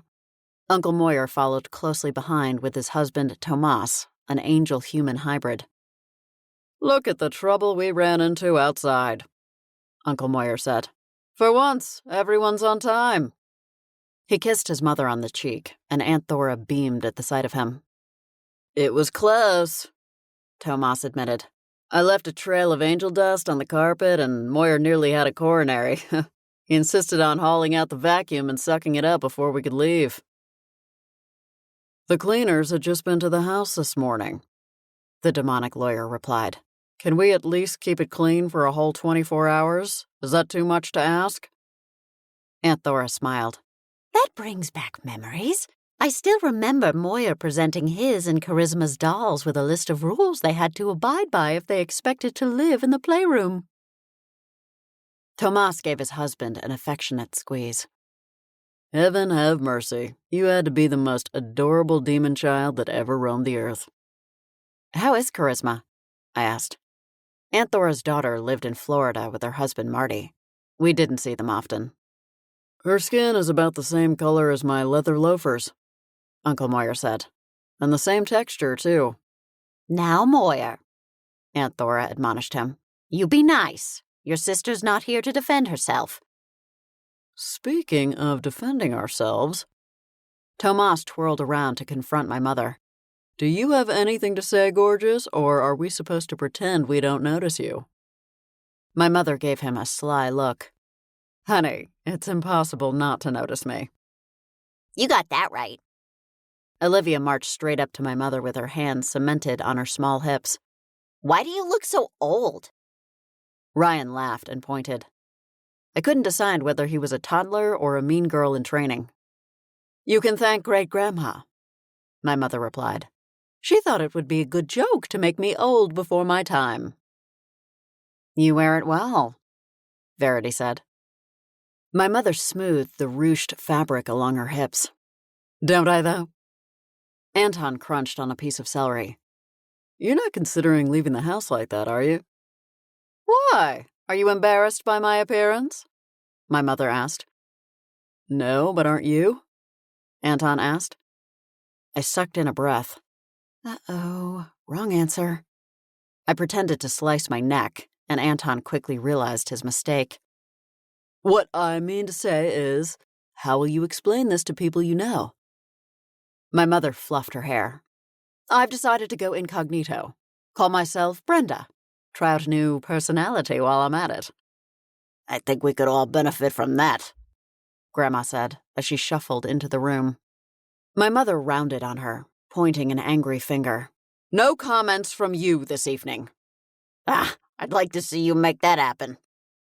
Grandma brushed past her and reached for a slice of cheese on the island. My mother's coral-colored lips curved into a malicious smile. Challenge accepted. She made a zipping motion with her finger. Please no. Grandma's eyes widened as she tried to shove the cheese into her mouth and realized she couldn't. Beatrice, I'm not sure this is a good idea, Uncle Moyer said. Hush, Moyer, my mother said. It's a spell I should have done from the start. When she undoes my spell, I'll undo hers. I thought you were happy with your new look, Anton said. Oh, be quiet, Anton, my mother huffed. How could any woman be happy looking like Santa Claus's younger sister? I want my body back. For once, a standoff between the two of them could work in my favor. With my mother prematurely old and Grandma unable to speak, they'd likely be too distracted by their own obstacles to pay attention to me. As Anton stepped forward to intervene, I put a hand on his shoulder to still him. He shot me a quizzical look, but I only shook my head. Why is Great-Grandma's face so red? Olivia asked. She looks like a lava globe. That was an apt description. At least if she erupted, the fallout would be directed at one particular witch. In the meantime, the house was going to be very uncomfortable until this issue was resolved. Unfortunately, they were the two most stubborn women I'd ever known. You're welcome to stay with us until this blows over, Mom, Tomas said to Aunt Thora. She patted his cheek. You're an angel. Tomas smiled. Well, only half. Grandma rose to her feet, and everyone tensed, waiting to see what would happen next. Olivia seemed to sense the impending catastrophe because she kept glancing from Grandma to my mother. Ryan pushed his chunky body into an upright position and toddled over to Grandma. I held my breath, hoping that he wouldn't do something to exacerbate the situation. My boyfriend was already a fox. I didn't need my nephew to become a toad. If this kept up, I'd have an entire menagerie at my disposal. The toddler dug around in his pocket and produced a half-eaten cookie. He held it up to Grandma in his sticky, chubby hand, a peace offering. Great-Grandma can't eat that right now, sweetheart, Verity said, but I'm sure she wouldn't mind saving it for later. The longer Grandma kept her gaze fixed on Ryan, the calmer she seemed. Finally, she reached out and accepted the cookie. Ryan gurgled his delight and clapped his hands. Grandma gave my mother a parting glance as she left the room, still clutching the broken cookie. The tension in the room dissolved. Tomas leaned against Uncle Moyer. Fabulous. He's a witch whisperer. Now that Grandma had retreated to her room, my mother perked up. She clearly felt that she'd won the battle, but I was more worried about the war. Who's hungry? My mother asked. Those of us with working mouths should eat. She practically skipped over to the table and planted herself in the head chair. Olivia climbed into the seat adjacent to hers. That wasn't very nice. My mother seemed taken aback. Well, Olivia, I'm a witch. Not everything I do will be nice. Why can't you be a white witch? Olivia asked. They're nice, and they sparkle. My mother glared at Verity. What kind of nonsense are you teaching this child? Verity shot a guilty look at Anton. Olivia's in school, don't forget. She's exposed to a lot of different ideas. My mother leaned forward so that her face was close to Olivia's. This family is not in the business of being nice. Do you understand? Olivia appeared unfazed by my mother's intimidation tactic. Why not? Why not? My mother sputtered. She reeled back, surprised by the question. Why can't we be nice? Olivia pressed. Does it hurt us? My chest ached with hope. I knew my parents were keen to have Olivia and Ryan embrace the dark side of supernatural life, but they were showing signs of rebellion at young ages. It was encouraging to witness. Because we are powerful supernaturals, my mother said. We use black magic because it's the most potent. What does potent mean? Olivia asked. Powerful, Verity said. Olivia folded her arms in a huff. Then I don't want to be powerful. I want to be the opposite. Unpotent. Impotent, Anton corrected her, and immediately turned a shade of red. Oh, you don't want that, Uncle Moyer interjected. Nobody wants that, Tomas chimed in. My mother narrowed her eyes at Verity. This has your sappy druid fingerprints all over it. Anton swooped into the chair across the table. Mother, we don't need to assign blame. My mother's head swiveled toward him. How are these kids going to survive in the world if they're hell-bent on being nice? She hissed at the word nice, as though the mere mention of it burned her tongue. We're not having this discussion right now, Anton said. We came over for a pleasant family dinner.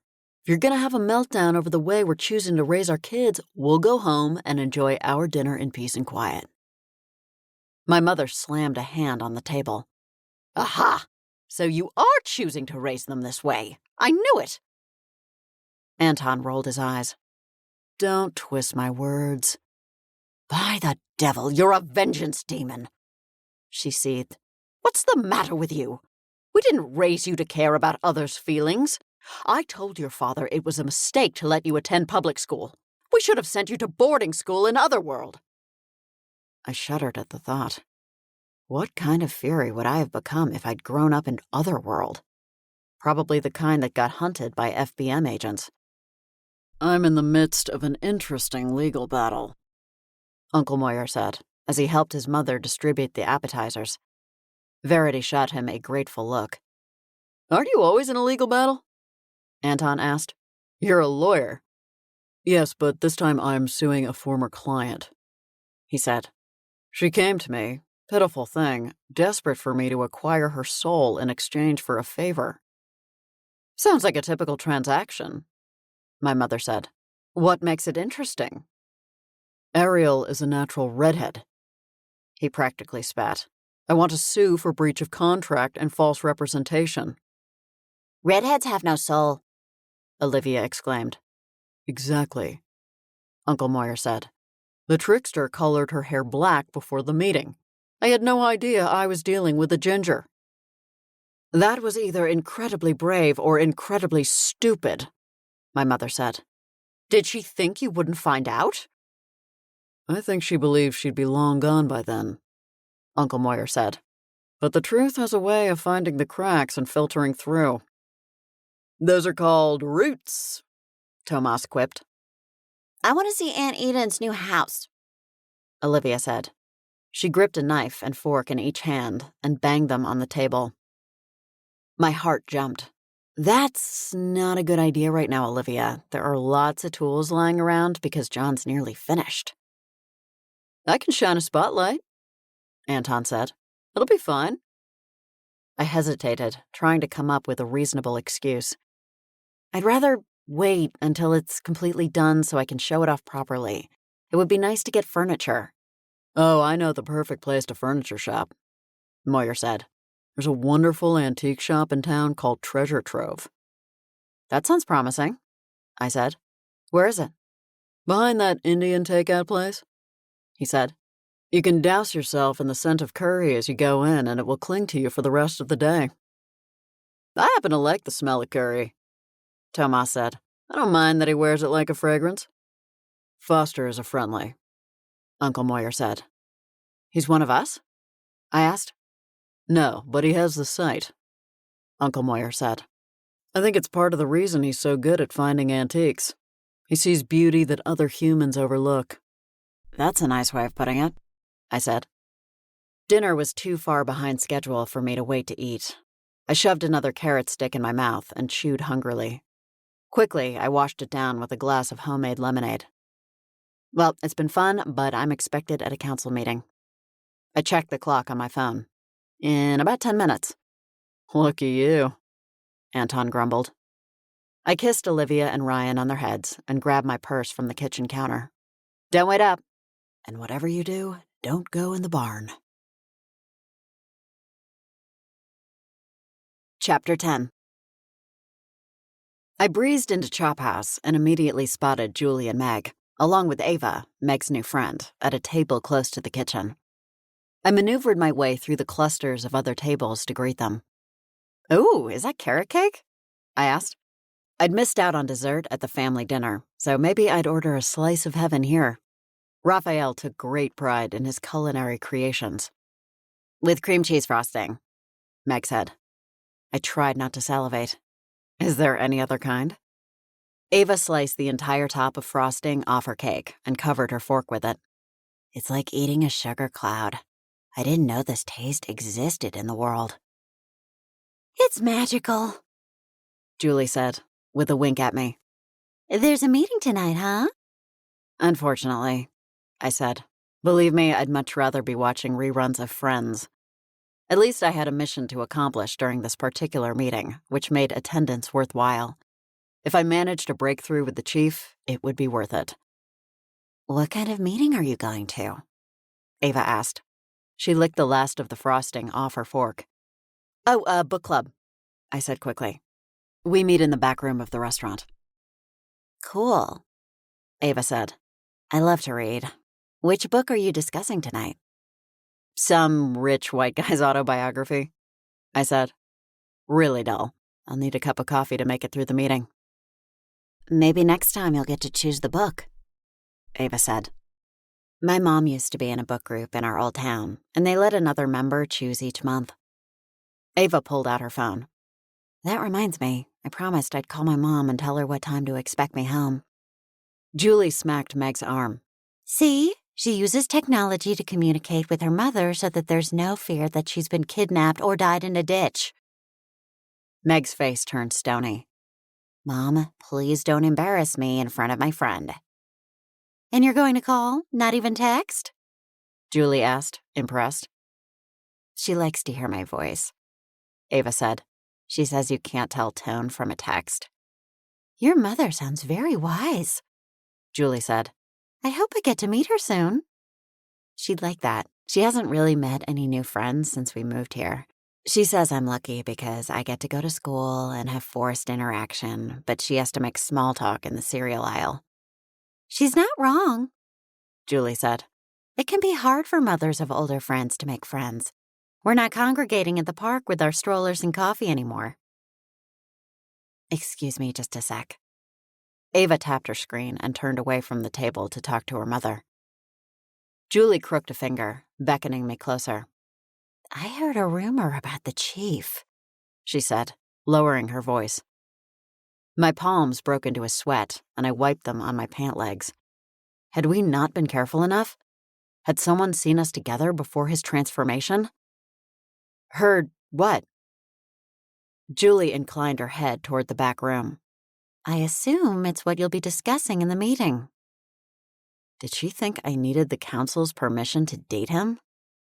You know I can't divulge our topics of discussion. She lowered her voice. Fine, but if people are turning into foxes, then we need to be told, especially the shifter community.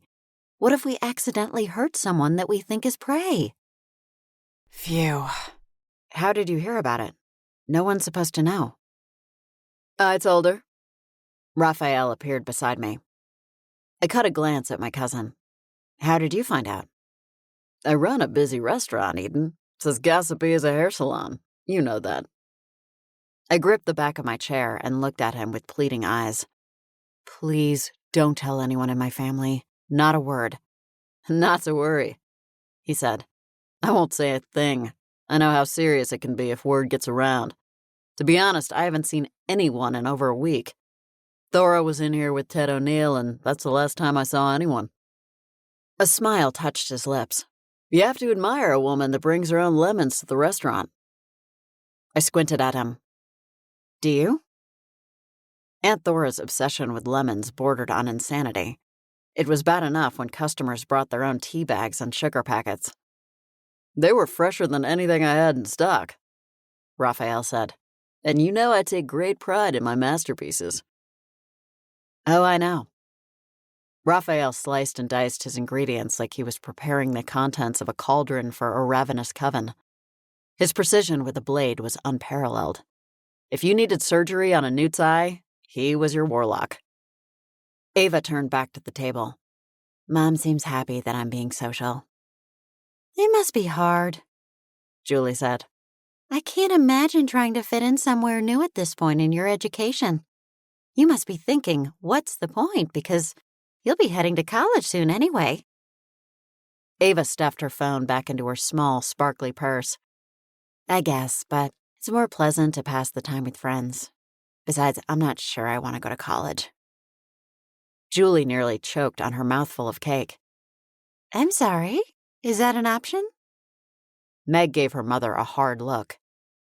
Mom, college isn't for everyone. Don't be so judgmental. I'm not being judgmental. Julie gulped down her water to clear her throat.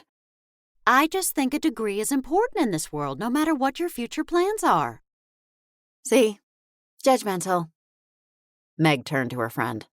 Don't listen to her, Ava. College is overpriced and overrated. I'm going to pretend I didn't hear that, Julie said. My gaze drifted to the back room. Well, it was nice seeing you, but I'd better get in there since I'm already late. Enjoy your meeting, Ava said. I hurried to the back of the restaurant and slipped into the private room. 4 heads snapped toward me when I entered the room. Adele, Aggie Grace, Husborn Crawley, and Hugh Phelps. "How's it, Chief?" Husborn drawled in his foghorn leghorn accent. The White Wizard watched me expectantly. "I told them," Adele said. "I thought it best to put the urgent matter at the top of the agenda." "The Chief's safe," I said. "I've got Princess Buttercup keeping an eye on him. She wouldn't hesitate to use her acidic drool as a weapon if it came down to it. She may look like a Great Dane to humans, but the Hellhound was no gentle giant if one of her loved ones was under threat. Right now, Chief Fox fell into that category. "Does your family know?" Husborn asked, and adjusted the lapel of his seersucker suit. Husborn lived on Munster Close and knew my family well, probably better than he wanted to. "Definitely not," I said, "and I'd very much like to keep it that way." I take it you've checked the portal, Aggie said. She also lived on our cul-de-sac with her 2 sisters, and I'd spent an inordinate amount of my childhood in their backyard oasis. "The portal is secure," I said. "Neville and I have been researching potential demons with this sort of ability, but nothing matches. And there have been no reports of escaped demons from Otherworld that fit the description." I started to say more, but Hugh's expression stopped me. He said, and stroked the stubble on his rugged jawline. "What?" I asked. "What do we know about Sawyer Fox?" he asked. "He's new to Chip and Cheddar. Maybe he's made enemies that have followed him to our bucolic town." The thought occurred to me, I said. "We checked his records in Iowa, and it's outstanding. Plus, he's human. He hasn't gotten tangled up in any supernatural messes. Until he met me, of course." "None that he knows of," Husborn said. "Hugh's right. Maybe the Chief got mixed up with supernaturals without realizing it." I gave an adamant shake of my head. "We're barking up the wrong tree." I cut a quick glance at the werewolf. "No offense." Then you've settled on a demon? Aggie pressed. "Not necessarily," I said. Adele regarded me. "What is it, Eden? Another theory?" "I'm probably grasping at straws at this point, but it's worth pursuing." I faced Hugh. "I have a favor to ask." He leaned forward, eyeing me appreciatively. "I'm a married wolf, Eden, but I'm sure I could make an exception for the sake of a lesson or two." "Pipe down, my boy, before we neuter you right on the table," Husborn said, sounding disgusted. "Neville and I are wondering if the Chief is a secret shifter," I said. Wouldn't we have figured that out by now? Aggie asked. "What if he didn't know?" I said. "What if he was human until something triggered the change?" "Like a werefox bite?" Adele said. What else could trigger a change like that? Aggie asked. Husborn took a sip of nectar, the homemade recipe that kicked off all supernatural council meetings. "A broken spell." "A broken spell?" Hugh queried. "What do you mean?" "Perhaps someone used magic to hide his shift aside," Husborn said. "Such a thing isn't unheard of." "And then something happened that broke the spell," Adele said. Maybe that explains why we couldn't change him back. I looked at Hugh. I'd like you to try to teach the chief how to shift. If he really is some kind of secret kitsune or werefox trapped in animal form, then maybe he doesn't know how to get himself back to human form. Hugh popped an olive into his mouth. I suppose I could do that, although the transformation is fairly intuitive. If he's a shifter, he should be able to change naturally. Not if he's never done it before, I countered. He didn't even know the supernatural world existed, until now. He's not going to know how to shift. Unless he lied, Hugh said. Men do that, you know. Everybody lies, Aggie said. I've lived long enough to say that with certainty. Look, we have to try everything, right? I said. We can't have Chief Fox stuck as an animal forever. Can't we? Hugh shrugged. Not sure it's such an issue. Aggie swatted his arm. Of course it's an issue, you half-wit. Eden's right. We can't leave the head of law enforcement in a form he isn't meant to stay in. And if he's one of us, all the more reason to assist him. He's not one of us, the werewolf insisted. I would have smelled it on him. You would have sensed it, Eden. If he didn't know it about himself, I doubt anyone would have sensed it, I argued. He balanced an olive on his nose and then launched it into the air before snatching it with his powerful jaws. Tell me where and when. He'd obviously mistaken the olive for one without a pit because I heard a cracking sound and he winced in pain. My tooth! I bit back a smile. The barn behind my house tomorrow at 9. He winced. 9 sounds very early.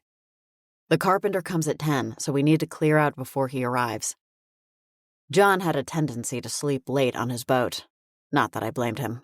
He was living the dream. And what do we do once we resolve the issue? Husborn asked. He plucked a toothpick from one of the olives and gnawed on the end. I swiveled toward him. What do you mean? I mean, once the chief is back to normal, whatever that may be, do we enlighten him about us? The council members exchanged wary glances. What if he isn't a secret shifter? Aggie asked. Then we should have a vampire wipe his memory of these events, Hugh said. Let those fangers be good for something in this town. I wiggled uncomfortably. Now was the ideal time to broach the subject, no matter how anxious it made me. What if we didn't wipe his memory? Why wouldn't we? Aggie asked. Human law enforcement has always been ignorant of our kind. But I think he would be an asset, I said. Why keep him in the dark?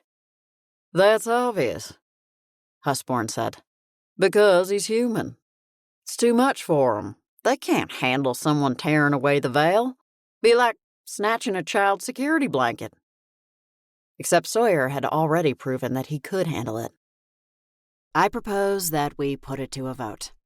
Husborn, you're our eyes and ears on the town council.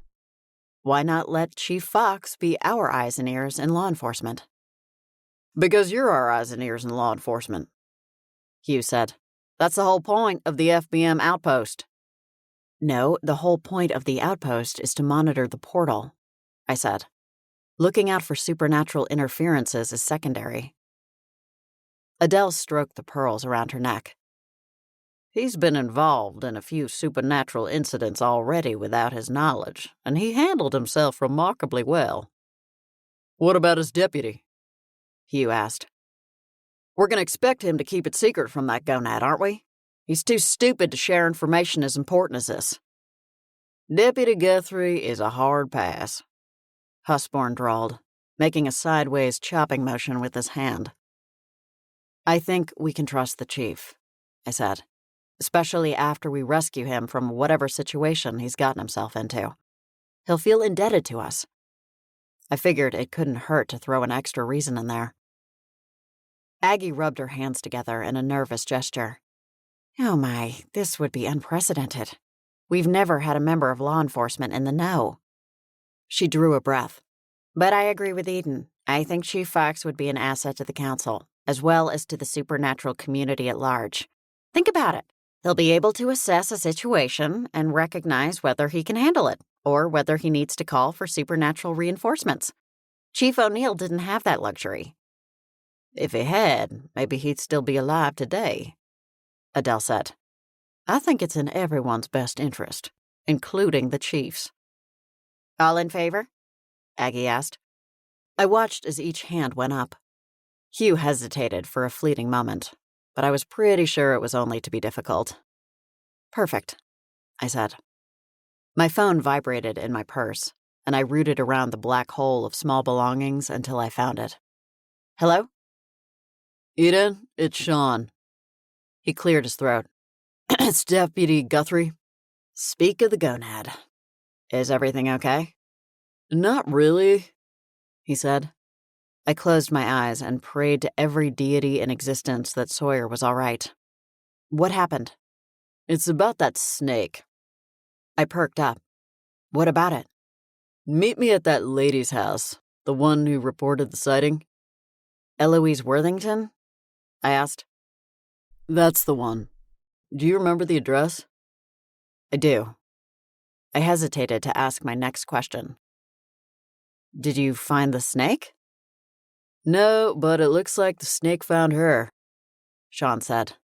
Eloise is dead. Chapter 11. I gaped at the scene in the foyer of Eloise Worthington's house. A baseball bat lay next to Eloise's body, and shards of broken glass covered the floor. It looked like she'd tried to throw everything within reach at her attacker. I even noticed pieces of kibble mixed in with the shards. Even amidst the chaos, I couldn't help but notice Eloise's appearance. Why is she wearing a hot dog costume? I asked. She was known for it, Sean said. I didn't actually realize it was the same woman until I got here. I studied the hot dog on the floor. A yellow line of mustard ran up her middle. She was known for dressing like a hot dog? She'd wear it in front of businesses to protest stuff like poor customer service. Sean shook his head. I got called to the bank once to cite her for harassment. Well, I have to agree with her there. The bank's customer service is terrible. Sean looked at me. She was protesting the fact that they'd run out of grape lollipops and could only offer orange. I stuffed my hands into my pockets and observed the dead woman. Orange is the devil's work. You two would have been a nightmare together. I ignored him.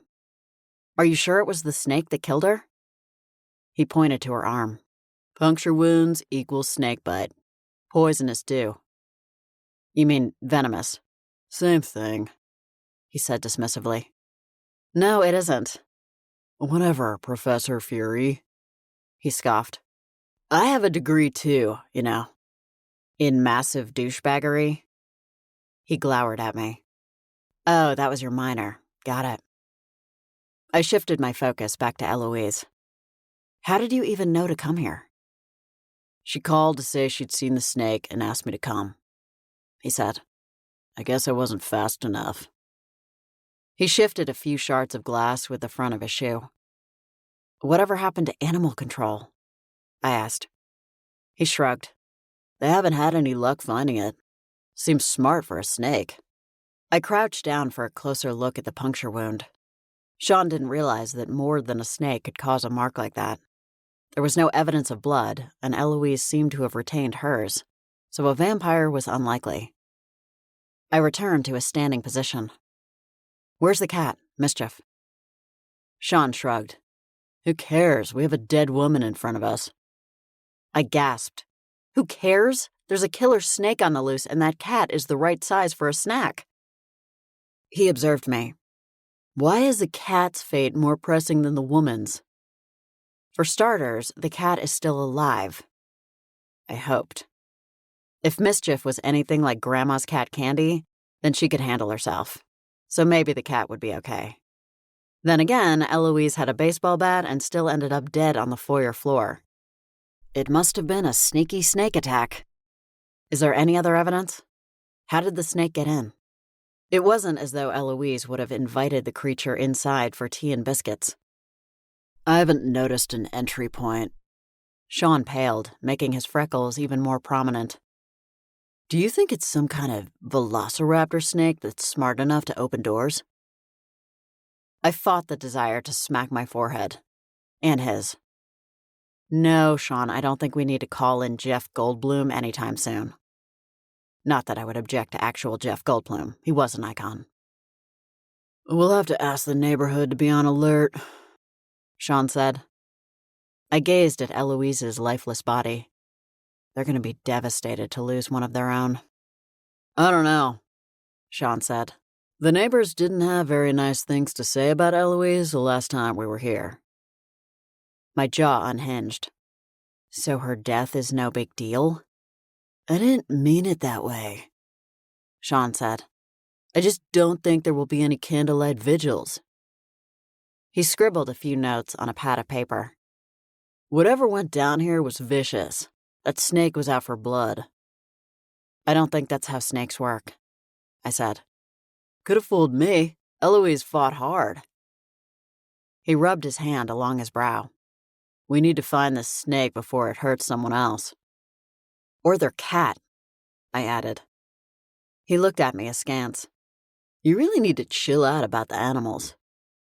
I'd like to hear you say that in front of Chief Fox. The chief had single-handedly boosted adoption numbers among rescue dogs in town when he started taking them out on patrol with him. Even Sean had been forced to partake, although it seemed unfair for the dog to be paired with the deputy. I wish I could say anything in front of the chief right now, Sean said. I don't like being out of contact. Is he any closer to getting better? I should call him again and let him know. He started to tap on his phone, and I placed my hand over his. The doctor says he needs to rest more than anything. A phone call like this will upset him and delay his progress. He has to know about the death of a resident. It's an accidental death, Sean, not murder. I paused. Why not text him? That way he can choose to read it when he's feeling better. And I knew for a fact that the fox couldn't access any text messages, so there was no chance of Sawyer the fox freaking out. I'd break the news gently. Good idea. The beginning chords of Back in Black emanated from the back pocket of my jeans, and I groaned. Are you going to answer that? Sean asked. Answer what? Your butt? I ignored the music. Nope. That's a good song, Sean said. Surprised you're into it. I'm not into it, I said. It's meant to signify the blackness of my mother's soul. He arched an eyebrow. I thought you might have changed now that you're a hotshot FBI agent, but you're still weird. The song stopped and started 3 times before I finally answered the call. What's the emergency? I demanded.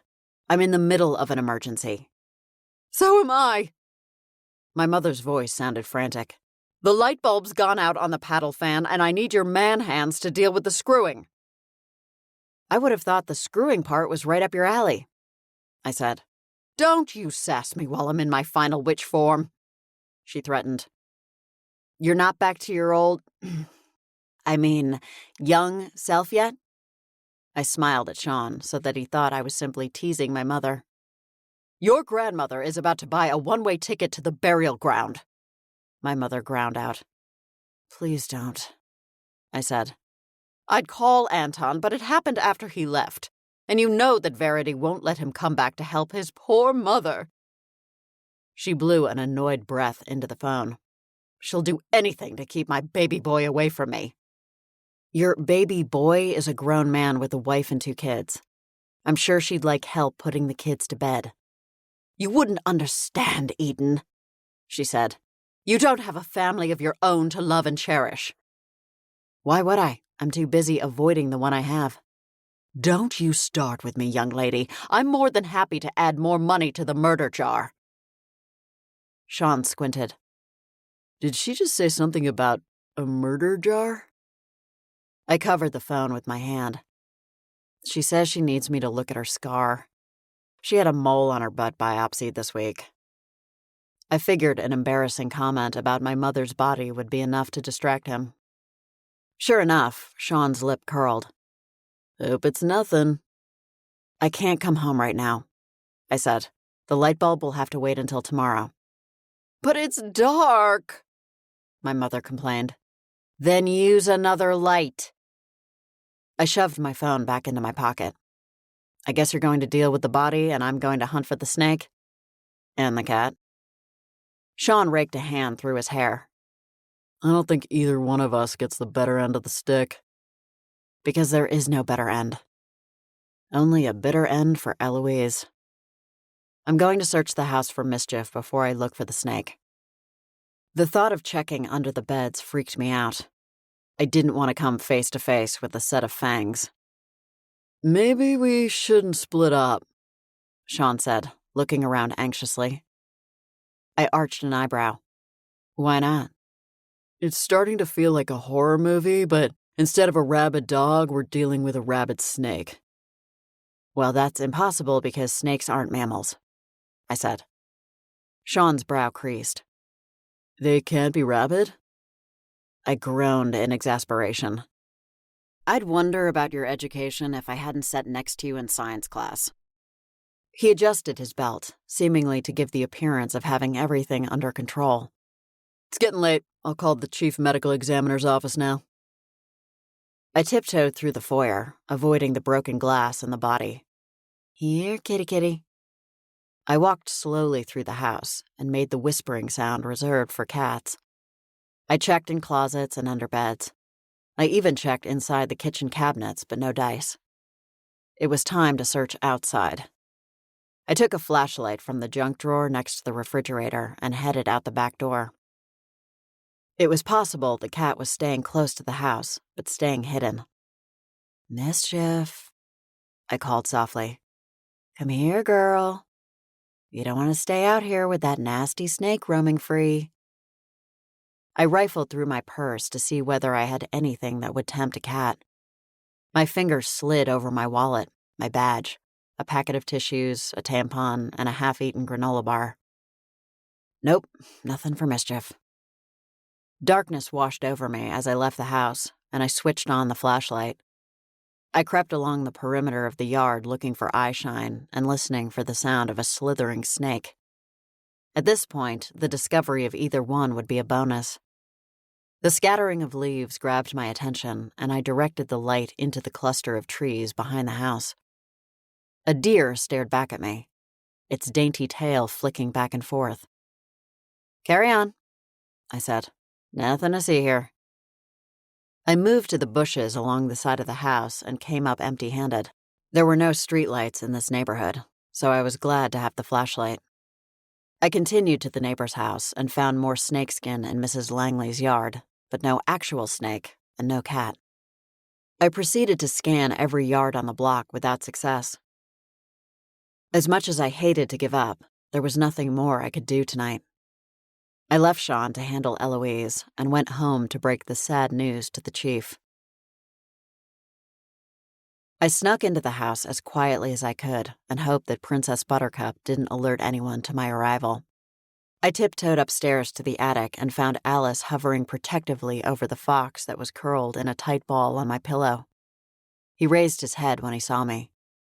I got scared when you weren't in the barn, I said. I urged him into the house when I heard your family decide to sneak a peek in the barn, Alice said. Because of course they did. I tried to hold the doors shut to keep them out, Alice said. Olivia nearly caught her finger and cried, so everyone went back inside. I frowned. How did you communicate with Sawyer? He can't see you. No, but he's not an idiot. I made sure he felt my presence first and then encouraged him to leave the barn. When I opened the doors for him, he was smart enough to walk through them. Thanks, Alice, I said. Sawyer, I'm afraid I have sad news. I positioned myself beside him on the mattress. We've lost a local resident, Eloise Worthington. I stroked the fox's soft fur. You don't have to worry. It wasn't murder, just the wrong place at the wrong time. Deputy Guthrie is handling it. The fox looked at me with concern in his dark eyes, and I wondered whether it stemmed from the death or the fact that Sean was in charge of handling it. I told Sean to text you so that I can answer him and pretend to be you, I said. Hopefully we won't have to keep this going much longer. Tomorrow morning, we're going to test another theory and see if we can bring you back. You haven't asked your mother to get involved, have you? Alice asked. Do I look insane to you? There's no magic involved this time, just a werewolf and his indomitable will. The fox yawned. You seem awfully tired for an animal that spent the evening on a mattress, I said. We watched television earlier, Alice said. I thought he might like chips. I shot him an accusatory look. More potato chips? No, chips, Alice said. The show about police officers on the highways of Los Angeles. They wear uniforms like his. I burst into laughter. If he were a cop in the 70s, sure. I smiled at the fox. I bet he really enjoyed that. Thank you, Alice. You're very considerate. He seems lonely. Of course he does. He's been transformed into an animal and he can't communicate. It sucks. Maybe Clara can read his emotions, Alice suggested. That's not a bad idea. I cut a sideways look at the fox. Except I don't think I need help reading his emotions. He's worried and scared. He wants to figure out what went wrong so we can make it right. I know because I feel the same way. The fox's nod was almost imperceptible. The mention of Clara sparked a reminder. Do you know anything about a secret club for descendants of the original Puritan families? A secret club? Alice repeated. She drifted over in front of a pile of multicolored storage containers. Why would they need a secret club? That's what we're wondering. The ghost appeared thoughtful. I'm not aware of any organization that's restricted to descendants of founding families. I would have been a member. You wouldn't have been required to join, I said. Farley Twiss isn't a member, but he could be if he wanted to. Do you want me to skulk around town and see what I can find out? Alice offered. Looking after the chief is the priority right now, I said. Maybe later. And maybe Clara would find something useful in the town archives. If a club needs to be hidden, then it probably shouldn't exist in the first place, Alice said. I had a feeling she was right about this particular organization. It seemed odd to hide its existence in a town that celebrated its founding families with statues and street names. That didn't track. Secrets are hard work, Alice continued. Active deception is exhausting. It causes stress and anxiety. Thanks, Alice. I think we get the idea. The ghost seemed to realize her error. Oh, I didn't mean you, Eden. I leaned against the soft fur of the fox for support. I know. And the truth was that the stress and anxiety would be worse if my family knew about us. Whatever we endured as a result of hiding the secret was worth it. Alice gave me a sympathetic look. Telling the truth is like lighting a torch. It can bring light and clarity. Or it can set your house on fire. I finished. And when it came to my family, I knew which one I could count on. Chapter 12. The next morning, I snuck downstairs bright and early to grab food for the fox. I was stunned to see my mother back to her usual middle-aged self. It all made sense when I heard Grandma speak. Unlike the Go-Go's, her lips were unsealed. You're up early, Grandma said. I didn't hear you come in last night, so I assumed you'd sleep until noon. When do I ever sleep until noon? I asked. I debated whether to mention their truce, but decided it was best to pretend the fight never happened. That was my family's way. Eruption and denial. My mother spooned sugar into her coffee. I think we might have mice in the attic. Have you seen any? I keep hearing the sound of scuffling. My stomach clenched when I realized she'd been hearing the fox walking around on the attic floorboards. I haven't noticed any, but I'll keep an eye out. I'll send Candy up to take care of them, Grandma said, with a nod toward the black cat that was sprawled across the windowsill. Candy opened a lazy eye at the mention of her name. No need for that, I said quickly. Although Candy didn't look particularly vicious, the cat could make all your death wishes come true. Aunt Thora ambled into the kitchen wearing an eye shade on her head. Apparently, she decided to tough it out at the farmhouse last night.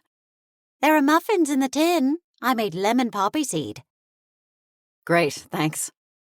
If my mother and Grandma were smart, they'd behave better for Aunt Thora's sake.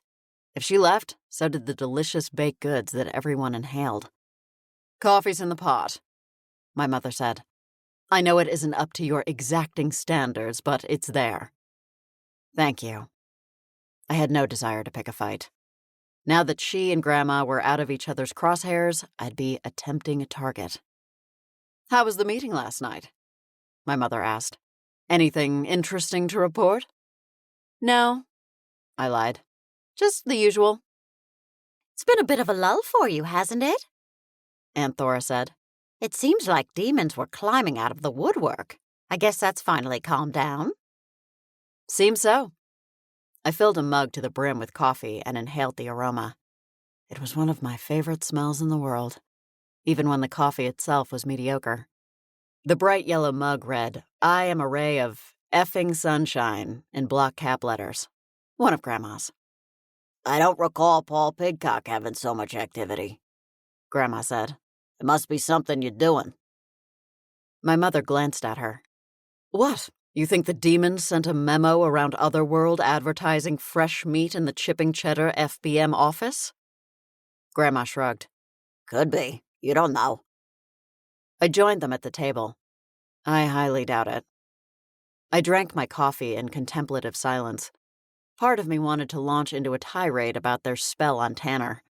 The other part of me knew it was a fool's errand, at least right now. I couldn't risk riling them up while Chief Fox was in a vulnerable position. He needed me to stay on top of his case and not be sidelined by a hex or worse. It was tough sitting with them and pretending everything was fine, though.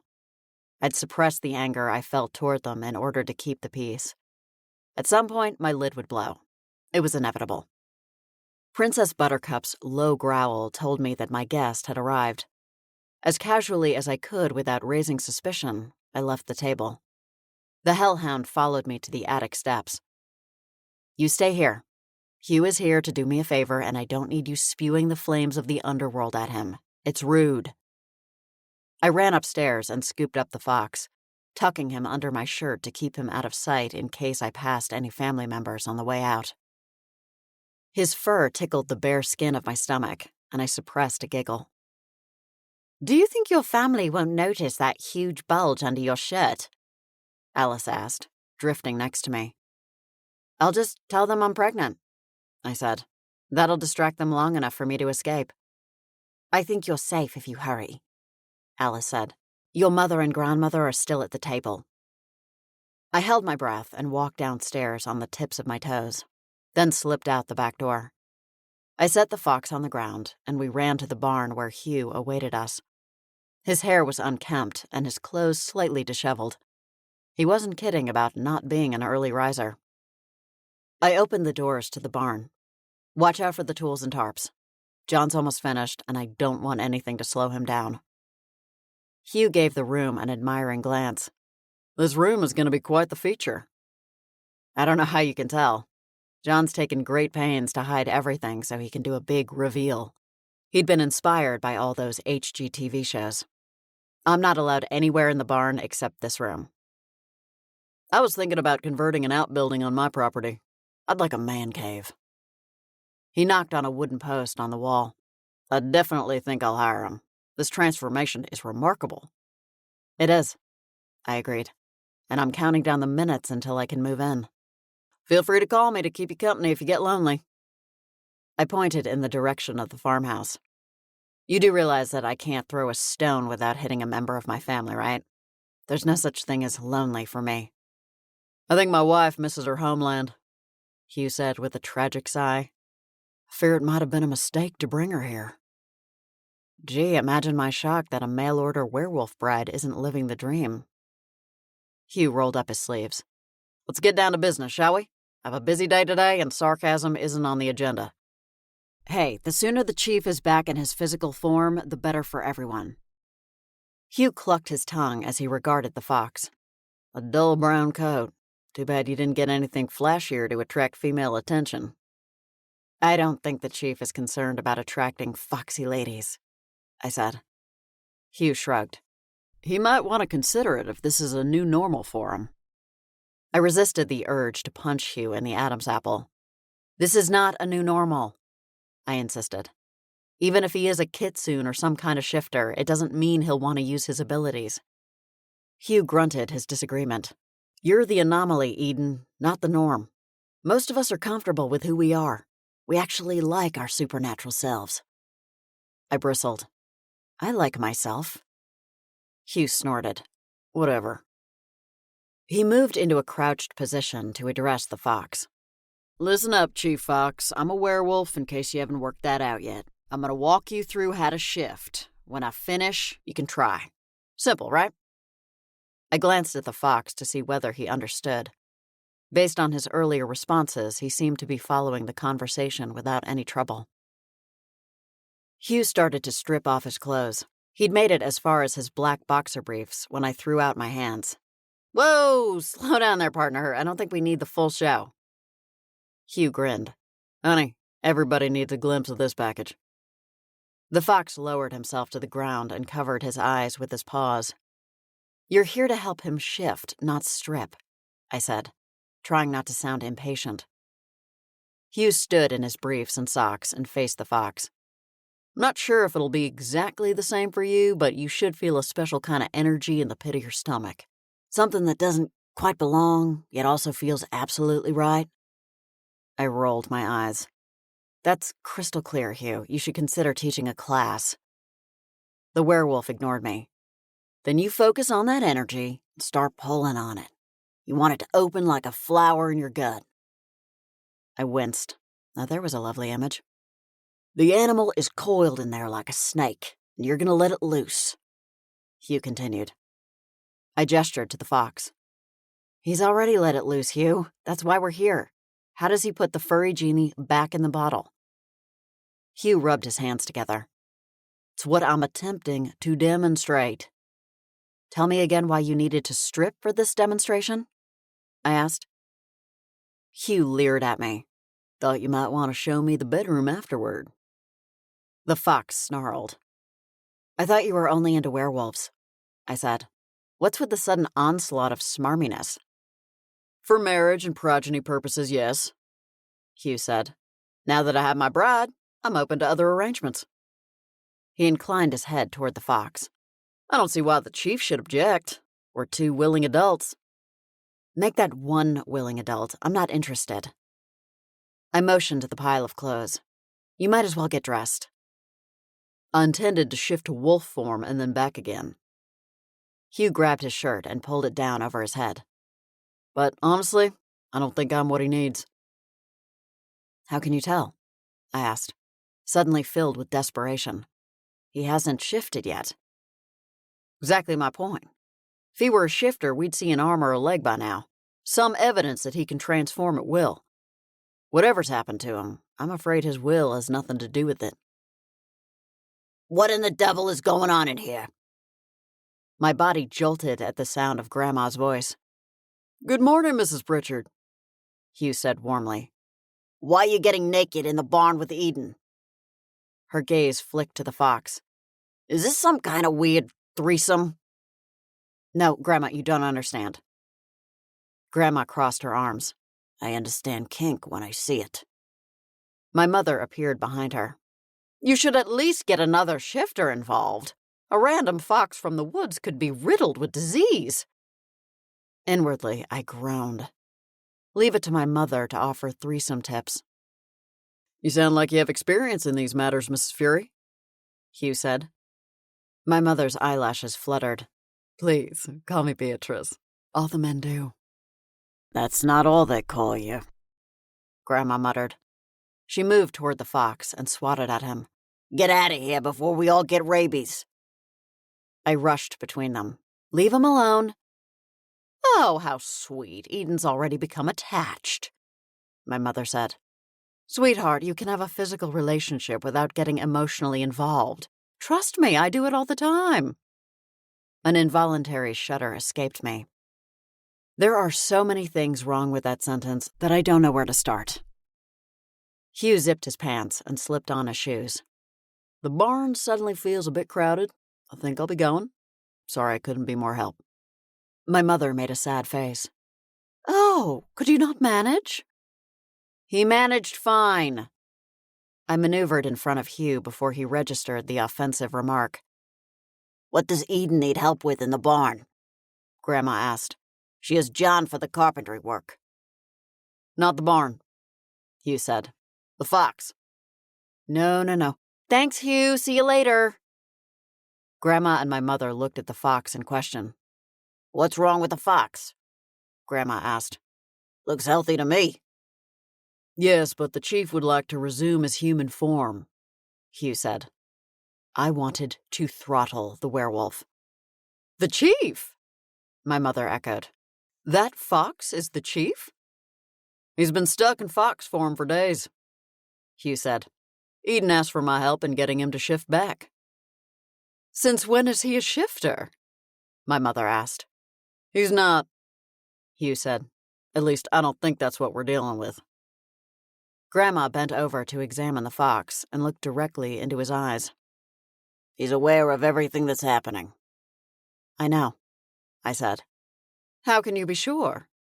My mother asked. Because I've basically been with him since he turned, I said.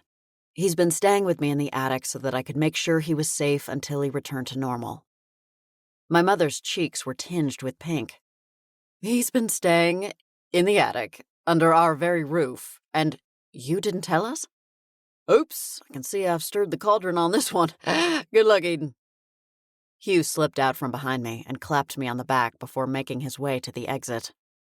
Princess Buttercup passed Hugh on her way into the barn.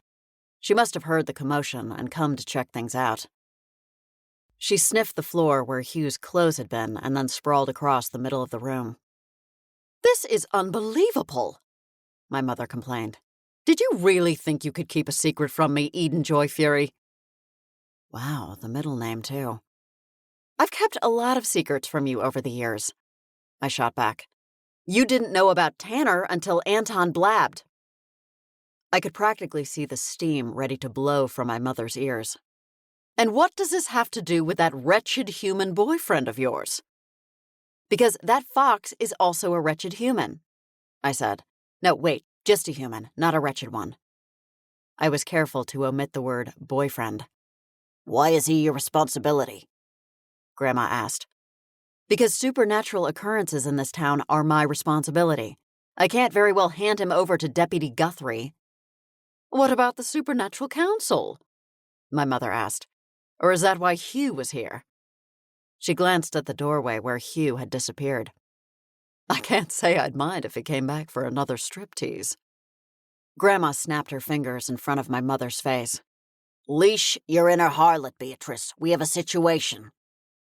We do, I admitted. We need to turn the chief back into a human. Can you help? My mother folded her arms and glared at me. No. I balked. No? You heard me. You keep secrets from me, and this is what happens. I hope you've learned a valuable lesson. Mom, you're not punishing me. You're punishing the chief of police and the residents of Chipping Cheddar. I'm punishing you by not doing what you want, my mother said. His disappointment is simply a byproduct. Watch this. Grandma's eyes glinted with mischief. I watched in horror as she gestured to the fox and snapped her fingers. The fox ran and did a flying leap over Princess Buttercup. What are you doing? Isn't it obvious? The quick brown fox jumps over the lazy dog. Grandma cackled softly. The hellhound lifted her head as if to challenge the accusation of laziness. Why is this necessary? I demanded. It's a pangram, Grandma said. It contains all the letters of the alphabet. No, but why are you turning the chief into a dog and pony fox show? I asked. I used a little puppet magic to control his movements, Grandma said. No big deal. Please don't do that to the chief of police, I said. If you're going to do anything, give him the ability to speak so he can communicate. That was better than nothing. My mother and Grandma exchanged looks. Fine, my mother said. You can owe us one. She glanced at Grandma. You should probably do it. My body is still recovering from your dreadful hex. Grandma mimicked my mother's voice as she drew blood from her palm with a sharp fingernail. Open your gullet, Fox, she demanded. The fox reluctantly opened his mouth, and Grandma dripped blood into it while chanting in Latin. Then she flicked her fingers at the fox. Finally! Do you know how long I've been wanting to speak? My spirits soared at the sound of the chief's voice. I longed to kiss his snout, but I had to control myself. With my family present, that kind of response was impossible. You can thank us later for restoring your power of speech, my mother said. How about restoring my arms and legs? Chief Fox asked. No can do, my mother said. I heard what you told Eden, he said. You can, you just won't. My mother heaved a sigh. That was a lie. We can't do it. Being able to communicate with you is the best we can do. My head jerked toward her. What? You can't use your dark... I stumbled over my words, not wanting to say too much in front of the chief. Your dark blue magic pouch? Afraid not, Grandma said. Our options are limited. How do you know if you don't try? I demanded. Eden, I don't think you want us to do anything more potent in the chief's presence, my mother said under her breath. It's bad enough he's been exposed to our true natures at all. She was right. It was one thing for the chief to know they were witches. It was quite another if he witnessed one of their more powerful spells. It was hard to hide that their brand of magic was dark. I focused on the fox. What do you remember? He angled his head toward my family. I don't think you want me to divulge too many details. Of course we do, my mother said. How else can we figure out what happened to you? I was with a friend, he said. 1 minute we were having a great time, and the next minute I was a fox. Where were you when this happened? My mother asked.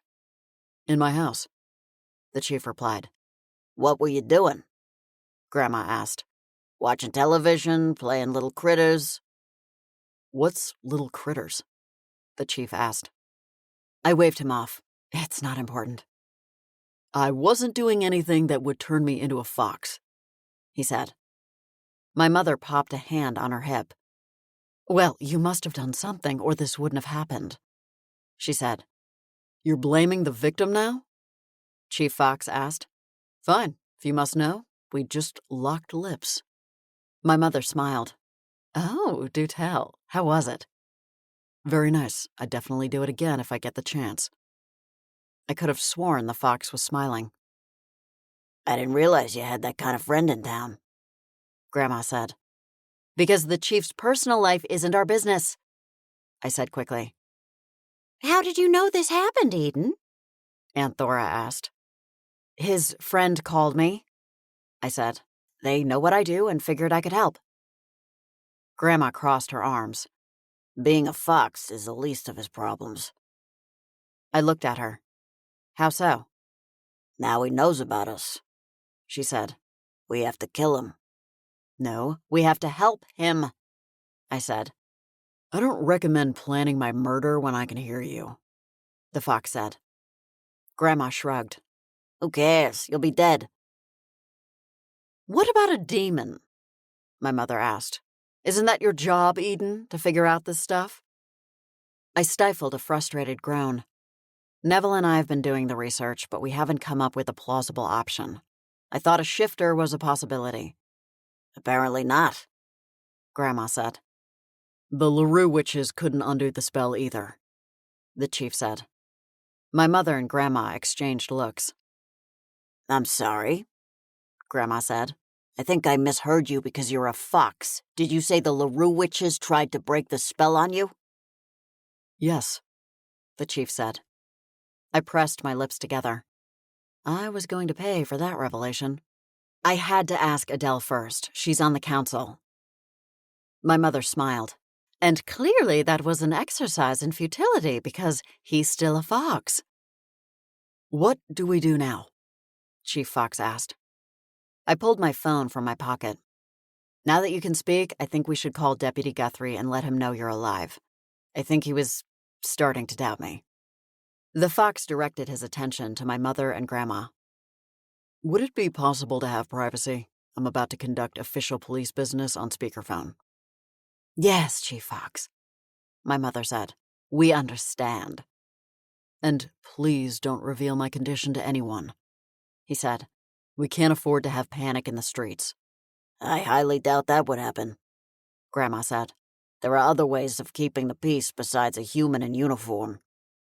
No matter how attractive he looks in it, my mother added. Ew, it was bad enough to have my mother hitting on my boyfriend, but to do it while he was in his fox form? Ick. I clicked on Sean's number and put him on speaker. I listened to the chief fake a cough and reassured the deputy that he'd be better soon. Sean seemed to buy it. He told the chief all about Eloise and the snake. You've got it covered, Guthrie, the chief said. I trust you. Thank you, sir. I could practically hear Sean beaming through the phone. If I may ask, why are you calling me from Eden's phone? Mine ran out of juice, the chief said. She came by to deliver a report, and I asked to use hers. Goodbye, Sean, I called. I clicked off the phone and put it away. That went well enough. For now, the chief said. Eventually, he'll want to see me. We'll figure it out. We had to. The barn looks great from what I can see, by the way, he said. I look forward to spending time here. In my human form, of course. Gods, I really hope so, I said. The fox looked at me expectantly. Which part? I offered a shaky smile. Both. But I was beginning to worry that, soon enough, one of those would no longer be an option. Chapter 13. I can't believe I've never been in here before, I said. I stood inside Treasure Trove and ogled the gorgeous interior. Gilded mirrors, chandeliers, a gleaming piano. It was like walking into a Newport mansion. I can't believe you haven't either, Neville said. It's wonderful. You've been missing out. There were antique stores in San Francisco that I used to browse in, I said. It was one of my favorite things to do when I wasn't working. Neville cocked an eyebrow. There were times you weren't working, Agent Fury? Do tell. Did someone say Fury? A slender man emerged from behind a large armoire. Oh, hello, Neville. I thought I recognized one of the voices out here. Hello, Foster, Neville said. I'd like you to meet my boss, Agent Eden Fury. Foster looked me up and down. Yes, of course. I see the resemblance to Moyer. You can thank him for the recommendation that I come here. I didn't realize this place was here. Foster leaned against the armoire. Are you looking for a particular item? I understand you have a renovated barn to furnish. We could do wonders for that here. I felt a prickle of excitement at the thought of decorating my new home. That's a definite yes. Unfortunately, I'll have to focus on that another time. Right now, I need to know if you have any items that would lend themselves to transmorphication. Foster didn't bat an eye at the mention of a magical term. You want to change someone into something else? I hope this isn't to settle a family dispute. I know your people play hardball. He chuckled. As enticing as the prospect is, no, I said. I can't really say more than that. This is a confidential investigation. Foster swiveled, his gaze sweeping the shop. I don't believe I have anything in stock that would support a spell like that. Have you sold any items recently that would have? I asked. Anything at all? Nothing that connects to a spell like that, Foster said. A wingback chair, a pedestal table. He mentally walked through his recent sales. No, nothing springs to mind. Do you have a book section? I asked. I know what that is, Neville said. Foster smiled. You certainly do. One of my best customers, apart from Moyer. If it's written in an ancient language, Moyer is my first call. I don't even bother to translate the titles. Neville led me to a single step that emptied into another, smaller room. 2 walls were lined with bookshelves. The scent of leather hit me as I approached the first section. How are they organized? I asked. The middle section is our best bet, Neville said. I stared at the dozens of spines. But if there's a book here, how does that help us? Wouldn't the culprit have taken the book? If they were smart, they would have read it here and not bought it, Neville said. That way, it can't be traced back to them. I clapped my assistant on the shoulder. Sometimes your brain is worth its weight in gold. Neville's cheeks colored. It is rather on the heavy side. I contemplated the rows of books. Can you do a spell to see which books were most recently handled? Some kind of trace? Neville brightened. Indeed, I can. Do you have what you need? I asked. Neville unhooked his backpack from his shoulder. While I always try to come prepared, I might need a thing or two more to complete this particular spell. He glanced around the room. Ah, right. There are a few items I can use in the front room. I'll be right back. I strolled in front of the shelves, resisting the urge to tug books from their places while I waited for Neville to return. I didn't want to interfere with the results. He hurried back into the room, and I noticed a wooden elevated cake stand. It's perfect. It's made of acacia. Are we presenting a cake at the end of the spell? I asked. I need a stand made of a natural material for the candle, he said. It helps channel the magic. You can't use anything synthetic or the spell won't work properly. I gestured to the floor. Apologies, Magical Martha Stewart, carry on. Neville crouched down and pulled a candle and a packet of matches from his backpack, along with a sealed bag of herbs. Foster won't mind that we're about to light up in his shop? I asked. No, he said. If any customers come in, Foster said he'll keep them occupied in the other room until we're finished. He's a real hidden gem, isn't he? It was a pleasure to meet someone intent on helping rather than hindering. That's one of the perks of being an introvert, Neville said. You get to know all the best people by sitting quietly and listening. I'll keep a lookout in case Foster gets preoccupied with a customer, I said. While the wizard performed the spell, I wandered in and around the furniture stock, mentally placing my favorite items in the barn. There was the love seat that Sawyer and I would use to snuggle under a blanket on chilly nights. There was the dining table that we'd use to eat our breakfast before heading off to work. Together, of course. He'd drop me off at the office, and then... "A wondrous infernal goddess!" Neville called. I snapped out of my fantasy world, where Sawyer and I apparently lived our lives like a Hallmark couple, and hurried back to my assistant. Any luck? Afraid not. The only books recently handled are The Many Letters of Alexander Hamilton and The Joy of Ancient Sex. I cringed. Is that ancient sexual customs or sex with old people? I opted not to investigate any further. Smart man. How's it going in here? Foster sauntered into the room. Unfortunately, we didn't find what we're looking for, I replied. We did, however, find a book called All About Muffs, Neville announced. I swiveled to gape at him. Excuse me? He wore an innocent expression. What? They kept women's hands warm in the colder months. I balked. And I ask again. What? The book is all about women's fashions in colonial America, Neville said. A fascinating read. I'll take your word for it, I said. Have you tried the used bookstore yet? Foster asked. Perhaps they have what you're looking for? Thanks, that's our next stop, I said. I'm sorry I couldn't be more help, Foster said, as we headed toward the exit. If you don't mind me asking, how old were you when you realized you had the sight? Foster smiled. Too young. My parents thought I was bonkers, although they started telling people that I had a vivid imagination to make me look sane. They weren't very understanding. Did you grow up here? I asked. No, Foster said. I came here on a trip one summer and felt a certain level of comfort. It was only when I met Moyer that I realized why. You knew what he was? I asked. I knew he was other. Foster straightened a trio of candlesticks. I knew I was other, too. I just didn't realize how normal I was in comparison until I was introduced to more supers. He laughed. If only my parents knew. You didn't tell them? I asked.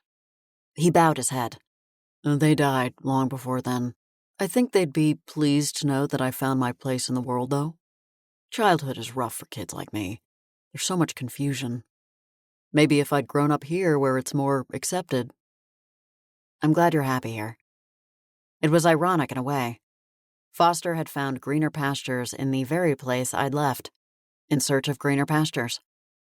I'm quite content, he replied. And the town was in dire need of a quality antique shop.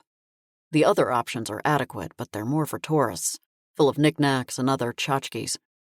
You do have beautiful items in here, I said. Everywhere I turned, I saw an item of interest. A turn-of-the-century green trunk with black wood trim and brass detailing, a small mahogany drum table, a walnut grandfather clock.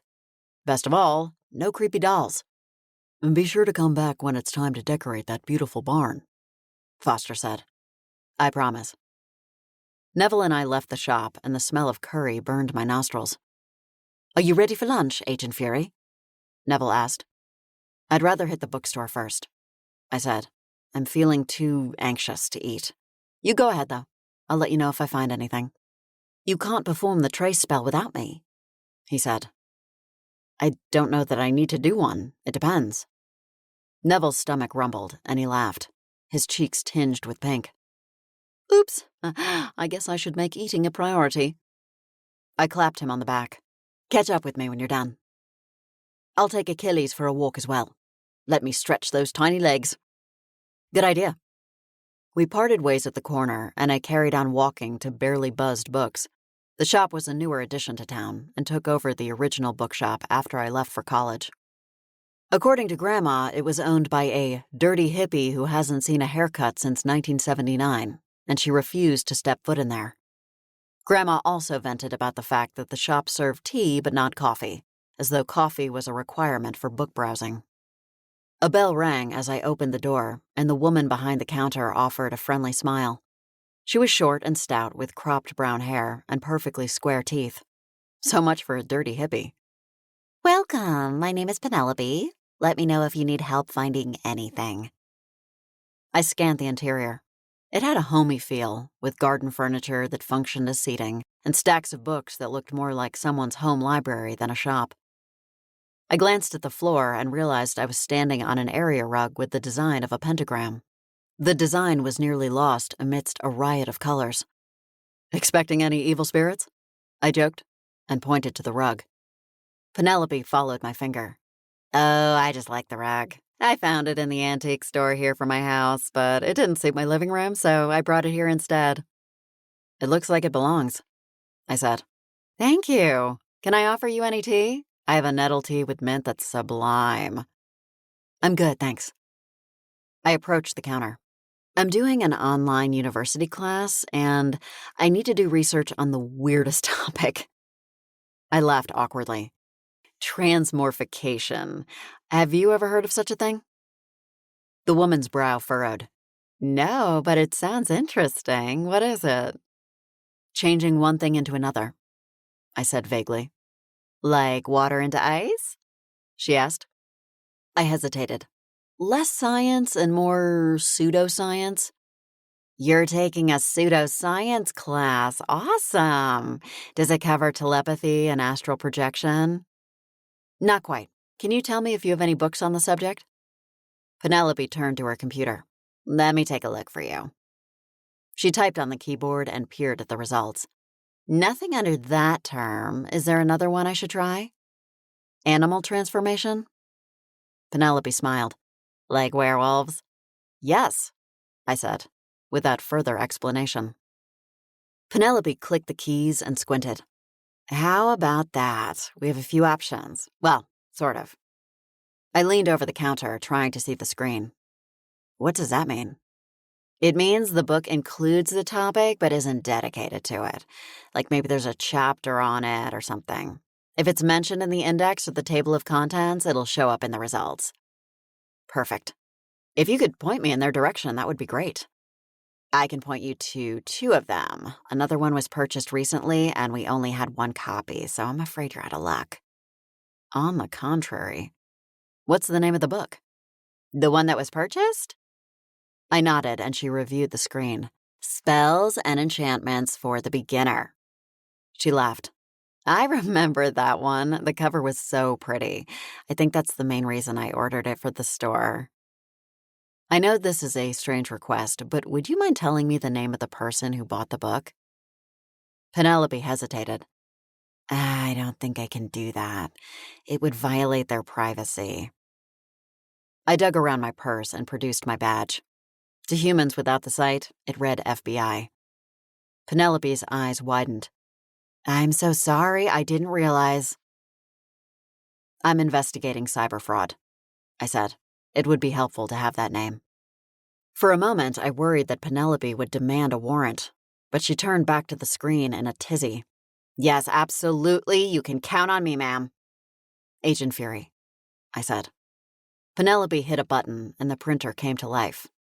Her name is Rhonda Milliken? That name wasn't familiar, and Milliken wasn't a name of any of the town founders. Thanks. Any chance I can get an address? It's on the printout, she said, and handed me the sheet of paper. This is really helpful. Thank you so much.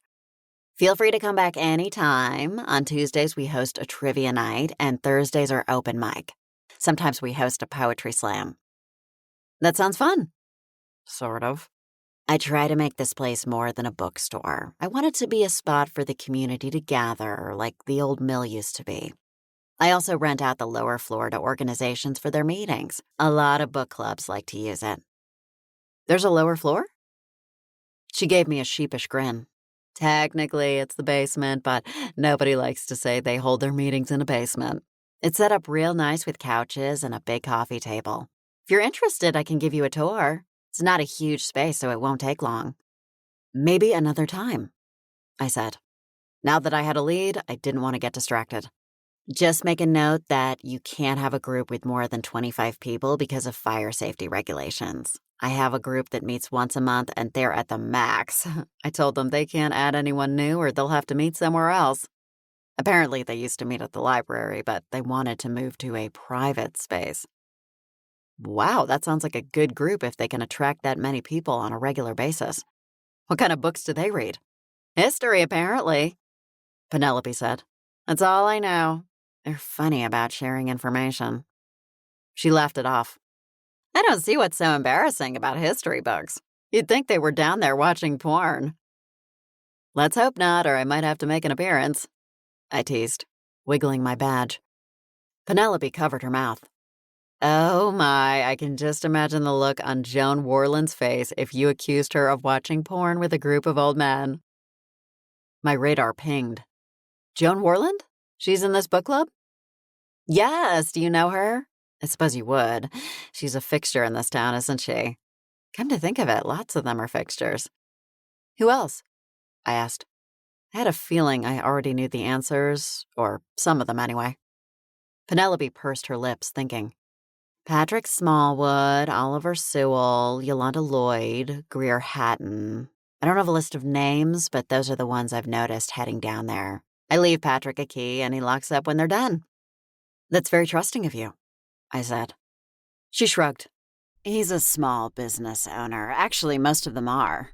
Something they have in common. That wasn't the only thing they had in common. Every name she mentioned was also a descendant of a founding family. When's their next meeting? I know I can't join unless someone drops out, but maybe there's a waiting list I can be added to? You'll have to talk to Patrick or Joan about that, Penelope said. They meet on the third Friday night of every month. Thanks. I tucked the paper with Rhonda's address into my purse. You've been more helpful than you know. Chapter 14. I got in my car and texted Clara the information I'd learned about the monthly book club meetings. I had a strong feeling that the only history books they read were the ones that included their families' names. Clara texted back immediately. Thanks. Want to spy with me at the next meeting? I thought about the invisibility charm that Neville had made for me. Absolutely. Even though it wasn't for another 3 weeks, I added the date to the calendar on my phone. I sent another text to Neville to let him know that I was following up on a lead. He sent back a Caucasian thumbs-up emoji and a dog emoji. I was glad to see that he was enjoying his time with Achilles. It would be hard not to, though. The pug was undeniably sweet. I drove to the house on Barada Street. It was a classic colonial-style family home with a symmetrical facade and a brass knocker on the front door. The doormat was personalized with, "Welcome to the Millikins." Although I felt guilty standing on their name, there was nowhere else to put my feet. There was a car in the driveway, so I crossed my fingers that Rhonda was home. I rang the doorbell and waited. I only had to wait about 10 seconds for the door to open a crack. A middle-aged woman was partially visible. With rosy cheeks and a soft body, she was what my father would describe as pleasantly plump. Of course, he would then go a step further and say that she'd be pretty if she lost 20 pounds, prompting Anton and I to chastise him for his insensitive remark. He'd act like we were being ridiculous and accuse our generation of being too soft. Even in an imaginary conversation, my father managed to irritate me. "Hi, are you Rhonda Milligan?" I asked. The woman seemed slightly taken off guard. I am. Is there something I can help you with? "My name is Eden Fury. I understand you purchased a book earlier this week?" I said. She frowned. A book? "It's called Spells and Enchantments for the Beginner," I said. She shook her head. I haven't bought any books since I moved here, and I certainly wouldn't buy one with that title. "Is it possible that someone stole your credit card?" I retrieved the paper from my purse. "The one that ends in 6524? Hold on, and I'll check," she said. She opened the door wider. Would you like to come in? I wiped my feet and stepped into the foyer. Apologies for the boxes, but it's taking me forever to unpack. "Did you move locally?" I asked. I followed her into the bright white kitchen. "I love your subway tiles." The backsplash was comprised of dark gray herringbone tiles that were in stark contrast to the white cabinets. It was wonderfully dramatic. Thank you. I wish I could claim responsibility, but the kitchen was like this when we moved in. She rooted through her purse and pulled out her wallet. She snapped it open and smiled with relief. The credit card is right here. I guess it's possible someone could have used the number without the card. Which bookstore? I should probably give them a call. "Is there no one else with access to the card?" I asked. She'd said, "We moved in." "What about your husband?" He has his own Amex, she said. It's possible my daughter used it. She's been going into town after school on her own. "How old is your daughter?" I asked. Ava is 16, Rhonda replied. She knows better than to take the card without asking, but she's been known to break the rules more than I'd like. She smiled as if to say, "Typical teen," but my mind was still stuck on the name. "Ava?" I repeated. The image of the teenager with the oversized glasses flashed in my mind. Yes, that's right. She's just started the high school as a junior. "I've met her. She's friends with Meg, my cousin." Rhonda broke into a wide smile. Yes, of course. Meg is wonderful. Ava's been so much happier since she made a friend. The teen years can be so challenging. "Ava mentioned that you moved for her father's work." Yes, she said. But something in her expression told me there was more to the story. It's not an ideal time to move. I know it would be easier on Ava if we stayed in one place, but it isn't always possible. "What time does Ava get home from school?" I asked. Rhonda appeared thoughtful. She doesn't have any after-school activities today, so around 3 o'clock? I'm short on time and I can really use that book. Is there any chance I could look for it now? Rhonda bit her lip, seemingly uncertain. Is there only one copy in existence? Not to be rude, but why is her particular book so important? How could I say more without saying too much? I'd like to know what Ava intends to do with a book like that. Rhonda barked a short laugh. Oh, not much. It's something about enchantments, for Pete's sake. What do you think she's going to do? Cast a spell? She laughed dismissively. "Okay, I was hoping it wouldn't come to this," I said, and produced my badge. She gasped. FBI? Why on earth would you need Ava's book? "It's not really about the book," I lied. I have reason to believe she's storing something inside it. Ugh, I hated to do this to Ava, but time was of the essence. If she was responsible for the chief's condition, I couldn't risk her getting to the book first and destroying evidence. I'd fix the situation with Ava's family later. Rhonda pressed her hand to her chest. Is it drugs? Please tell me it's not drugs, she moaned. I knew trouble would find us again. This always happens. If we could just make it to college. Again? What do you mean? Rhonda splayed her hands on the gleaming marble countertop. That's the real reason we keep moving, she admitted. No matter where we go, there seems to be trouble.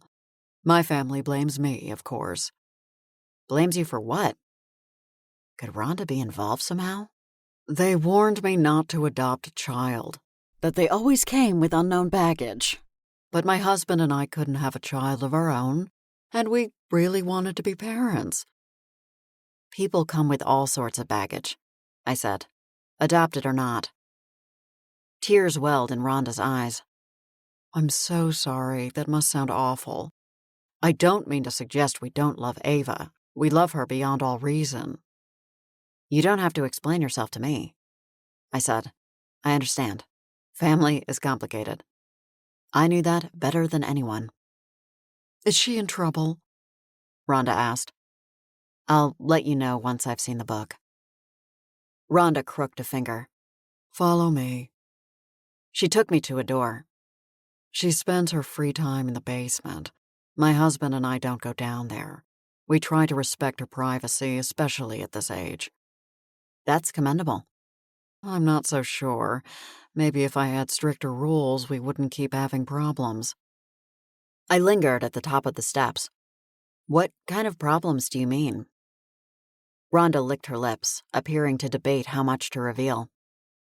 How about a cup of coffee? I have gingerbread cookies, too. They're Ava's favorite. Sounds nice, I said. The more I could learn about Ava, the better. I began to worry that Meg might have befriended the wrong sort of girl. She usually had better radar when it came to people. We returned to the kitchen, and Rhonda added a fresh filter and grounds to the coffee pot. She switched on the button. We left our last town because of a fire. My heart began to race. You think Ava started it? She swears she didn't. No one was hurt, fortunately. Our kitchen was toast, but the insurance covered it. Why move then? I asked. Because people started to talk. She heaved a sigh. Oh, they always talk. What did they say? That Ava started it so that she could murder us and take our money. All kinds of horrible accusations. We knew none of it was true, but once those rumors take off, it's almost impossible to stop them. It impacted her grades and social network. It was awful. I didn't argue with that. My family had been the subject of many unkind rumors when I was in school. Of course, in my case, the truth was much, much worse. When my husband accepted the job in Baltimore, I tried to encourage Ava to move to a city. We could hide better in a busy place. But when we came here, she said she felt more at home than she ever did before. I took it as a sign. A sign that Ava was likely supernatural. She was probably drawn to the supernatural energy here. What other issues have you had? Rhonda filled 2 mugs with coffee. Cream and sugar? Yes, thanks. She spooned in sugar and stirred. The town before that, there was an incident with some kids at school. She stopped with one hand on the refrigerator door and squeezed her eyes closed for a moment. What kind of incident? Was anyone hurt? I prompted. I was 5 seconds away from texting Meg to stay far away from Ava Milliken. She pulled open the door and retrieved the cream. Only their pride. There was a group of boys who'd apparently been picking on Ava, calling her names. She didn't tell us until after the incident. Rhonda crossed the kitchen and poured cream into both mugs. She handed one to me. There were 3 boys involved. They all lost their hair. Lost their hair? Rhonda took a sip of coffee. They woke up one morning and they were all bald. Not shaved, not bleached, just gone. And they blamed Ava? Not just the boys. The school expelled her. Rhonda said. They said they couldn't prove it, but that Ava had to have been involved given the situation. That's not right, I said. They had no evidence. We considered hiring a lawyer, but decided that the damage was done, so we decided to move. Ava didn't want to stay, and she's our priority. What do you think happened? I asked. I sucked down a mouthful of coffee. Would it be rude to remind her about the promise of gingerbread cookies? Probably. I honestly don't know. My husband and I discussed the possibility that the boys had done it to themselves and blamed Ava to further torment her. Why did they pick on her? Why do kids ever pick on each other? Rhonda asked. She seemed different to them. Nobody likes different at that age. I still remember being teased for being overweight in 5th grade. It was a horrible time. The school nurse would weigh us, and I'd hear the kids behind me in line making jokes about sinking the boat and whale watching. Her eyes brimmed with unshed tears. People say it's just kids being kids, but that doesn't make it okay. We need to teach our kids compassion and kindness. I didn't disagree. If it's any consolation, Mrs. Milligan, kids can grow up to be better people. I've seen it happen. Sassy had been quick with a put-down and happy to make others feel inferior in high school, but she wasn't that girl anymore. I was never like that, and neither was Ava, Rhonda said. She's a sweet girl. I'll hate it if she's gotten mixed up in drugs at this point. I would have thought she would have already been through that phase. I felt terrible for misleading Rhonda, but it was too late now. I just had to press ahead and find the book, as well as any other secrets Ava might be hiding. I'm sorry you've had to deal with all that, I said. It sounds like it's been rough for Ava. I never would have guessed. She's settled in nicely here, Rhonda said. I'd really like to make this work. My husband's lucky he has marketable skills. She frowned. If you find any drugs in the basement, what happens next? Let's cross that bridge when we come to it, okay? Because there was no way I'd find drugs in the basement. Herbs for spells, maybe, but no drugs. I took another sip of coffee and left the mug on the counter. Knowing me, I'd spill it all over the basement carpet, so probably best to leave it upstairs. I flicked on the light switch and continued down the steps. The first thing I noticed when I reached the bottom was a framed poster of Wicked on the wall. So Ava liked musicals about witches and fairies. Nice. On one side of the room was a pool table and a dartboard on the wall. Across the room was a love seat and a recliner facing a large flat-screen TV affixed to the wall. It was only when I maneuvered past the love seat that I saw the altar. The book rested on top, as well as a candle and a few other small objects, like a pocket watch. I dropped to my knees to investigate. I flipped to double-check the title of the book. Sure enough, it was the one purchased from the bookshop. I paged through it. For a beginner's book, the spells seemed incredibly complicated. Some of them weren't even written in English. What are you doing down here? My head jerked up, and I saw Ava standing at the base of the steps. Her pale face matched the fear in her voice. Looking for this? I held up the book. I understand you used your mom's credit card to make a purchase at the local bookshop. She hugged herself. That's right. So what? I glanced back at the book. This looks like you're trying to conjure a spell. Ava forced a laugh. A spell? Like magic? That's stupid. The book is a joke. Is the altar a joke too? How about the candle? Her expression crumpled. You have no right to be down here. My mom should have told you no. It's my private space. Your mom is worried about you. I rose to my feet, and rightfully so. I can't help it if bad things happen when I'm around. It's a coincidence. I narrowed my eyes at her. Do you know what bad things have happened here in Chipping Cheddar? She swallowed hard. Something happened? I dropped the book, and it landed on the altar with a loud thump. Let's cut to the chase, Ava. You've been dabbling in things you don't understand, and there have been consequences. What are you talking about? Why did you target Chief Fox? I demanded.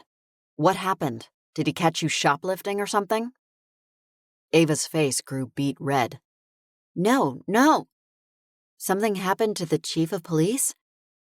This is his pocket watch. I tapped the item on the altar. She bowed her head. Sometimes I take things without thinking. You're a kleptomaniac? Ava shrugged.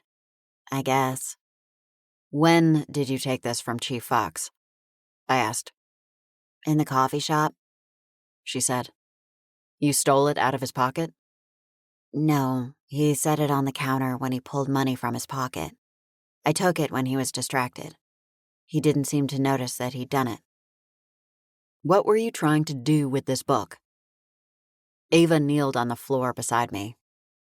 Find my biological parents. Wouldn't the internet have been easier? Ava couldn't seem to meet my gaze. I didn't want anyone to see my browser history. My parents monitor it to make sure I'm okay and not Googling how to dissolve boys' hair without leaving evidence. A small smile touched her lips. You used magic, I said. I didn't set out to make them bald, she said. It was an accident. I only wanted to embarrass them so they'd leave me alone. When did you realize you could make things happen? Probably when I was about 6, Ava said.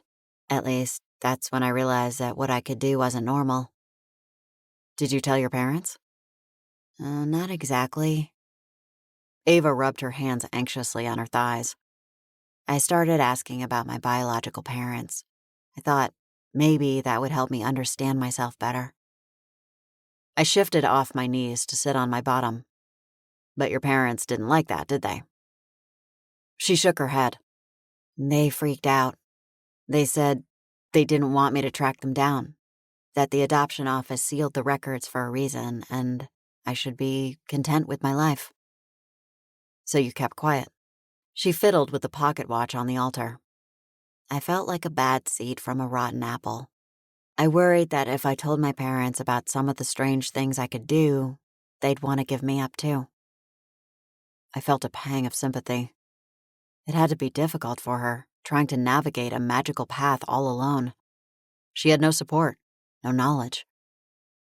And you thought if you could locate your biological parents now, they might be able to answer questions about your abilities?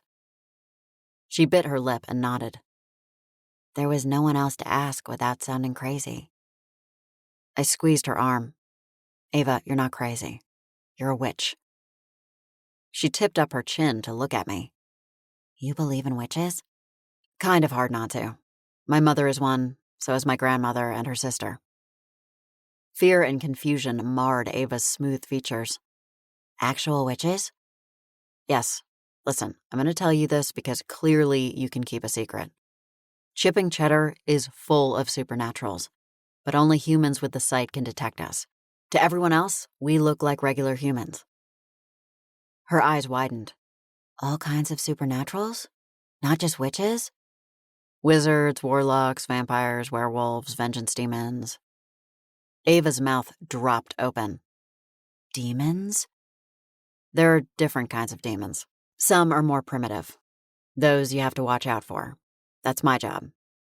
I work for an organization called the Federal Bureau of Magic. Are you a witch too? No. I hesitated. As much as I hated acknowledging my true nature, I knew it was important to share it with Ava. I'm something called a fury. Ava stopped fiddling with the pocket watch. I've read about those in mythology books. Aren't you supposed to have a hideous bird face? Accounts vary. I leaned closer. Do you see those weird-looking flames in my eyes? She peered into my eyes. Wow, those are cool. They're called the Eternal Flame. They're a sign of my immortality. Ava choked on her response. You're immortal? So is my stepmom, Sally. She's a vampire. She's perfectly harmless, though. Organic blood smoothies made in a blender, that kind of thing. Ava appeared to digest the information. Why does this town have so many supernaturals? There's an old portal here that doesn't function anymore, I said. It's part of my job to check on it and make sure it doesn't open. Ava hugged herself. Where does the portal go? Otherworld, I said. The supernatural realm. Ava laughed. This is so crazy. I feel like someone is punking me. Where's the portal? Do you know where the mound is? I asked. Ava nodded. Some kids at school have mentioned it. Near the park, right? That's the one. I paused.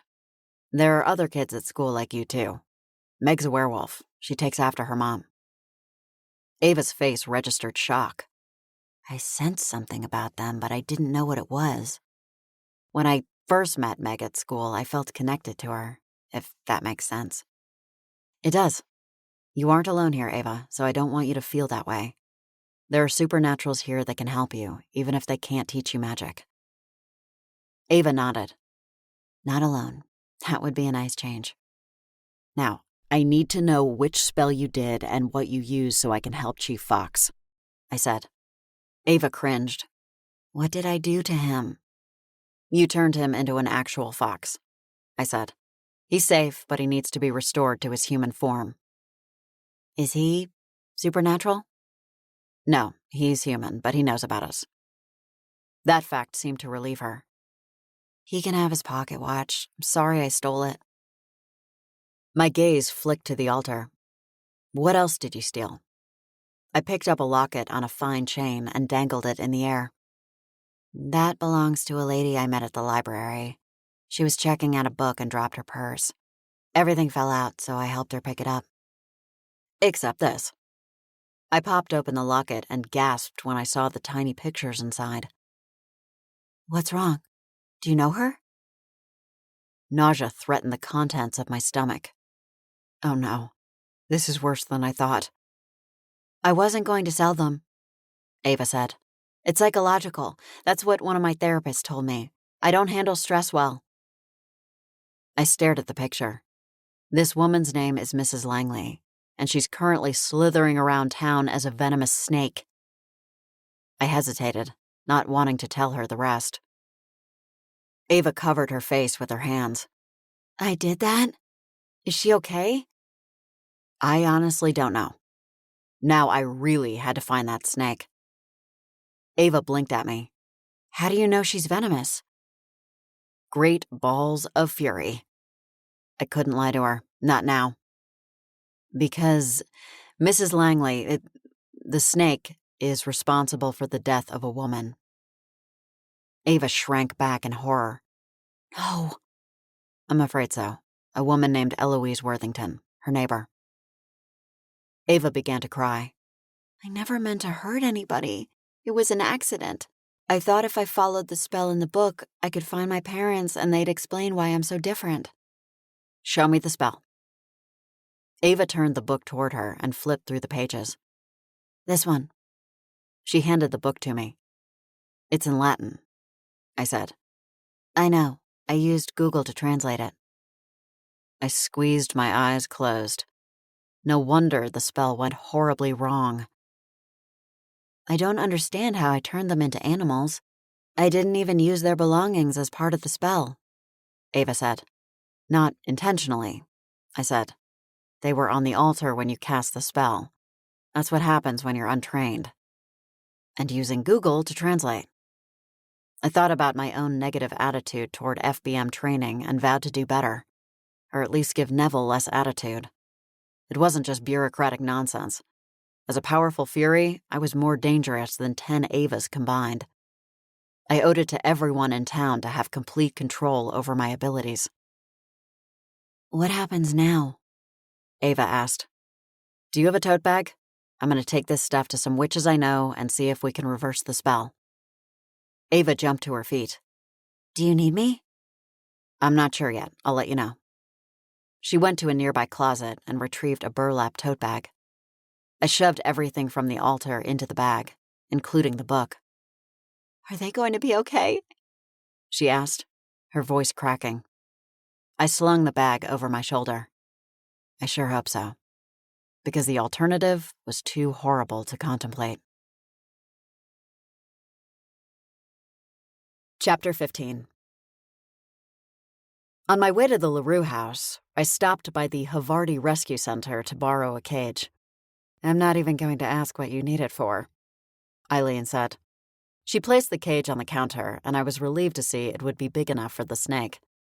"Thank you so much," I said. "I promise I'll bring it back in perfect condition." "I know you will, Eden."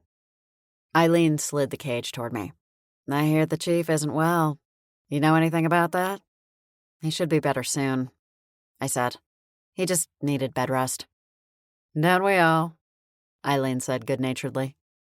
I carried the cage to the car and put it in the trunk before continuing to the LaRue house. I'd already sent a text to let them know I'd made a breakthrough. Thankfully, Corinne was able to leave her barista in charge of magic beans and meet us too. Adele stood at the front door when I arrived.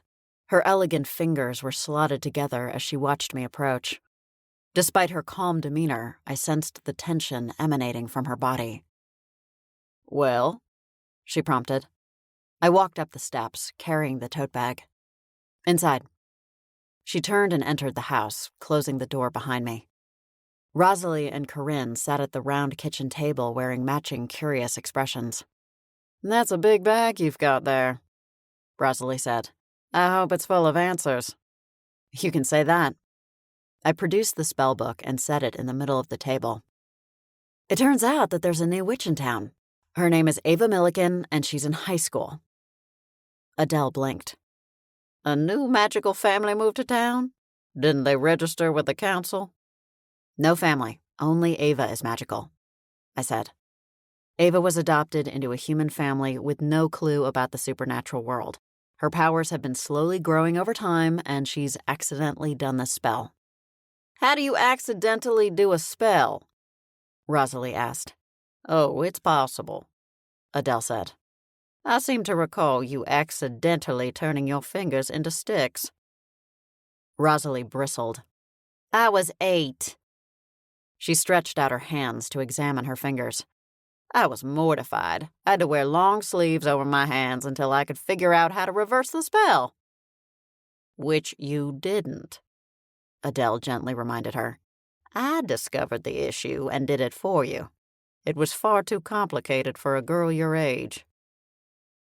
Ava was trying to find her biological parents, but she ended up turning Chief Fox and Mrs. Langley into animals. It seemed unnecessary to reveal the part about Ava's kleptomania. The girl had enough trouble on her plate right now, and petty theft was the least of it. "Wait," Corinne said. "Who's Mrs. Langley?" I inhaled deeply. "The neighbor of Eloise Worthington." "Eloise Worthington?" Rosalie repeated in a dismissive tone. "That woman's a complete nut job, and coming from me, that's saying something." "Do I know her?" Corinne asked. Rosalie snorted. "She's the one that protested in front of the Chinese restaurant wearing a hot dog costume because they gave her a crappy fortune in her cookie." Corinne's face lit up. "Right. I've seen her around town. She cut me off at a light once. I only remember because she was wearing the hot dog suit at the time. It was so bizarre." "The restaurant didn't want her out there protesting, so they offered her a month's supply of fortune cookies to make her go away." Rosalie hit the table with enthusiasm. "There was another time." She threw her head back and laughed. "Good goddess, I'd almost forgotten. I watched her steal someone's parking spot that the other guy had been waiting for, had his blinker on and everything. She drove right around him and took the spot. He laid on the horn, and she just popped out of her car and gave him the finger before walking away. It was amazing." Corinne clapped her hands. "She came into Magic Beans a few weeks ago. I had to ask her to leave." Rosalie nudged her. "You told me about this. I didn't realize it had been Eloise." "She bought a coffee and sat at a table, then proceeded to take off her shoes and clip her toenails." "Was something wrong with her?" I asked. "No, that's the best part." Rosalie smiled at her daughter. "Go on. You finish the story." When I asked her to leave, she said she was only doing it because she wanted the table by the window, but it was already taken. Rosalie laughed. She sat as close to them as possible and then tried to make sure the clipping came within range so that they'd get up and move and she could claim the table. Rosalie took a moment to enjoy the memory of the story. I take it back. She's not a nut. She's my hero. Well, your hero is dead, I said. The snake bit her. Rosalie's smile faded. That's unfortunate. Her cat is also missing, I said. Is there a chance that the snake, Rosalie pretended to swallow something large. It's possible, I said. But I refused to give up hope. I was going to find Mischief and make sure she was brought somewhere safe. First, I had to find the snake so that we could transform it back into Mrs. Langley. We're gonna need Mrs. Langley and the chief before we can attempt to reverse the spell, Adele said. I know where the chief is, I said. It's Mrs. Langley we have to find. I pulled Mrs. Langley's locket out of the tote bag. I have something special of hers. I thought you could use it to locate her. Yes, we can certainly help with that, my dear, Adele said. She took the locket from my grasp. Is your family too busy? Rosalie asked. Her sticky, sweet voice didn't fool me. I recognized a witchy remark when I heard one. Rosalie, you know perfectly well that it's best not to involve them if it's not absolutely necessary. Adele looked down her straight nose at her daughter. Rosalie gave me an appraising look. What about you? You have powers. I bit the inside of my cheek to keep me from saying what I really wanted to. I prefer not to use my abilities unless I have to. There are consequences that I'd rather not face. Rosalie clucked her tongue. I'll never understand someone like you. I folded my arms. Someone like me? Why don't we get started? Corinne asked. I knew she was attempting to defuse the situation, but I wasn't in the mood to tolerate Rosalie's attitude. The middle LaRue scowled at me. You don't appreciate your gifts. You don't deserve to have them. Someone ought to do a spell and take them away. See how you like that? To be honest, Rosalie, I dream about a spell like that fairly often, but it would never work, I said. The gods are pretty intent on their fury staying powerful. The more powers, the better, in fact. We're too rare to mess around with. Rosalie got the message. She leaned against the back of her chair and regarded me coolly. If you're so powerful, I guess we'll let you secure the snake. I'll help you, Corinne said. We can't have a killer snake roaming around town. I doubt Mrs. Langley meant to kill Eloise, I said. We'd find out soon enough, hopefully.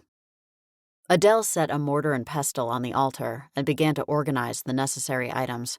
She lit a white candle and handed the locket to me. Would you mind holding this over the flame, dear? Ready, witches. As I held the locket, they joined hands and started to chant. Winds of winter, hear our call. Son of summer, hear our call. Bring us a vision to end it all. An image materialized above the flame for all to see. I see the snake, I said, my excitement rising. She's near the ravine. Adele blew out the candle. Go now. Don't miss your chance. Corinne twisted to look at me. I'm happy to help, unless you'd rather ask Neville.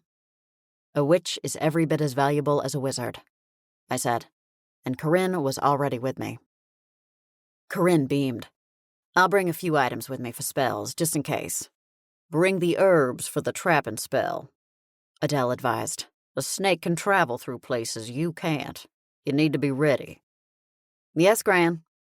Corinne gathered a few clusters of herbs from the organizer and tucked them into sachets. I'll drive, I said, as we left the house. Are you sure? Corinne asked. I think we've established who's the better driver. Except I would never let a hot dog cut me off. I smiled to let her know it was a joke. How's the chief? Corinne asked, once we were settled in the car. As good as can be expected, I said. At least he can talk now. It's reassuring. I have a feeling it's going to take him time to recover, Corinne said. This whole thing must be a shock to his system. I pulled out of the driveway. I'm glad that he already learned about the supernatural world before this happened. I couldn't imagine the extent of the shock if he'd been wholly ignorant. I figured you came clean, she said. I would have done the same. I appreciate that. It was nice to feel supported for a change. How did he react? Corinne asked. He must have been hard to convince. Someone with an analytical mind like his? I didn't want to tell him, I said. He saw me dead, and then he saw me alive. I shrugged. There was nothing I could do. Did you have to report it to your superiors? Corinne asked. I imagine the FBM keeps track of civilians and law enforcement that know the truth. I shifted uncomfortably. I didn't file an official report. I did, however, tell someone in the FBM informally. Agent Quinn Redmond. I'd asked him how to handle the situation, and he advised me to keep it under my hat so that the FBM didn't start throwing bureaucratic red tape around. As long as I trusted Chief Fox, there was no need to sound the alarm. You're protective of him. She nodded firmly. Good. I thought you would be, but it's nice to know for sure. When we reached the ravine, I pulled the car on the side of the road and parked with my emergency lights blinking. It was a thin stretch of road, and it would be all too easy for another car to clip mine. I reached over and popped open the glove compartment to grab a flashlight in case I ventured into the woods. There were places where the trees were so close together that it seemed like the middle of the night. How do we convince a snake to come to us? Corinne asked. She cupped her hands around her mouth. Here, snaky, snaky. I don't think so, I said. Chief Fox said he can understand everything, so I think we should call her by name. I'm glad your family was able to get a speech spell to work, Corinne said. They use other methods, I replied, not mentioning the blood magic. Ones I don't always approve of. Unfortunately, when I was desperate, I seemed to throw my integrity out the window. My mother liked to call me a hypocrite. I preferred not to think about that, although I secretly worried that she was right. If I was willing to resort to black magic when it suited me, how was I any better than they were? I retrieved the cage from the trunk and carried it to the top of the ravine where I set it on the ground. I scrambled down the side of the ravine, shouting for Mrs. Langley as I went. Corinne ran to the opposite end of the ravine and copied me. A flash of movement caught my eye, and I recognized the snakeskin pattern that I'd discovered in Eloise's yard. I see her! Corinne's voice rang out. So do I! I motioned to the snake. Mrs. Langley, if you'd please come to me, we can help you. I know you must be scared, but this is all a big mistake and we can turn you back into a human. The snake stopped moving, and I hoped that meant she was listening rather than preparing to strike. Mrs. Langley, this is Corinne LaRue. I own Magic Beans. You're welcome to come in for a free drink whenever you like, if you'll just go to Eden. If you're not a coffee drinker, I have tea or hot cocoa with the small pink marshmallows. You don't need to list the menu. Corinne shrugged. I don't want her to feel like I have nothing to offer her. Besides, it took me ages to track down the exact marshmallows I wanted. The whole town needs to know about them. I have a cage, I said loudly, but I'm not going to keep you there. It's only to transport you safely to where we can turn you back. She works for the FBI, Corinne added. She specializes in cases like yours. Suddenly, I remembered something that might help. I reached into my pocket and pulled out the locket. I have something that belongs to you. I dangled the chain, and the metal locket glinted in the light. I bet you've been missing this. I saw the picture of your late husband in here. You must really miss him. The snake inched toward me. That's right, Mrs. Langley, I said. Come to me. I'm sure you miss your cozy bed, too. I can help you get back there. As the snake slithered along the side of the ravine, I heard the sound of crunching leaves to my left. I turned in the direction of the noise and saw the face of a Siamese cat. Mischief? The cat meowed. Mischief, why are you anywhere near the snake? It's too dangerous. Unless the cat had been trying to escape and this snake had been hunting her. The thought sickened me. What's going on? Corinne called. Eloise's cat is here, I said. If we capture the snake, the cat will probably feel safe going back to her neighborhood, Corinne said. You can always look for her there later and make sure she's okay. She was right. As much as I wanted to help Mischief, right now the snake was the priority. I began to walk toward the cage. The door was already open, and I was pleased when she slid inside without further prompting. Before she could change her mind, I shut the door and locked it. I had to imagine it was a relief to have someone recognize her and come to her aid. I can't see, Corinne yelled. Do you have her? Got her, I replied. The witch hurried along the edge of the ravine, panting as she reached me. Good work, Eden. Thanks for your help, I said. I meant it when I said we need to stick together. Our families may not want to work together, but that doesn't mean we can't.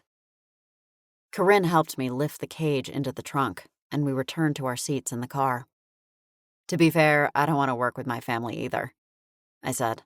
The price is usually too high. I'm sorry. I wish it were easier. Corinne gazed out the window. Your life in San Francisco must have been so much calmer. I was working in the organized crime division of the FBI, so I wasn't exactly stress-free. My shoulders relaxed slightly as I drove. But you're right, it was calmer in its own way. It's family, Corinne said. They have a way of magnifying each and every stress factor by 100. Look at Ava, I said. Her adoptive family isn't even supernatural, but their relationship still pushed her to make rash choices that resulted in this mess. She's gonna need a lot of guidance, Corinne said. Yeah, I was going to ask your family about acting as a surrogate coven for her. I certainly don't want to introduce her to my family. I think that's a brilliant idea, Corinne said. Gran is an excellent teacher. And you'll be a good support system for her, I said. She's been on her own and so confused. It must be awful for her. Corinne cast a glance over her shoulder, toward the cage in the trunk. Ava's not the only one. Someone's gonna have to break the news to Mrs. Langley that she killed someone. If her experience was anything like the chief's, then the chances were good that she already knew. My fingers gripped the wheel. Knowledge might be power, but it could also be a burden that some people weren't equipped to bear. Chapter 16. Corinne and I carried the cage into the LaRue house while Rosalie held open the door. That's one fugly reptile, Rosalie said. Careful, I warned. She bites. I shifted the front of the cage so that it bumped against the witch, and she jumped backward. Corinne suppressed a laugh. Did you make any progress on the reveal spell? We set the cage on the floor and wandered over to the table where Adele had the contents of the tote bag spread across it. I'm afraid the spell can't be undone without Ava's involvement, Adele said. She made it personal. What does that mean? I asked. Aren't all spells personal? Gran means that Ava must have added a piece of herself, Corinne said. Which means that Ava's the only one capable of undoing the spell. She was trying to find her biological parents, so that makes sense, I said. Adele tapped the page in the spell book. I can't believe this child tried to translate a complicated spell like this with Google. She clucked her tongue. We're fortunate that she didn't transform the whole town into animals. I'll drive over to her house now and get her, I said. Should I meet you here? The vortex, Adele said. Our chances are better if we tap into the energy there. Got it. I left the house in a hurry and drove back to Barada Street. Darkness had blanketed the town, and my eyes took a moment to adjust to the change. Where had the time gone? It seemed like only half an hour ago that I was in the barn with Sawyer and Hugh. I gave the front door of the Milliken house an impatient knock. Now that we were close to a solution, I couldn't stop thinking about Sawyer. The prospect of feeling his arms around me again was overwhelming. Agent Fury, that was fast, Relief flooded Rhonda's face. Fast? I blinked in confusion. Well, I only reported Ava missing 5 minutes ago, Rhonda said. My throat became dry. She's missing? Isn't that why you're here? I left a voicemail for the police. I thought maybe they transferred it to the FBI. When did you last see her? I asked. Dinner. She was quiet. I could tell she was upset about something, but she wouldn't talk to me. I asked her about the drugs, of course. Emotions welled in her eyes. She denied it. I wish she felt like she could trust us, you know? My husband is driving around looking for her, but his last text said he hadn't found her. I'll find her, Mrs. Milligan, I said. I had to. There were 2 innocent lives at risk. Thank you, Agent Fury. I appreciate your help. Ava's a good girl. I cut her off. I know she is. And don't worry, after this, I'm going to get her the help she needs. Rhonda sniffed. It's inappropriate to hug a federal agent, isn't it? I'm not much of a hugger anyway. An idea occurred to me. Do you have an unwashed item of Ava's clothing that I could borrow? Yes, of course. Whatever you need. I'll be right back. I texted the witches to let them know I'd be delayed. I didn't have time for another locator spell. I was going to find Ava the old-fashioned way. Rhonda reappeared with a white shirt bearing a cat face and the words, "Cat person." Here you go. Does Ava have a cat? I tucked the shirt under my arm. No, but she's asked for one many times. I'm not such a fan, so I've put her off. You should get her a cat. Better yet, let her choose one. Maybe we could help find her familiar. I'll be in touch. The moment I returned to the car, my phone began to vibrate. I'm in the middle of something important, Neville. What is it? In that case, why am I not with you? Neville asked. Ava's hiding, and I need to find her so that we can reverse the spell. I can do a locator spell, my eternal ladyship. I rolled my eyes at the moniker. I know that, Neville, but I'm planning to use Princess Buttercup and track her the old-fashioned way. It'll be faster. I'm old-fashioned, Neville insisted. I always offer to pay for the first date. He paused. At least I would if I ever had one. Now wasn't the time for lonely Neville to tug at my heartstrings. We need to get on that as soon as we're finished with Miss Escape to Witch Mountain. Yes, there's no need to worry about my well-being, Neville said. You have much more pressing concerns. I'm worried about everyone's well-being here, I said. It's sort of my job. I parked in front of the house and opened the car door. I wanted to whistle for Princess Buttercup and avoid stepping foot in the house, but I also needed the fox. Then I remembered the invisibility locket I'd stashed in the glove compartment. I'd been thinking I'd use it to sneak in and out of the chief's house for our romantic rendezvous, but this also qualified as a suitable occasion. I slipped the necklace over my head and opened the locket to trigger the charm. Before I reached the porch, the hellhound came barreling out of the house, saliva flying in all directions. I opened the back door of the car and she climbed inside without hesitation. Stay here until I come back, I ordered. I slipped into the house and snuck up to the attic to retrieve the fox. When I arrived, I saw Alice floating in front of the small television. She was watching an episode of The Golden Girls and laughing.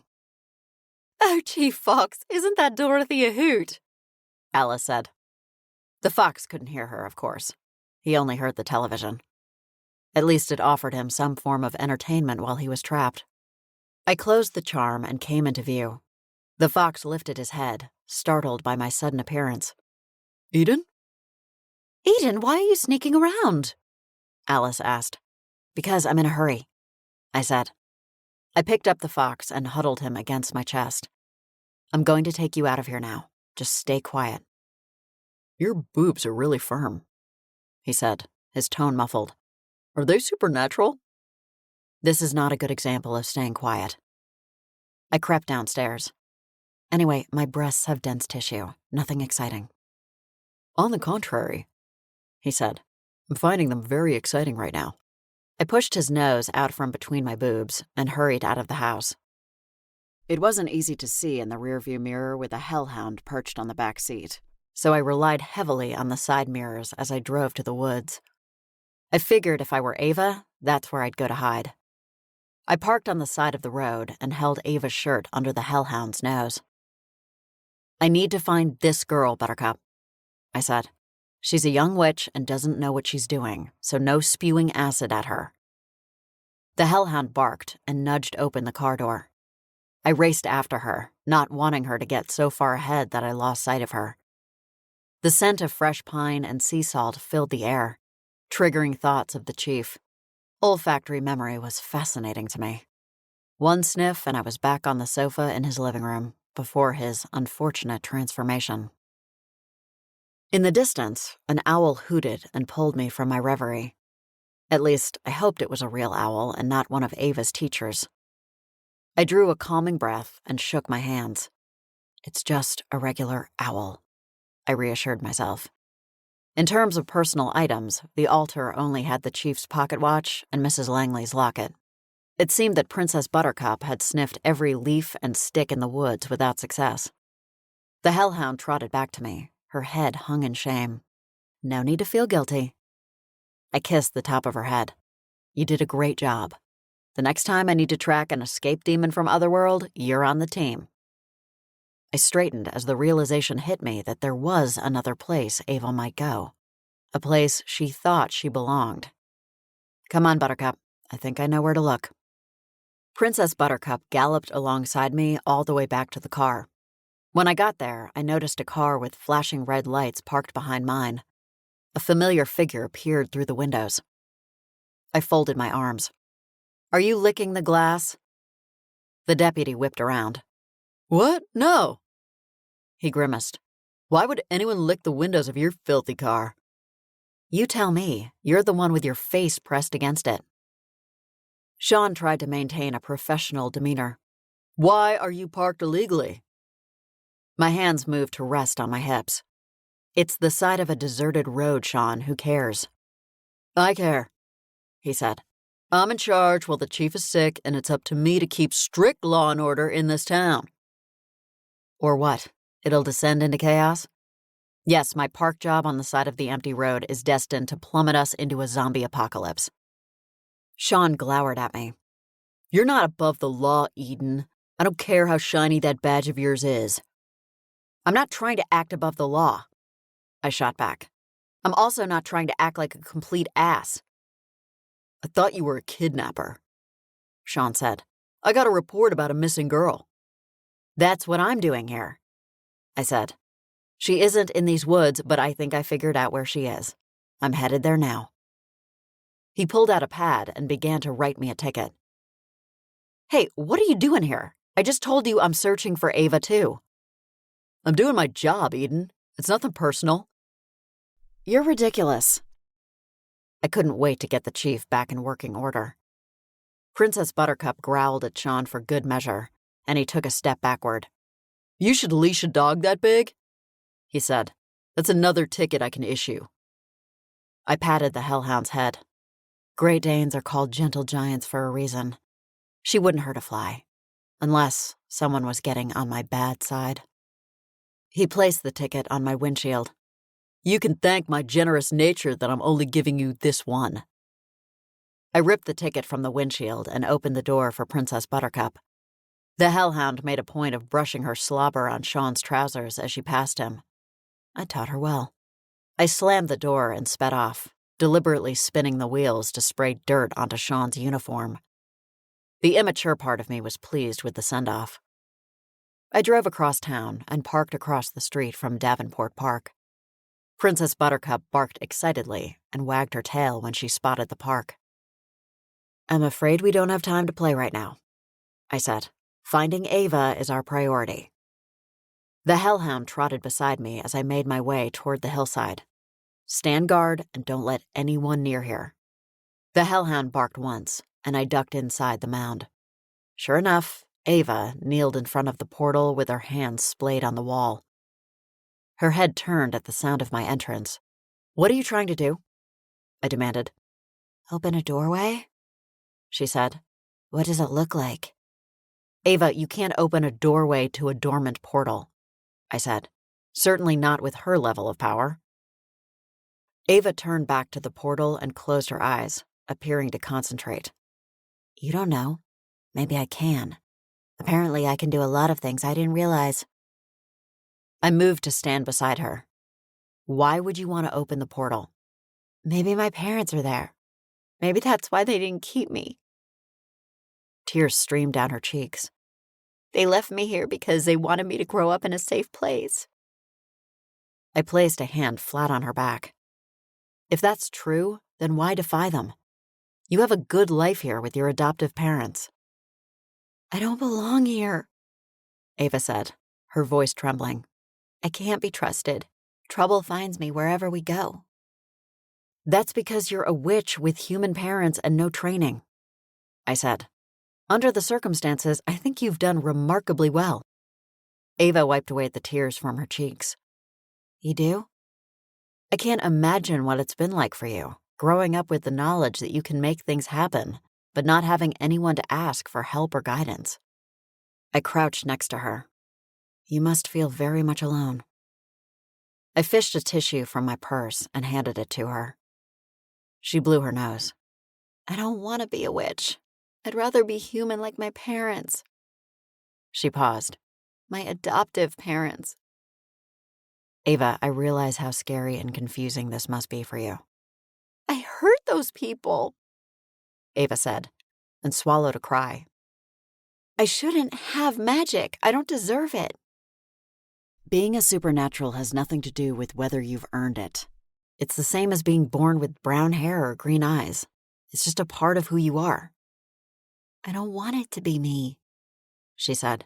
I don't want to be different. What you did to Chief Fox and Mrs. Langley was an accident. You didn't know what you were doing.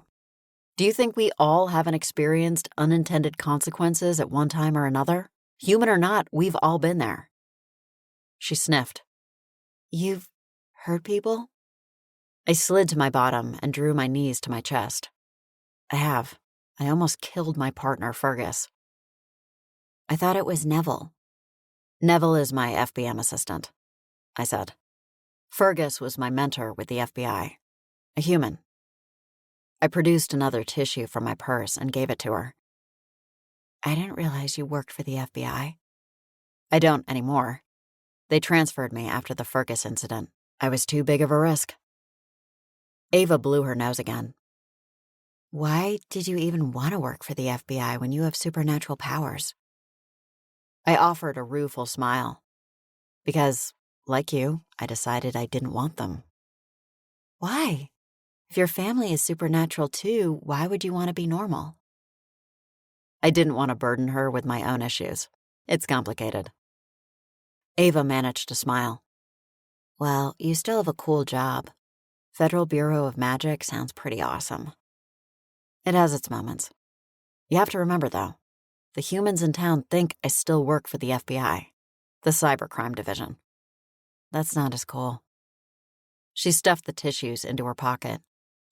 Is there a way to get rid of my magic? Make me not a witch anymore? I don't think you should make a decision like that in haste, I said. But it is possible? One of my powers involves the ability to siphon magic from witches like you, I said. If I can do that, I suspect there's a way to drain you of magic permanently. Ava touched my arm. How do we do it? Is it like an alien that sucks out my essence? I cringed. No. I shook off her hand. And I'm not siphoning anything from you right now. Not when you need to reverse the spell on Chief Fox and Mrs. Langley. You're the only one who can turn them back into people. Ava's expression turned solemn. I'm really the only one? It's the way you perform the spell. It can't be broken by anyone else. She appeared to digest this information. That's pretty cool. I'm the only one in the whole world who can do this one thing. See? Being different can have an upside. Ava stood and dusted off her knees. Am I going to be in trouble for changing them? No, I said, rising to a standing position. I won't let anything happen to you, I promise. What about the chief? She asked. Are you sure he won't arrest me? He won't, I said. He'll leave you to me. I know he will. Because he's human and you're not? Something like that. I didn't care to explain the complexities of our relationship to a teenager. Half the time, I couldn't explain them to myself. Ava sucked in a deep breath. What if I can't reverse the spell? I held out my hand. I believe in you, Ava, and there will be witches there to help you. Experienced ones. Ava placed her hand in mine, and we left the portal together. Princess Buttercup waited for us outside, and Ava started at the sight of her. What is she? A hellhound, I said. To everyone else, she looks like a Great Dane. Ava extended a cautious hand. Wow, a real hellhound. Can I pet her? Yes, she's very friendly, unless you're Deputy Guthrie. She has standards. Ava smiled as she stroked the hellhound's back. She's beautiful. An idea seemed to occur to her. If I gave up my magic, would I not be able to see her anymore? I'm not sure, I said. Maybe you'd still be a human with the sight. Ava nodded, mulling it over. Do we need to break the spell at my house? Because my parents don't know anything, and I don't think they could handle the truth. We're going to meet the LaRue witches at the Vortex. What's the Vortex? Ava asked. It's not far from here, I said. It's a place where we can harness powerful magic. Since this is an important spell and you're young, we need the boost. Which way is it? See if you can tell me, I said. Close your eyes and reach for the magic. Ava hesitated. I don't know if I can. Yes, you can. The more you tap into your abilities, the less frightening they'll be to you. I felt like a hypocrite saying this, given that I avoided using my powers as much as possible. Ava closed her eyes and pressed her lips together in concentration. I feel a strong vibration. Coming from where? I urged. She turned in the direction of the vortex and pointed. There. Well done. That's the right way. Ava squealed. Seriously? I got it right? You sure did. There's a lot you can do, Ava, if you give yourself a chance. She frowned. If you're with the FBM, do you think you might be able to track down my biological parents? I can't promise you anything, Ava, but I'll do my best. Ava turned to face me, blinking away the teardrops that clung to her long lashes. And what if you find them? I smiled at her. I guess that next part is up to you. Chapter 17. The wind howled as we climbed the hill to reach the vortex.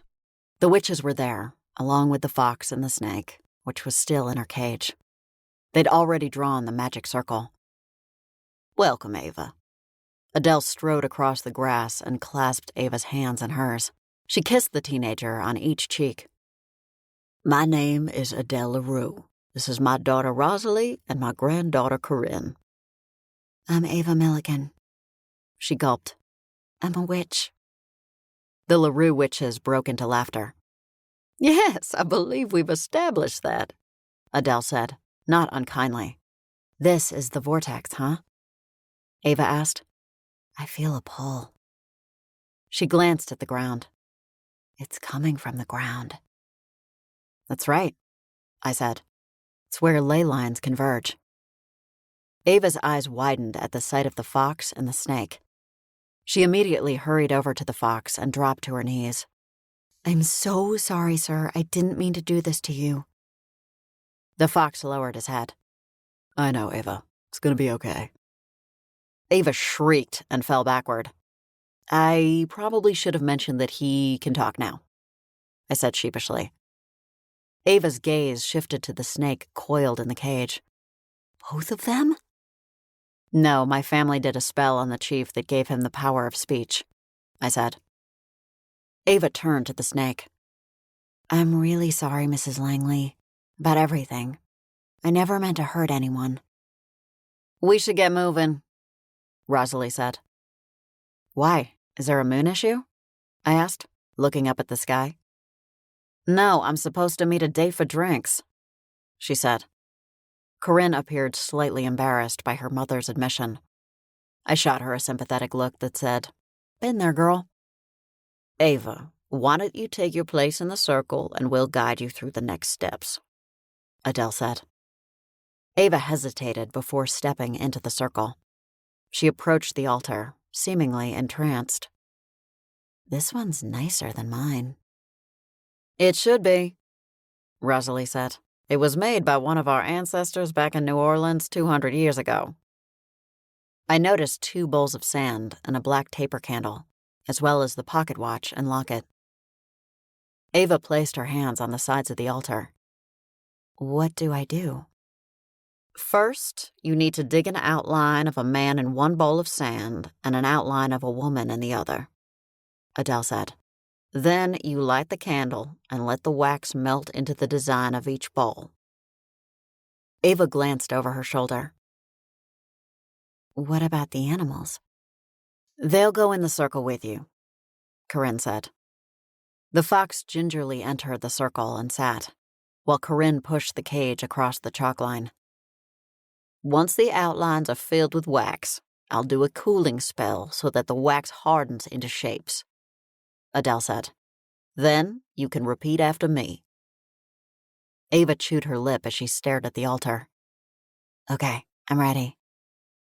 The rest of us took a step backward so we were clear of the circle and let Ava begin the spell. Once the wax shapes had cooled, Ava scooped them out of the bowls and held one in each hand. A stark wind blew across the vortex, whipping my hair into my mouth. It tasted like coconut. "Repeat after me," Adele said. She held her arms in a V shape. "Winds of change breathe new life into old shapes." Ava held up the wax figures and chanted, "I am grounded, centered, and ready to give back what was taken." Adele continued, "So let it be."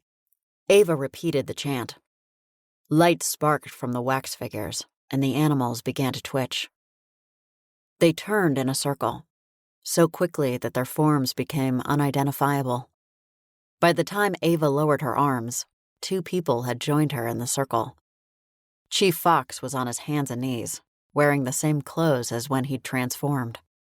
Mrs. Langley's wrinkled face was pressed against the bars of the cage. Can someone help me, please? The older woman asked.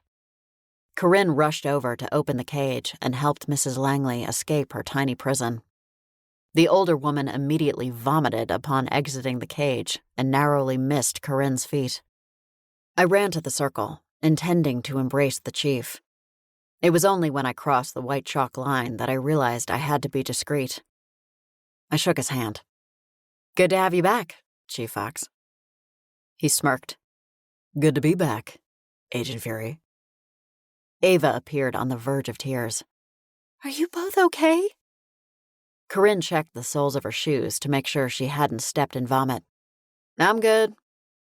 My back hurts, Mrs. Langley said, and my joints are aching like crazy. I need my pills. The chief stretched his arms over his head.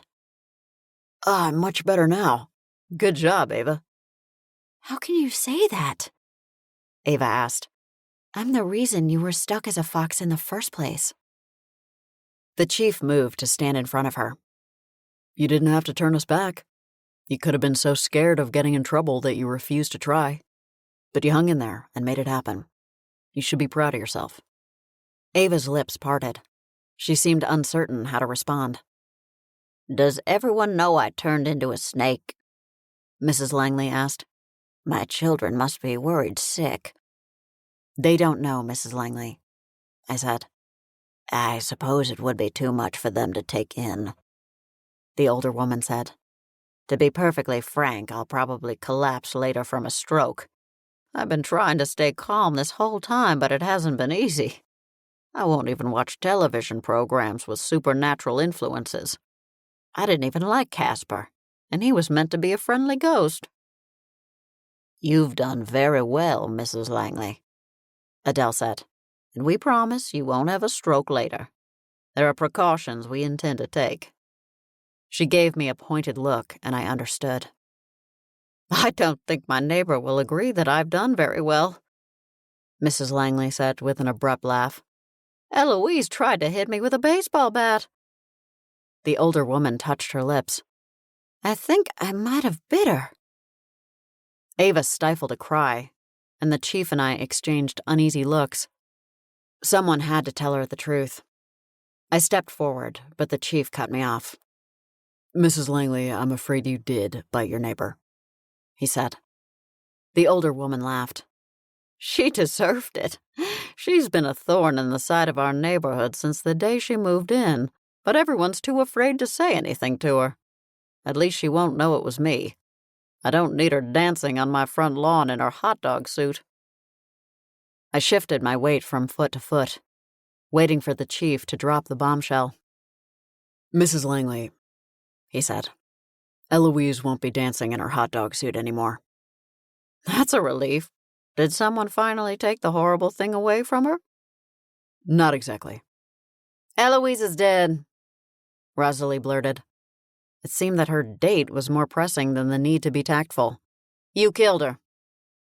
Mrs. Langley seemed to take a moment to process the news. Her shaking hand covered her mouth. I killed her? You were a poisonous snake, Rosalie said. Venomous, I corrected her. I remember that we got in a fight, Mrs. Langley said. She tried to hit me with a baseball bat, and I only wanted her to help me. In fairness, Mrs. Langley, she didn't know it was you, I said gently. She thought she was being attacked by a snake.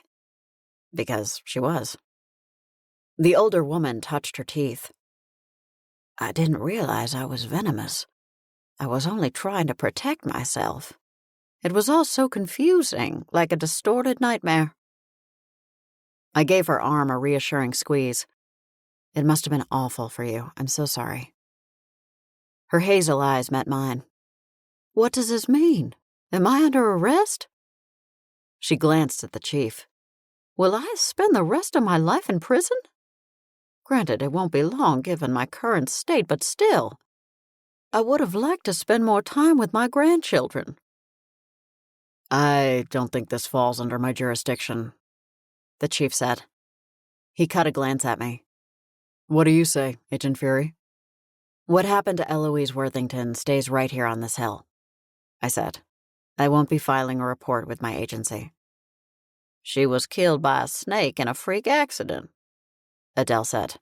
That's the official story. I have something that belongs to you, Ava said. She brought the locket to Mrs. Langley and hooked it around her neck. The older woman gasped. I thought I'd lost it. My husband gave it to me for our anniversary before he died. It's very precious to me. Ava handed the chief his pocket watch. Thank you, he said. This means a lot to me. Ava glanced between them. I swear I'll never steal anything ever again. No more kleptomania for me. You probably won't, Corinne said. If the stress and anxiety of hiding your true nature triggered your kleptomania, maybe it'll be reduced now that you've accepted your magic. It was probably the fact that you were fighting it that created emotional development issues. Rosalie's brow creased. You sound way too smart. No wonder you're having trouble attracting men. Corinne and I groaned in unison. I looked at Ava. What do you think? Have you embraced your true nature? Ava's eyes sparkled. She seemed energized by the reversal spell. I think I have. Her gaze shifted to Adele. Will you help me so that I don't screw up again? Adele reached out and clasped the girl's hand. It would be our pleasure, dear. I faced the chief. Will you call Sean and let him know that you're better and you found the missing girl? I asked. I've had enough interaction with him this week to last the rest of the year. The chief chuckled. No problem. He motioned to Ava. We should get you home before your parents lose their minds. He looked at me. We'll catch up later. I can drive you, Corinne offered. Your car is still at your house. Mrs. Langley, Agent Fury will drive you home, Adele said. The older woman didn't seem bothered. Which way is your car, dear? Down the hill near Davenport Park. Can you walk that far? I asked. Mrs. Langley nodded. It will feel good to walk on 2 legs. I took her by the arm and guided her through the darkness. Princess Buttercup waited patiently by the car. Oh, I love Great Danes, the older woman said. I opened the door and let the hellhound jump into the back. Mrs. Langley sat in the passenger seat, humming softly. I got behind the wheel and sent a quick text before joining the road. When I pulled into Mrs. Langley's driveway, Sally waited in front of the house. I parked and told Princess Buttercup to stay put. Oh, the air's turned chilly all of a sudden, Mrs. Langley said as she opened her door. Oh, hello. I didn't see you there. Mrs. Langley, I'd like you to meet my stepmom, Sally. Mrs. Langley nodded. A pleasure, Sally. Do you know I was a snake? The vampire looked directly into the older woman's eyes. You will not remember anything that happened to you from the moment you became a snake. You will not remember that you had anything to do with the death of Eloise. You will not remember that supernaturals exist. Mrs. Langley nodded absently.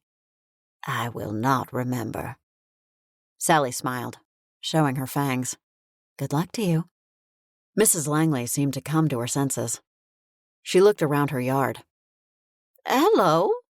Who are you? Why am I outside at night? I was lost and asked you for directions, I said. You were kind enough to help me. Oh, good. Mrs. Langley smiled. I like to be helpful. She walked to the front door and let herself inside. Sally and I stood beside my car. Thanks, I said.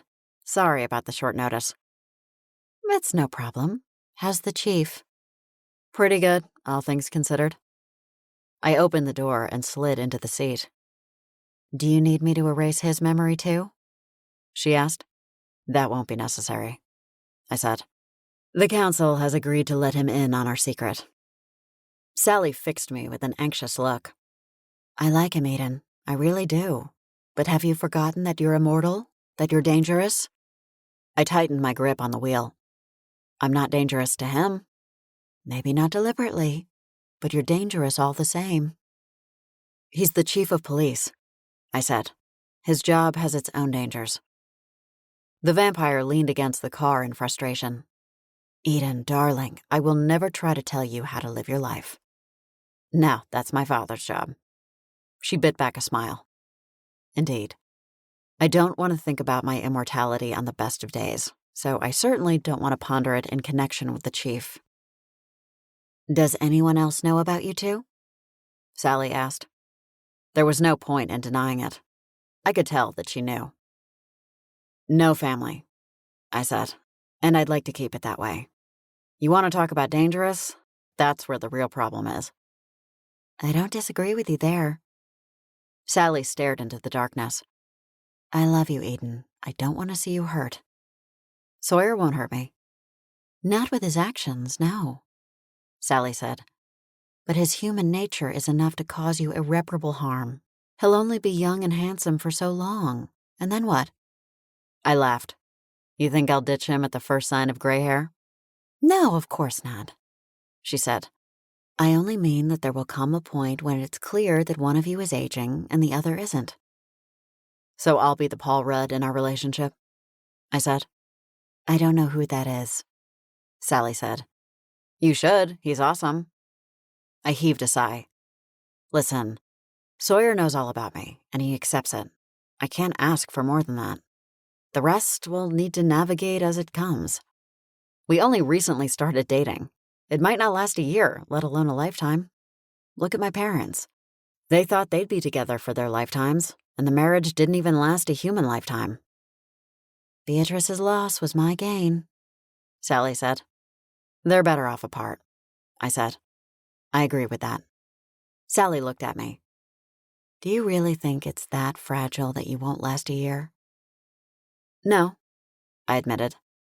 Anyone who could digest the amount of crazy information I'd thrown at him and still want to get involved with me was unlikely to break up with me because I chewed with my mouth open or some other random habit. Not that I chewed with my mouth open. That was gross. Just protect yourself, Sally said. That's all I ask. I've been protecting myself my whole life, I said. It hasn't really worked out for me. I think taking a chance with Sawyer is a step in the right direction. Sally reached into the car and patted my shoulder. I want to see you happy, and so does your father. You deserve it. Then you'll promise not to tell him about this, I said. She hesitated. You know I don't like keeping secrets from your father. Secrets aren't healthy for a relationship. Maybe not, but it's the only way my relationship is going to survive. You know my family. They get wind of this and you'll be erasing the chief's memory next and shipping him back to Iowa. Is that where he's from? I thought it was Idaho. That's potatoes. He's corn. Right. Sally's eyes glimmered in the moonlight. I'll keep your secret for now, Eden. But eventually you'll have to come clean. I knew she was right. I just wasn't ready to face it yet. I promise. I put the car in reverse and backed out of the driveway quickly so she couldn't see that my fingers were crossed. The relationship was too new to put it under my family's magical microscope. They'd hex both of us before I could utter the word boyfriend. I drove home, thinking about Ava. It was both encouraging and strange to see how she'd embraced her supernatural side. I was older and more experienced, yet I still struggled to come to terms with my identity on a daily basis. At some point, I needed to accept it. Maybe, like Ava, if I stopped fighting it, my life would improve. There was only one way to find out. Chapter 18. On Saturday morning, I stood in front of the barn with John McLaren, carpenter of dreams. The doors were closed, and the handles tied together with a wide red ribbon. I thought we'd do this with a flourish, John said. Do you want to call your family so they can witness this miraculous event? I raised my eyebrows. Are you serious? Yeah, good point. I don't need your mother making suggestive comments about wrapping me with ribbons so she can untie me. I smirked. You know her so well. John gestured to the doors. Should I have brought a pair of giant scissors? Nope, I can handle it. I tugged one end of the ribbon, and the knot relaxed. Welcome to your new home, Eden. I crossed the threshold, and a wave of excitement threatened to overwhelm me. My new home. No more mattress in the attic. No more lack of privacy. Well, sort of. John, it's amazing. Thank you so much. My gaze traveled around the barn, noting the many details I'd been unable to see throughout the renovation. There'd been too many tarps, drop cloths, beams, and tools everywhere, so this was the first time I was seeing the barn in its unblemished state. Wide planked flooring, exposed beams, soaring ceilings. He'd even installed a stone fireplace that looked like it belonged in a Swiss chalet. You've outdone yourself, I said. I had no idea this was such a diamond in the rough. Don't stand here gawking in the great room, John said. Come and see the kitchen. That's what we're calling this space? I asked. You can't call something this stunning the living room, John said. It deserves better. He wasn't wrong. I followed him to the back of the barn where I admired the custom wood cabinetry and soapstone countertops. Light, bright, and airy, just the way I envisioned it. I gasped at the sink. What's wrong? He asked. Nothing. I just realized that I've reached the age where I'm excited about an extra-wide sink. He chuckled. You're still a little young for that, but it's a testament to your excellent taste. Aunt Thora is going to want to move in with me so she can commandeer my kitchen. I wasn't worthy of these appliances. I was going to have to take lessons from Raphael and earn my place here. Plenty of room if you want that, John said. You've got the master bedroom plus 2 more. I was so giddy I felt like I could float upstairs. Hello? Anybody home? The sound of the chief's voice lifted my spirits even higher. John and I returned to the great room to greet him. This place is something else, the chief said, scrutinizing the height of the ceiling. It's been the best project I've had in a long time, John said. I appreciate the opportunity. Let's go upstairs, I said. I'd like to see my bedroom. I was going to suggest that. the chief said with a wicked grin. I flashed him a menacing look as we climbed the open staircase to the next floor where the gallery landing overlooked the great room. I can see Olivia and Ryan getting into trouble up here, I said. I pictured them throwing their toys over the railing to the room below. Teddy bear overboard. You wouldn't have had anything like this in San Francisco, would you? The chief asked. Ha, definitely not. I stopped short when we reached the master bedroom. The room was magnificent, with more exposed beams and plenty of natural sunlight through the large windows. This place was worth the wait. For the first time in a long time, I felt fortunate, even though I fully recognized I'd made a deal with the devil in order to live here. My parents each paid half of the renovation costs, and I'd be paying rent, as well as living a stone's throw away from them because the barn sat directly on the border between their two properties. Hopefully my new home wouldn't come at too high a cost. Do you have any furniture? The chief asked. That's next on the list, I said, and I know a good place to start. I'm glad you're happy with everything, John said. You deserve it, Eden. I'm going to miss seeing you around all the time, I said. It felt like the end of an era. I still live in Chipping Cheddar, John said. You're welcome to come by whenever you feel like it. The chief cleared his throat. Well, I think she'll be pretty busy furnishing this place and keeping up with her job. Lots of cybercrime happening out there. Online fraud is a constant battle. I bit the inside of my cheek to keep from laughing. Chief Fox's mild display of jealous was more adorable than I would have expected. John shook my hand and then shook the chief's. I've got an appointment, but give me a call if you have questions about anything. Thank you so much. I know living here will be amazing. I hoped. I listened as John made his way across the landing and back down the steps. Once I heard the click of the double doors, I squealed with delight. This place is mine! I sang and performed a fairly uncoordinated happy dance to accompany my words. Chief Fox laughed. Someone's in a good mood. Can you blame me? You're back to normal. I can move out of the attic and not worry about passing my mother in the hallway in the middle of the night in her lingerie. Everything's coming up Eden. He slid his arms around my waist. You also helped a teen witch. You saved Mrs. Langley. You've had a busy week, Agent Fury. I'm glad Ava is going to work with the LaRue witches, I said. She needs to learn how to practice magic responsibly. Wouldn't it be better to ask your family? The chief asked. They seem more powerful than the LaRue family from what I could see. They are, but I try to keep them out of supernatural affairs, I said. They don't always make smart choices. That was putting it mildly. They can't be all bad, he replied. You turned out okay. Despite them, not because of them. I needed to change the subject before I said too much. What about Eloise's cat Mischief? I asked. Any luck finding her? He shook his head. Sean canvassed the neighborhood, but she hasn't turned up. Although I was disappointed, at least I'd seen her alive. She'd come back to the neighborhood eventually. That reminds me, Sean gave me a ticket when I was searching for Ava. His mouth twitched. Yeah, I saw that. Don't worry about paying it. I can't ignore a ticket. It'll go on my record. Not if the ticket never made it into the system, which it didn't. The chief kissed the tip of my nose. I'm not letting him punish you for doing your job. I don't want special favors, I said. That's how we get into trouble.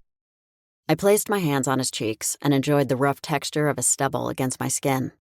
He clearly hadn't shaved since turning back into a human.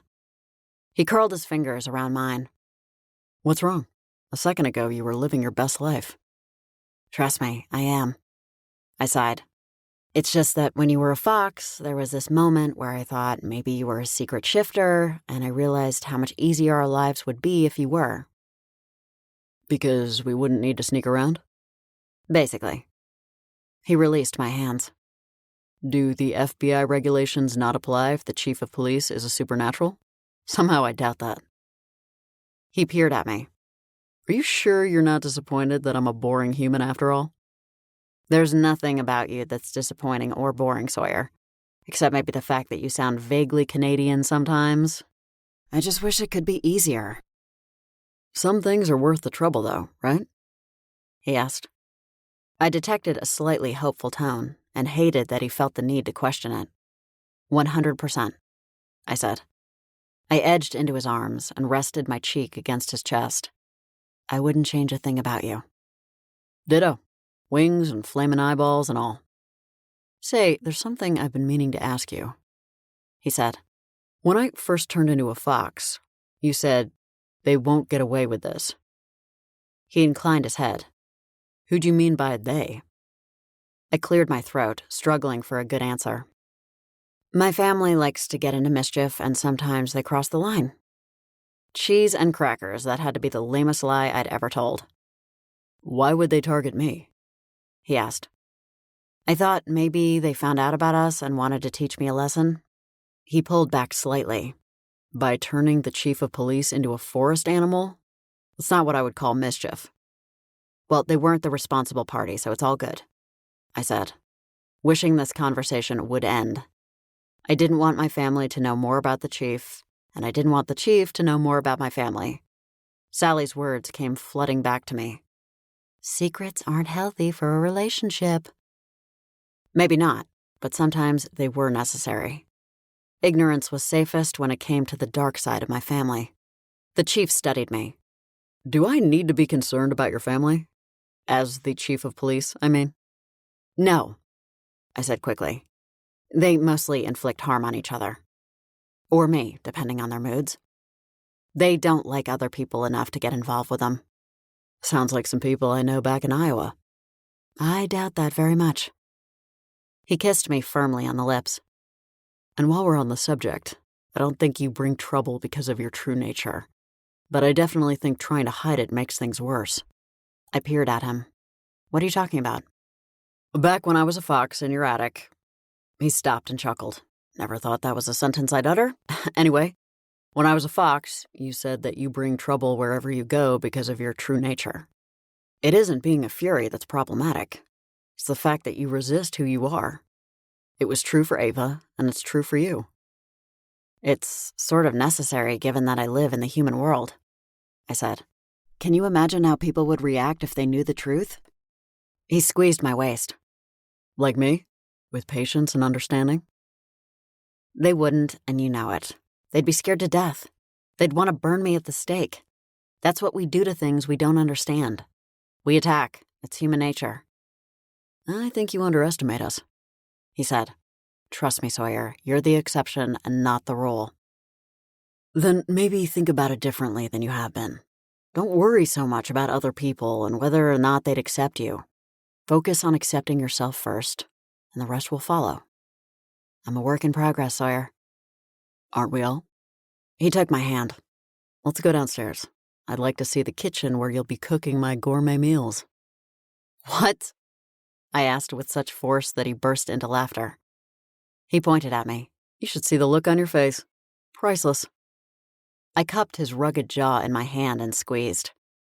Rule number 1 of having a supernatural girlfriend? Don't aggravate her for your own amusement. Or what? You'll shoot those flames from your eyeballs and extinguish me? He threaded his hands through my hair. What's rule number 2? I tipped back my head to see him better. Kiss her often, because she deserves to be kissed by someone who knows how. A slow smile spread across his face. I think I can manage that. The end. This has been Hell Hath No Fury. Written by Annabelle Chase. Narrated by Elizabeth Zeta.